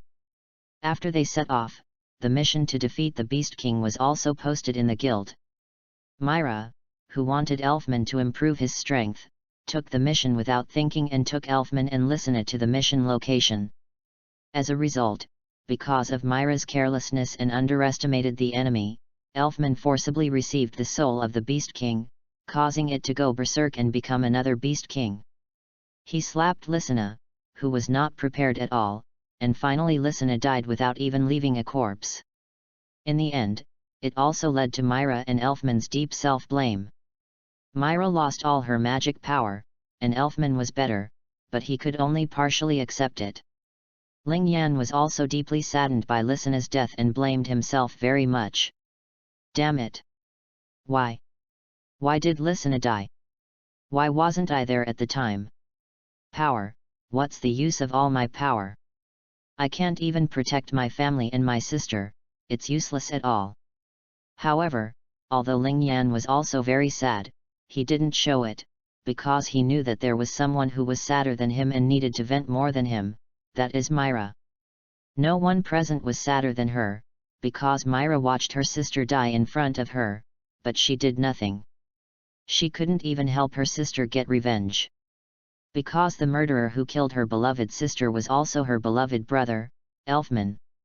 Even if she knew who the murderer was, she couldn't do it. She had already lost one of the two people she loved the most, and she couldn't lose again, but, this kind of complicated feeling, no one wants to experience it. Myra, don't cry, Lisina will be sad if she sees you. Ling Yan came to Myra and patted her on the back, trying to ease her emotions, but it seemed to have the opposite effect. Myra threw herself into Ling Yan's arms, sobbing. Myra was no longer the image of a little girl at this moment. She was wearing a red dress, her hair was scattered behind her back, and a small knot was tied in front of her forehead, like a lady. In contrast, Elfman also changed his previous timid character. He wore a high school student uniform, a pair of wooden shoes, and kept shouting manly in his mouth, like a bad boy. It is said that it was Lisina's last words before her death that changed them. It feels like their personalities were swapped. Can you accompany me to see Lisina? Myra tightly grasped Ling Yan's clothes and said in a sobbing voice. Her pretty face looked a little haggard, and her shoulders shook unconsciously. It was enough to show that Myra was crying, and crying very sadly. Ling Yan, who was holding her, could clearly feel it. She needed someone to listen to her, and she also needed a backer to support herself. Her sadness needed someone to ease. Well, let's go and see Lisina. Let's buy her a bunch of flowers first, just as a gift. Ling Yan was also very sad and needed to vent, but he couldn't show it, at least not now. Now, what he needed to do was to comfort Myra. This was something only he could do. Kindness. The guild mausoleum was built to commemorate the guild members who died in the mission, but now there is an extra tombstone. In front of the tombstone stood Myra and Ling Yan. Myra hid in Ling Yan's arms and cried, looking at the tombstone from time to time. Ling Yan looked at the tombstone sadly, and kept patting Myra's back with his right hand to ease her emotions. Ling Yan held a bouquet of white flowers in his left hand, which was for Lisina. Every flower in the bouquet was blooming brilliantly. Because of Lisina's beautiful white hair and the smile that made everyone happy, Ling Yan bought such a bouquet of flowers. Drops. I don't know what happened, the sky seemed to be infected by the surrounding atmosphere, and it began to drizzle, and it got heavier and heavier, as if it was also mourning for Lisina. The sad two people plus the background of rain made everything look so desolate. The rain kept hitting the two people's bodies, but the two people let the rain hit them, as if the rain did not exist. Ling Yan clenched his hands tightly, his nails had penetrated into his palms, blood dripped down his fingers to the ground, mixing with the puddles on the ground, but no one noticed. Rainwater also flowed down Ling Yan's face, and some flowed into Ling Yan's mouth. What is this? Rainwater? It's so salty. This feeling, really, so annoying, so uncomfortable. Ling Yan, I'm sorry, I shouldn't have taken your photo and been angry with you for so long. It doesn't matter. The rain and tears mixed together, and it was hard to tell the difference between the rain and the tears. Would you rather die than watch others suffer? Why, everyone is like this. Lisina is, seeing is too. Why? Lisina, you said at the beginning that you would always be my sister and would never leave me, but why? Why did you leave me so early? Seeing is the same. Why? Save me, I'm just an orphan without parents and annoying. Why save me? If I die, you will be the only one who will be sad, and you still have your parents, your relatives. If you die, what will happen to them? If I had died at that time, I would still be glad that I had a friend like you in my life, but you saved me. Hey, Seeing, do you know? While you gave me your life, you also gave me your sorrow, which made me so tired of living. After coming to this world and fairy tale, I found partners like you. I have made up my mind to protect them, but someone still left me. What should I do? As expected, the only way is to become stronger. Become strong enough to protect everyone. In this way, no one will leave me, right, Seeing? Just regard it as my atonement for you. Chapter 41. Hey, Natsu, can't you cheer up a little? On the train, a red-haired boy said to a cherry-haired boy. Ugh. Ling Yan, let me go. I don't want to be a means of transportation anymore. Love, it seems impossible. Natsu will be like this whenever he gets on a vehicle. The cherry-haired boy answered vomitingly, and a blue kitten carrying a package on his back said, "These 3 people, 2 people and 1 cat are Ling Yan, Natsu, and Happy. It is now X784, and it has been 2 years since the year Listener died. In these 2 years, everyone has lost their childhood innocence and gained some maturity, but their playful personality has not changed. Natsu has a problem of being dizzy on vehicles. Although Ling Yan thinks it is unrealistic to let Natsu change this problem, he still helps Natsu many times with a little hope, but the result is not satisfactory. Every time Natsu lies dead on the ground, Ling Yan finally gave up the idea helplessly and came to a conclusion: Natsu died on a vehicle in his previous life. We finally arrived at Harjin. Love. When the train arrived at Harujian, Ling Yan and Happy both walked out of the train and sighed, but they seemed to have forgotten something. Help, help me.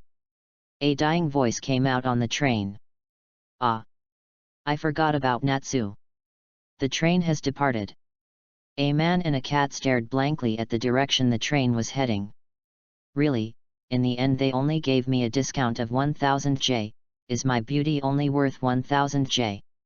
A blonde girl was walking on the road angrily, complaining while recalling the shopping scene just now. At this time, 2 girls ran past her. Hey, do you know? I heard that the Lord Fire Emperor came here. These words shocked the girl. Lord Fire Emperor? Could it be the Lord Fire Emperor who has many different flames and can control them? I must go and see it. After that, she ran in the direction where the 2 girls ran just now. This is too much, you actually left me alone on the train.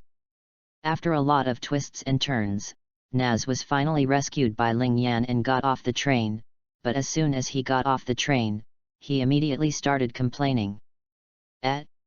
Is this our fault? Natsu, you should get off the car by yourself. Ling Yan shrugged. After all, Natsu's super strong weakness was there, and there was nothing he could say. Natsu, you should go back.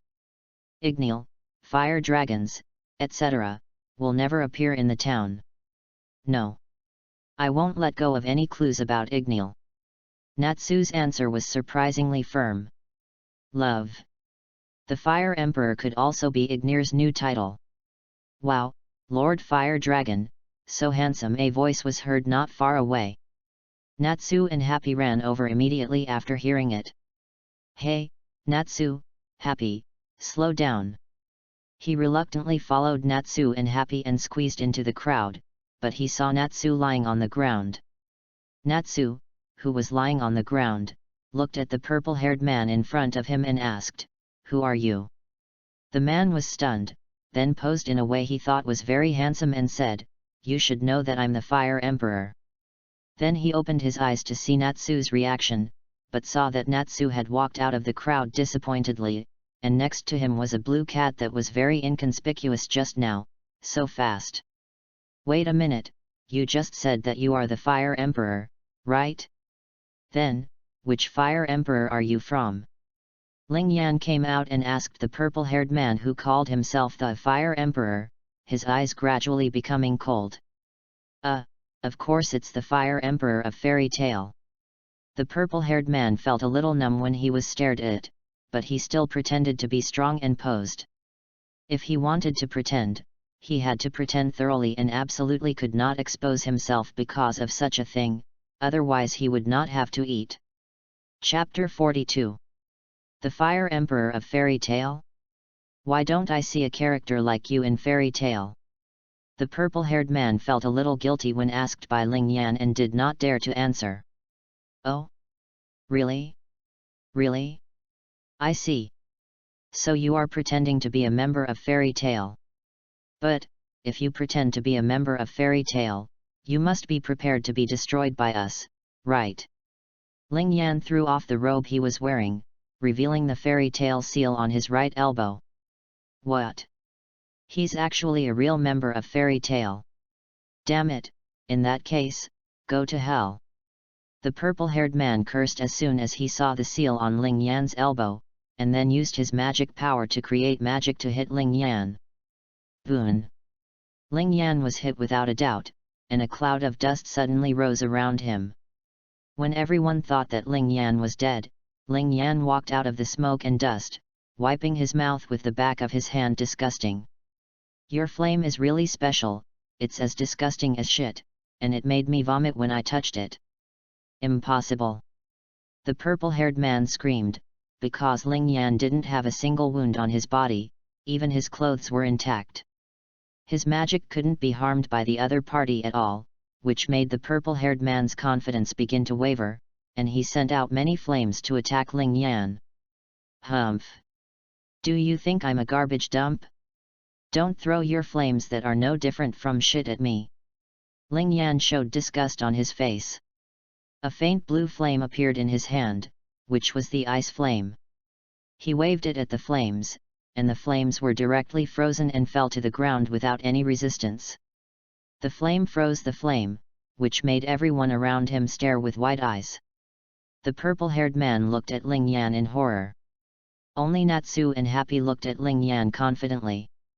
Although Natsu also wanted to beat up the Fire Emperor, going there now would be asking for a fight. Ling Yan was in a bad mood. Natsu didn't want to snatch meat from Ling Yan, who was in a bad mood. That would be courting death. Bora from Hongqian, who was exiled by the giant nose of the Magister Guild more than 10 years ago, is also the target of this mission. Originally, the mission I took was just to arrest you and send you to the client, but I changed my mind.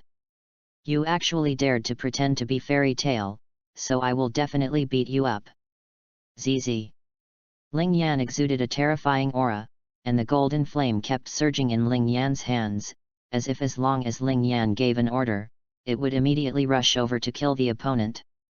I remember, Mr. Pola, this guy is the Fire Emperor, the real Fire Emperor in Fairy Tale. Suddenly, a purple-haired man who looked like Pola's younger brother pointed at Ling Yan in horror and said, "What? Is the real deity here?" Pola looked at Ling Yan solemnly, gritting his teeth. His face was very ugly. Run! This thought immediately appeared in Pola's mind, and he immediately gathered the flames under his feet and wanted to escape. Fighting the Fire Emperor, Pola didn't dare to think about this idea at all. As a member of Fairy Tale, each of them can be said to be a pervert with strong destructive power, and Ling Yan is even more extreme. Moreover, the Fire Emperor is a person with a 100% completion rate of S-level tasks, and he has never failed an S-level task so far. This does not mean that Ling Yan will fail as long as it is not an S-level task, but because many of the non-S-level tasks are non-combat tasks, looking for items and the like, Ling Yan will never do it. Yes, the current Ling Yan is called the Fire Emperor by people. As long as it is his powerful and diverse flames, and he can also swallow flames, he is like the Emperor of Flame, so he is called the Fire Emperor by the world. Want to run? Ling Yan glanced at Bola calmly, pointed at Bola with his right hand, and immediately a lightning flame attacked Bola. Ah! The flame of thunder attacked Pora's right arm, causing Pora to scream in pain. Being attacked by the powerful flame of thunder, Pora's right hand could be considered disabled. But the screaming stopped after a while, because Pora had now turned into an ice block, with his terrified and desperate face clearly revealed, looking very scary. Chapter 43. Natsu glanced at the blonde girl in front of him, then continued his meal. The harpy was even more ruthless, not even paying attention to her. Please tell me, do you know the Fire Emperor of Fairy Tale? The girl looked at Natsu timidly and asked. It was hard for you not to run away when you saw these two foodies eating. No one responded to her. Do you know the Fire Emperor of Fairy Tale? This time the girl raised her voice. The Fire Emperor? Who is that? This time Natsu heard it, but his answer was embarrassing. Fire Emperor? That seems to be Ling Yan's title. Habib's memory is much better. After thinking about it for a while, he finally remembered it. Oh? Then, Harpy, what is my title? That, I remember it was a fire dragon. Oh? This title is really cool. Like, there is also Myra. Myra used to be called the demon Myra Jane. What about Grace? Do you know the Fire Emperor of Fairy Tale? The blonde next to him was ignored again. This time she raised her voice even more, and even a non-essential tic-tac-toe appeared above her head. Who are you? This is the first thing Natsu said when he turned around. Snap. The blonde girl could feel a line in her heart snap. My name is Lucy. Do you know the Fire Emperor of Fairy Tale? The blonde girl, that is, Lucy, asked Natsu the same question again. Fire Emperor? You mean Ling Yan? We have known each other for a long time. Hey, Habib, when did we first meet Ling Yan? I don't know, but I heard from everyone that it seems like you, Natsu, knew Ling Yan when you joined the guild. Ling Yan and Natsu have known each other since you were born. How could they possibly know when? So, what is your relationship with the Fire Emperor? Lucy said with a hint of expectation. We are partners in the same guild. Why are you asking this? So you are also a member of Fairy Tale? Yes. Love, we came here because we heard about the Fire Emperor, and we thought it would be Ignir, but we didn't expect it to be an imposter. Ignil? Who is that? We came here to look for Ignir, but we didn't expect it to be a human. Forward, if Ignir is not a human, then what is he?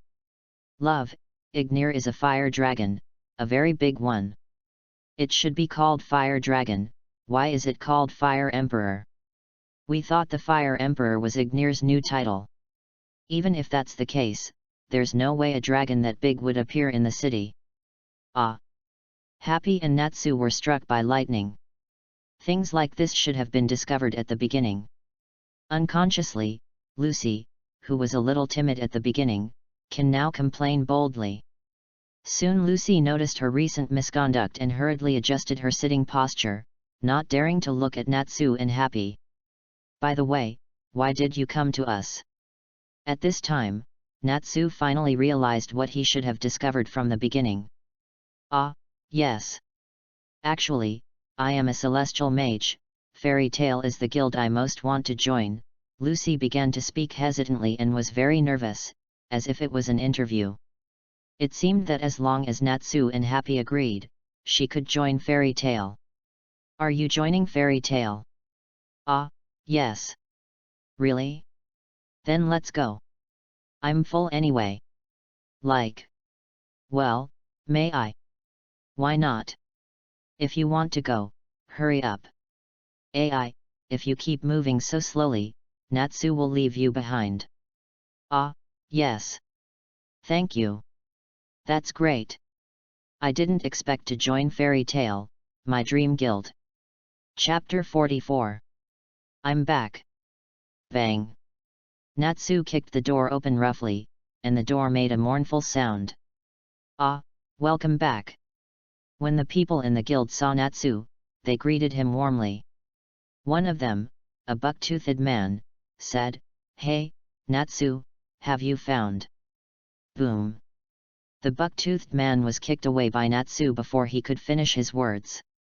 You bastard! The information about the Fire Emperor is fake.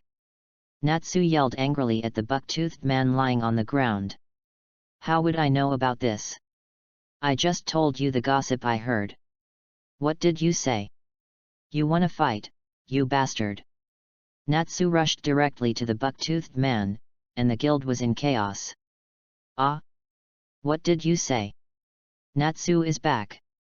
Gray, who had black hair and was only wearing a pair of underwear, walked towards Natsu with a serious exhibitionism. Let's put an end to what happened last time, Natsu.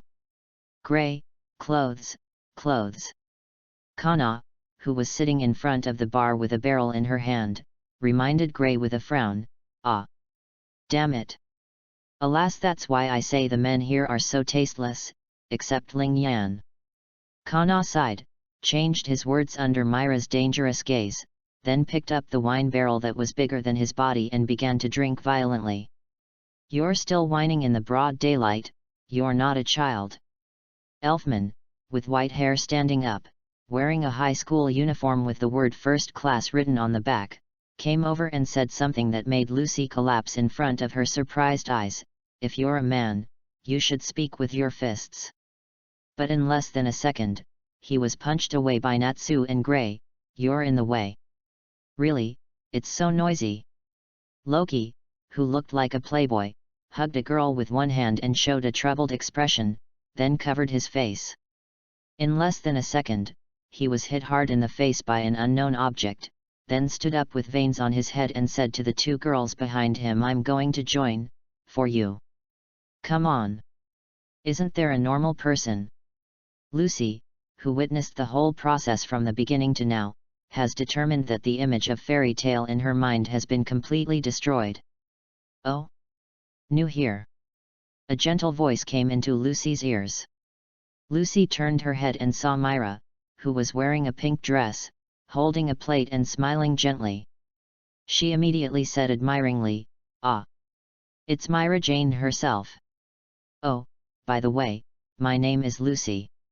Please give me your advice. Well, hello, Lucy. Myra also smiled and greeted Lucy. Is it really okay not to stop them? Lucy pointed blankly at the guild that was completely out of control. It's okay, this is already commonplace. Really? Lucy looked over there and saw that they had already started to tear down tables, smash chairs, fight, pinch each other, throw plates, and throw bottles. A wine bottle spun in the air, turning 720 degrees, and hit Myra on the head gorgeously, and Myra fell to the ground immediately. Ah! Miss Myra Jane. Besides, it's very happy, isn't it? Myra finished her words very professionally before fainting. It's so scary. I hit. Natsu punched Gray and sent him flying, showing off the striped underwear he stole from Gray. Ah! My panties! Don't face here! Lucy immediately covered her eyes. It can be seen that Gray has been naked for a long time. Chapter 45.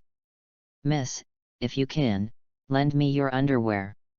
Gray asked Lucy very gentlemanly. As long as you ignore his asking a woman for underwear, Gray, you are really a pervert. The last one to come was Lucy's mace. Really, he is not considerate at all, it's a headache. Also, where are you a model from? Loki came over and picked up Lucy like a princess, making Lucy nervous and excited and not knowing what to do. A man should use his fists. As soon as Elfman opened his mouth, Natsu said you're really in the way and knocked him out with a punch. Of course, the punch caused the most damage to Elfman. Ah! Really, so noisy. Can't we even drink quietly? Kana put down the barrel and pulled out a card. The bulging veins on her forehead told her that she was angry. You all give me, be more sensible. Gray clenched his right fist and placed it on his left palm, emitting bursts of cold air. It's a real headache, you guys. Loki turned the ring on his hand, and the ring glowed. Let's fight. Natsu was in high spirits, his hands were ablaze with flames. Others also began to use their own magic.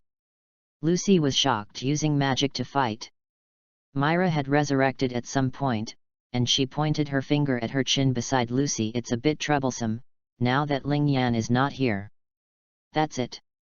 Suddenly, a huge figure appeared in the guild. You bastards! Stop it now!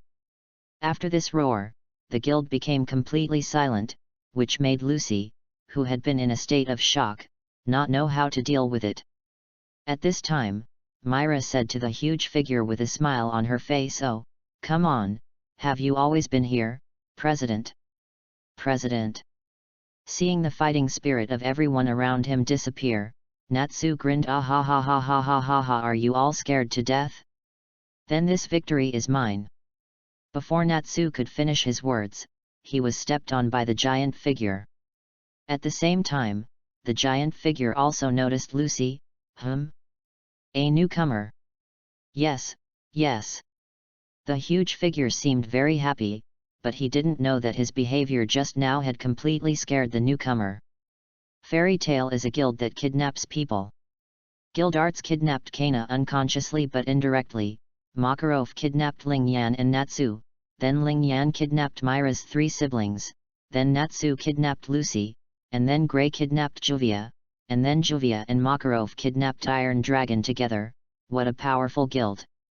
Then the huge figure began to shrink, gradually turning into an old man the size of a dwarf, wearing a ridiculous bicorn hat on his head and holding a thick stack of papers in his left hand. Please give me more advice. Lucy compared the dwarf old man in front of her with the giant just now and was quite surprised. So small. By the way, the president is... Yes, this is the president of Fairy Tale, President Makarov. Myra kindly explained to Lucy. Makarov. It's better to call him old man. He jumped directly onto the railing on the 2nd floor, and then he happily made close contact with the railing with his head. Everyone who saw the old man's embarrassment covered their faces and laughed secretly. The old man pretended that nothing happened and climbed up the railing, stood on the railing, and then shook the paper in his hand. You are wrong again. Look, these are all reports sent by the council, all of them. They are all here to complain about you. You should at least think about me. I am always scolded by those guys. Then the old man talked about the great achievements everyone had made outside recently. But the old man suddenly changed the subject, and all the letters in his hand started burning. The council is worse than shit. He threw all the letters in his hand away, jumped up, held the letters in his mouth, and ate the fire on the letters. Listen, the power beyond common sense is all born in common sense. Magic is not a miraculous power at all. It is the combination of the air flowing in our body and the wavelength of air flowing in nature that can manifest in front of us. The old man looked down at everyone. That requires the use of mental power and concentration. No, put all your soul into it. This is the real magic. If you care about the complaints of those people above, you will never be able to improve in the way of magic in your life. Don't be afraid of those idiots on the council. Go forward on the path you believe in. This is the Wizard of Fairy Tale. After the old man finished speaking, he made a gesture with his hand, clenched 3 fingers, and formed an 8 with his index finger and thumb, with his fingers facing the sky, indicating friendship and indicating that we are the first. Chapter 46. Oh, that's a good point, old man. Just as the old man finished speaking, a voice came from the door. Hey, Ling Yan, you're back from your mission. This mission only froze 3 nearby houses. Not bad, keep it up. Makarov looked at the door, obviously happy. Ah, well, he is just a piece of trash who is cheating people under the name of Fairy Tale. I just made him into ice cubes and sent them to the client. Ling Yan said nonchalantly. Well, thank you for your hard work. The old man didn't care. This surprised Lucy. She also saw what Ling Yan did. It was too much, but he didn't even criticize it. But if Lucy knew that the people of Fairy Tale hated the most were the guys with the title of Fairy Tale, how would she feel? Welcome back. Myra walked to Ling Yan, took Ling Yan's arm, and leaned on Ling Yan with a happy expression on her face. Miss Myra? Lucy looked at Myra in shock. She was surprised that the signature girl of Fairy Tale would snuggle up to someone like a kitten. Newcomers are newcomers, why make a fuss? Ling Yan looked helpless towards Myra. He shook his arms and tried to break free from Myra, but was held tighter. Myra even had an expression of I will cry if you dare to get rid of me. After confirming their relationship 2 years ago, Myra's behavior became much bolder, but there was a limit. That's right.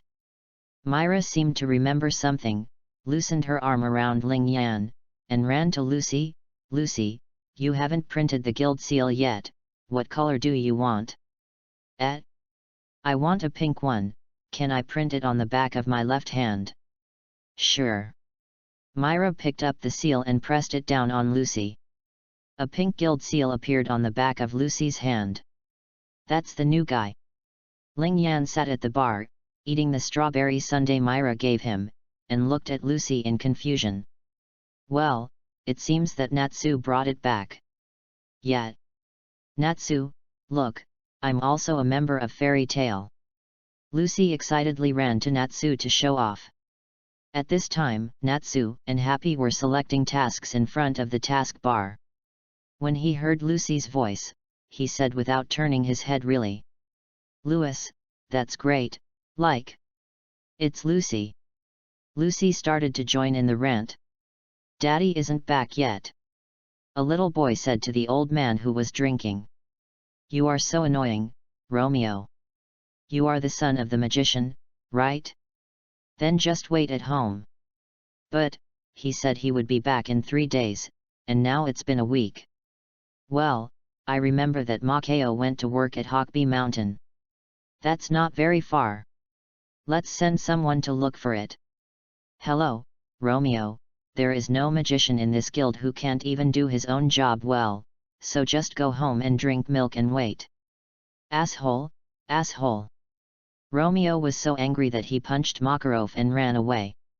Ling Yan watched Romeo run away, as if he had decided something, and then suddenly said, Stop it, Natsu, if you break that, make one yourself.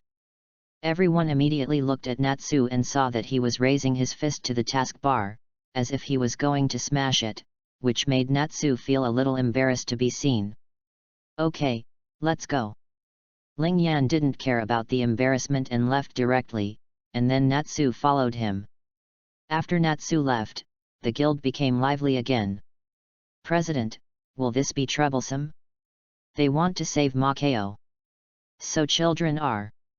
Even if I help, it will only hurt Makeo's self-esteem. Your path forward is not determined by others, so don't bother with them. The old man said and started drinking again. Chapter 47. On a carriage to Huckabee Mountain. Why did you come here too? Natsu said, half dead, lying on the bench, pointing at Lucy. Well, I came here because I need to get used to the feeling of the mission, but then again, aren't you exaggerating? Love. Natsu is like this, but it is much better than when Ling Yan trained Natsu not to get dizzy in transportation. Ugh. Ugh. Ugh. Ugh. When Natsu heard what Happy said, he seemed to remember something, and his already uncomfortable face became even more uncomfortable, and he leaned against the window and vomited. We are almost at our destination. Ling Yan said calmly, looking out the window. As expected, the carriage stopped as soon as he finished speaking, and the driver's voice came, Sorry, we can only go so far. Natsu immediately stood up with full health, spitting fire from his mouth. So fast. It's time to set off. Your name is Lucy, right? Be careful. Ling Yan looked at the snow-capped mountain outside. Just because of such a small snow-capped mountain, one of our guild members disappeared. It was lucky that there was no fire that turned it from a snow-capped mountain into a volcano. As soon as the door opened, the cold wind outside rushed into the car. As a person without combat power, Lucy immediately crossed her arms and hugged them, hoping to keep herself warm. After getting out of the car and walking on the snow-capped mountain, Natsu turned around and saw Lucy shivering in the cold wind, and asked puzzledly, Hey, Lucy, aren't you cold wearing so little? Lucy rolled her eyes. Of course it's cold. Aren't you wearing less than me? Natsu and I are both fire mages, so we won't be cold. Ling Yan turned around and said speechlessly, looking at Lucy shivering. After all, she is a new companion, so this is not a good idea. He walked over and took out a piece of clothing for Lucy to put on. While Lucy was busy rubbing herself to keep herself warm, a piece of clothing was draped over her. She looked up and found Ling Yan in front of her. Ah, thank you, Mr. Ling Yan. Just call me Ling Yan like Natsu, there's no need to do that. Ah, oh. Ling Yan then realized that Lucy had been staring at him, and asked puzzledly, what's wrong? No, I just think Ling Yan you are very gentle. Lucy smiled. Me? Gentle? Lucy, don't use this word to describe me in the future, it will make me feel that I am hypocritical. Ling Yan said, and continued to walk forward. Ah? Natsu, did I say something wrong? Ling Yan's transformation made Lucy a little confused, so she asked Natsu, who seemed to be familiar with Ling Yan. Well, if it's Ling Yan who is like that, he really can't be called gentle like, Natsu and Happy said, both of them unconsciously added a hint of worry in their tone. Hey, what are you doing? Hurry up and leave. Ling Yan's voice came from a distance. Oh, wait for us. Hiss hiss ah. I can't stand it anymore, open the door of the clock, Halalokum. Finally, Lucy couldn't stand it anymore, and a door appeared out of thin air. From the door walked a clock with a face, hands, and feet. And holding the clock. Lucy opened the clock. Halalokum's glass and crawled in. What is this? Natsu and Happy looked at the alien creature in front of them curiously. Natsu, this is a star spirit, which is also a kind of magic. So, is it really correct for you to use magic this way? Ling Yan explained to Natsu, and complained about Lucy, with a few black lines on his face. You don't have to worry about this, just go. That's what she said. Halalokum said in a plain tone, and Lucy, who was hiding inside, opened and closed her mouth. It seemed that the star spirit was delivering a message. Although they were a little speechless about the way Lucy used the star spirit, it did not hinder their progress. Not long after they continued to move forward, a black shadow jumped out and picked up Halalokum. Looking closely, it was a green monkey, Vulcan. At this time, the Vulcan had red hearts in his eyes, and excitedly said to Lucy in Halalokum, Woman! Ah! Who is this guy? I feel so horny, help me! That's what she said. Lucy in the Halalokum was panicked, but the words brought by the Halalokum were still bland, which shows that no matter what kind of words came out of the Halalokum's mouth, they were all bland. Hey! What do you want to do to our guild, you monkey? Natsu turned around and saw Lucy and Vulcan. Looking at the way Vulcan treated Lucy, even an idiot could tell that this monkey was not good for Lucy. Chapter 48. Vulcan seemed not to have heard what Natsu said, and was still looking at Lucy in the Halarakim with lustful eyes. Woman! Hey! Hey! Woman! He held the Halarakim above his head and danced. Hey, you stupid monkey, let Lucy go. Ling Yan looked at the Vulcan coldly, but the Vulcan pretended not to hear anything, which made Ling Yan's eyes start to glow coldly, and flames ignited on his hands. I'll say it again, let Lucy go. This time it was not as good as the previous warning, it was a threat, no, it was closer to order. This time, Vulcan heard it and was more frightened by Ling Yan's momentum. Although he knew that he was no match for him, he still stood in front of Halalokum where Lucy was. Love rival. Ling Yan's patience had reached its limit as this Vulcan kept ignoring him. When he was about to kill this Vulcan, Natsu stood in front of him. Wait, Ling Yan. Naz stood in front of Ling Yan. It's mine. Seeing Naz rushing forward on his own initiative, Ling Yan also removed his injured flame and said nonchalantly, Really? Then I'll leave it to you, but you have to fight quickly, understand? Okay, I get it. Hey, green monkey over there, be prepared, be prepared to be beaten down by me. Natsu's words were full of confidence. Phew! Don't steal my woman. Vulcan said this, but he was relieved in his heart.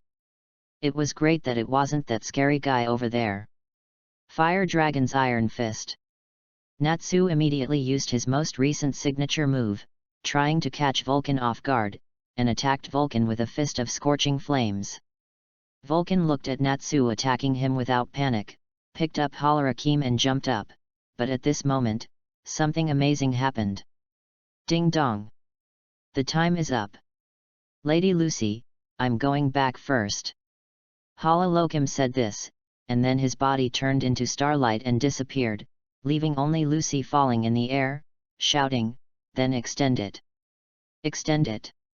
However, the satisfied man answered her, and only the Vulcan said woman more excitedly. Then, as expected, Lucy fell directly on the snow, and then kept shivering. Damn it! You damn pervert monkey, you made me suffer so much, be prepared for me. Open, the door of Taurus, Talos. Lucy held a golden key in her hand.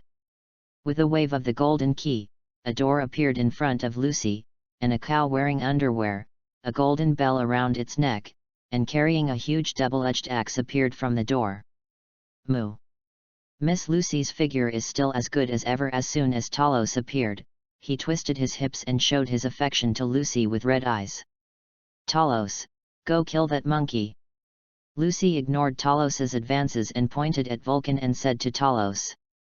Hoo hoo! Bull, don't steal my woman! Vulcan said angrily as he watched Talos tease Lucy. What? Your woman? I can't pretend I didn't hear that. Talos seemed to be very sensitive to the words my woman, and immediately turned around and took it seriously. Bang! Suddenly, Talos was hit by a flaming fist and flew away. Ah! Lucy screamed. Moo, Miss Lucy, I can't take it anymore. Talos fell to the ground and turned into starlight. Lucy, don't you think there are more monsters? Natsu looked at Lucy with a puzzled look. That's my star spirit, star spirit. Didn't you see that Talos was summoned by me? Lucy was about to cry but had no tears. Chapter 49. Star spirit? The cow. Yes. Facing Natsu, Lucy wanted to cry but couldn't, she looked so helpless. Phew.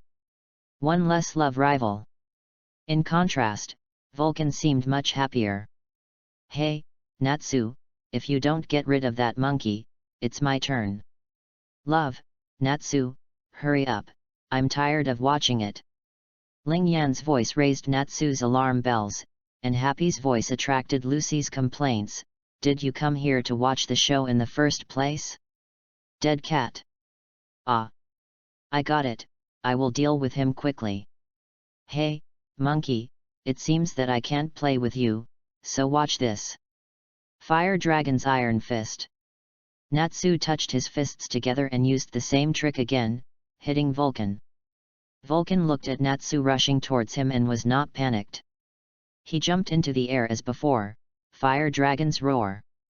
At the moment Vulcan jumped, Natsu actually stopped his fists and hit Vulcan with a roar. Since there was no help in the air, Vulcan had no way to dodge and was directly swallowed by the flames. When the flames were over, Vulcan fell from the air, and then turned into a human uncle visibly. Makao. When Natsu and Ling Yan saw this man, they immediately ran over. Hey, Makao! Are you okay? Natsu kept shaking Makao, as if trying to wake him up. Natsu, move aside, I'll heal Makao. A healing flame appeared in Ling Yan's hand, and he gave Makao some preliminary treatment. Ahem! How embarrassing! I defeated 19 of them, but was taken over by the 20th one.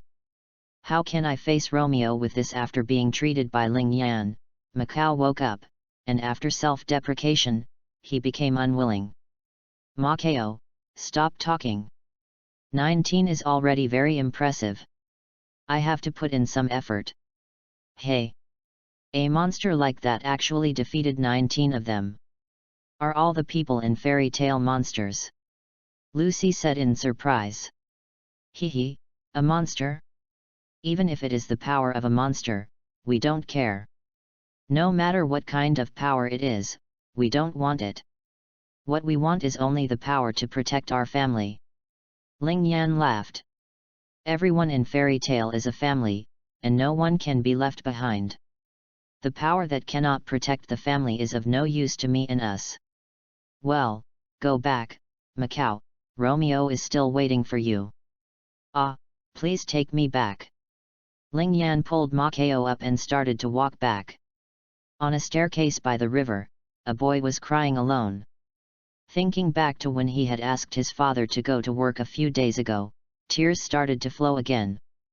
Wow, Dad, I don't want you to go to work, wow, I just want you to come back to me, wow. Hey, Romeo!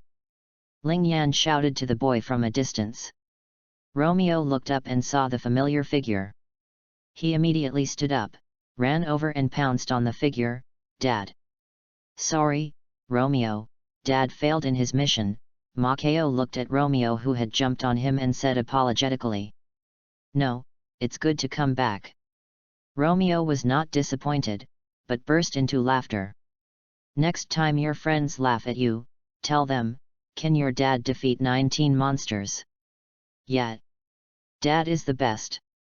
Then we'll go first, Romeo.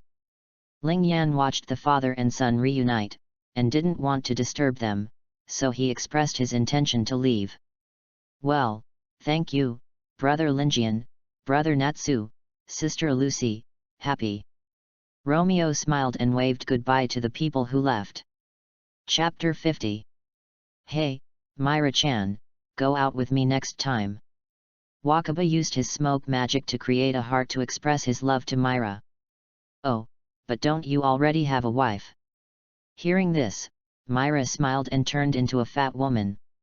Wow, don't turn into my wife and scare me. Wakaba became very scared when he saw this woman. Lucy was still in poverty because Natsu took him to a task a few days ago but didn't get paid, so she chose a task to do in front of the task bar. If you have any tasks you like, just tell me. The president is going to attend the regular meeting now. Myra said to Lucy with a smile. She is worthy of being the chief model of fairy tale. Regardless of her appearance, this smile that can heal people's hearts is enough to kill many readers, yes, readers, that magic weekly, in seconds. Routine meeting. The question mark above Lucy's head perfectly told Myra that she didn't know what a routine meeting was. Well, you can also understand it as a group of old guys occasionally getting together to chat and gossip. Ling Yan didn't seem to be interested in the routine meeting. Haha, I didn't say Ling Yan wasn't there, it's just that he doesn't understand love at all, and they are in the same guild anyway, so it wouldn't matter if Myra was teased. Hey, Ling Yan, don't mislead the newbies.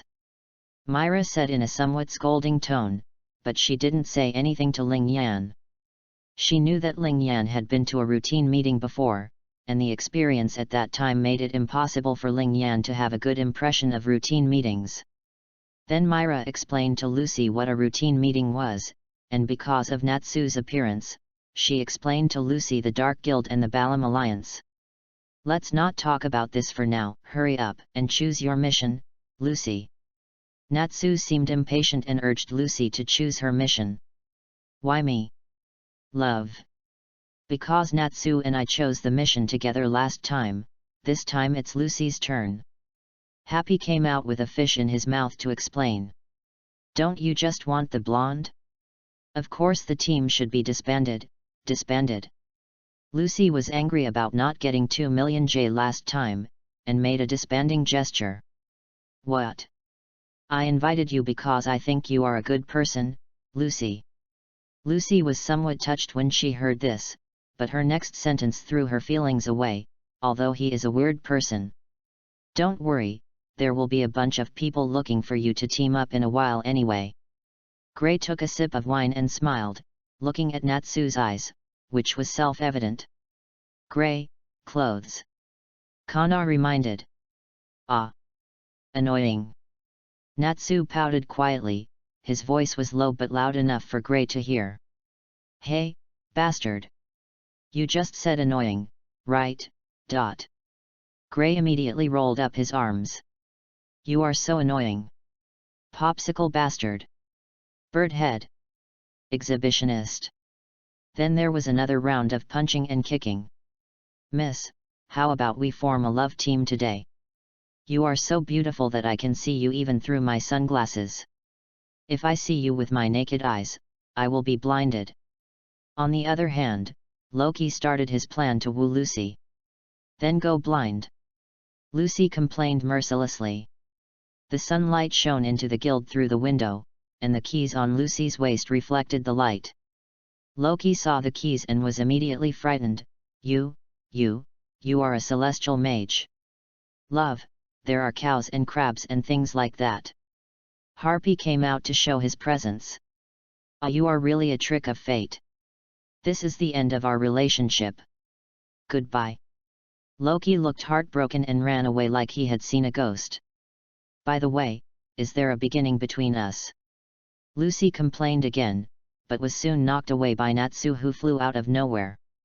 How can I not fight when someone comes to me? Gray clapped his hands, and felt very happy when he saw Natsu being knocked away. You were the one who started it, you bastard. Natsu got up from the ground and said he was not convinced. What time did I come to cause trouble? Gray also pushed back. P.S. Speaking of which, I am also a tragedy. I wrote the previous drafts on paper, but I wrote the sunrise plot for no reason, and then I skipped the 10,000 word draft. Wow, because the sunrise plot is of no use to this book at all, the draft is almost finished.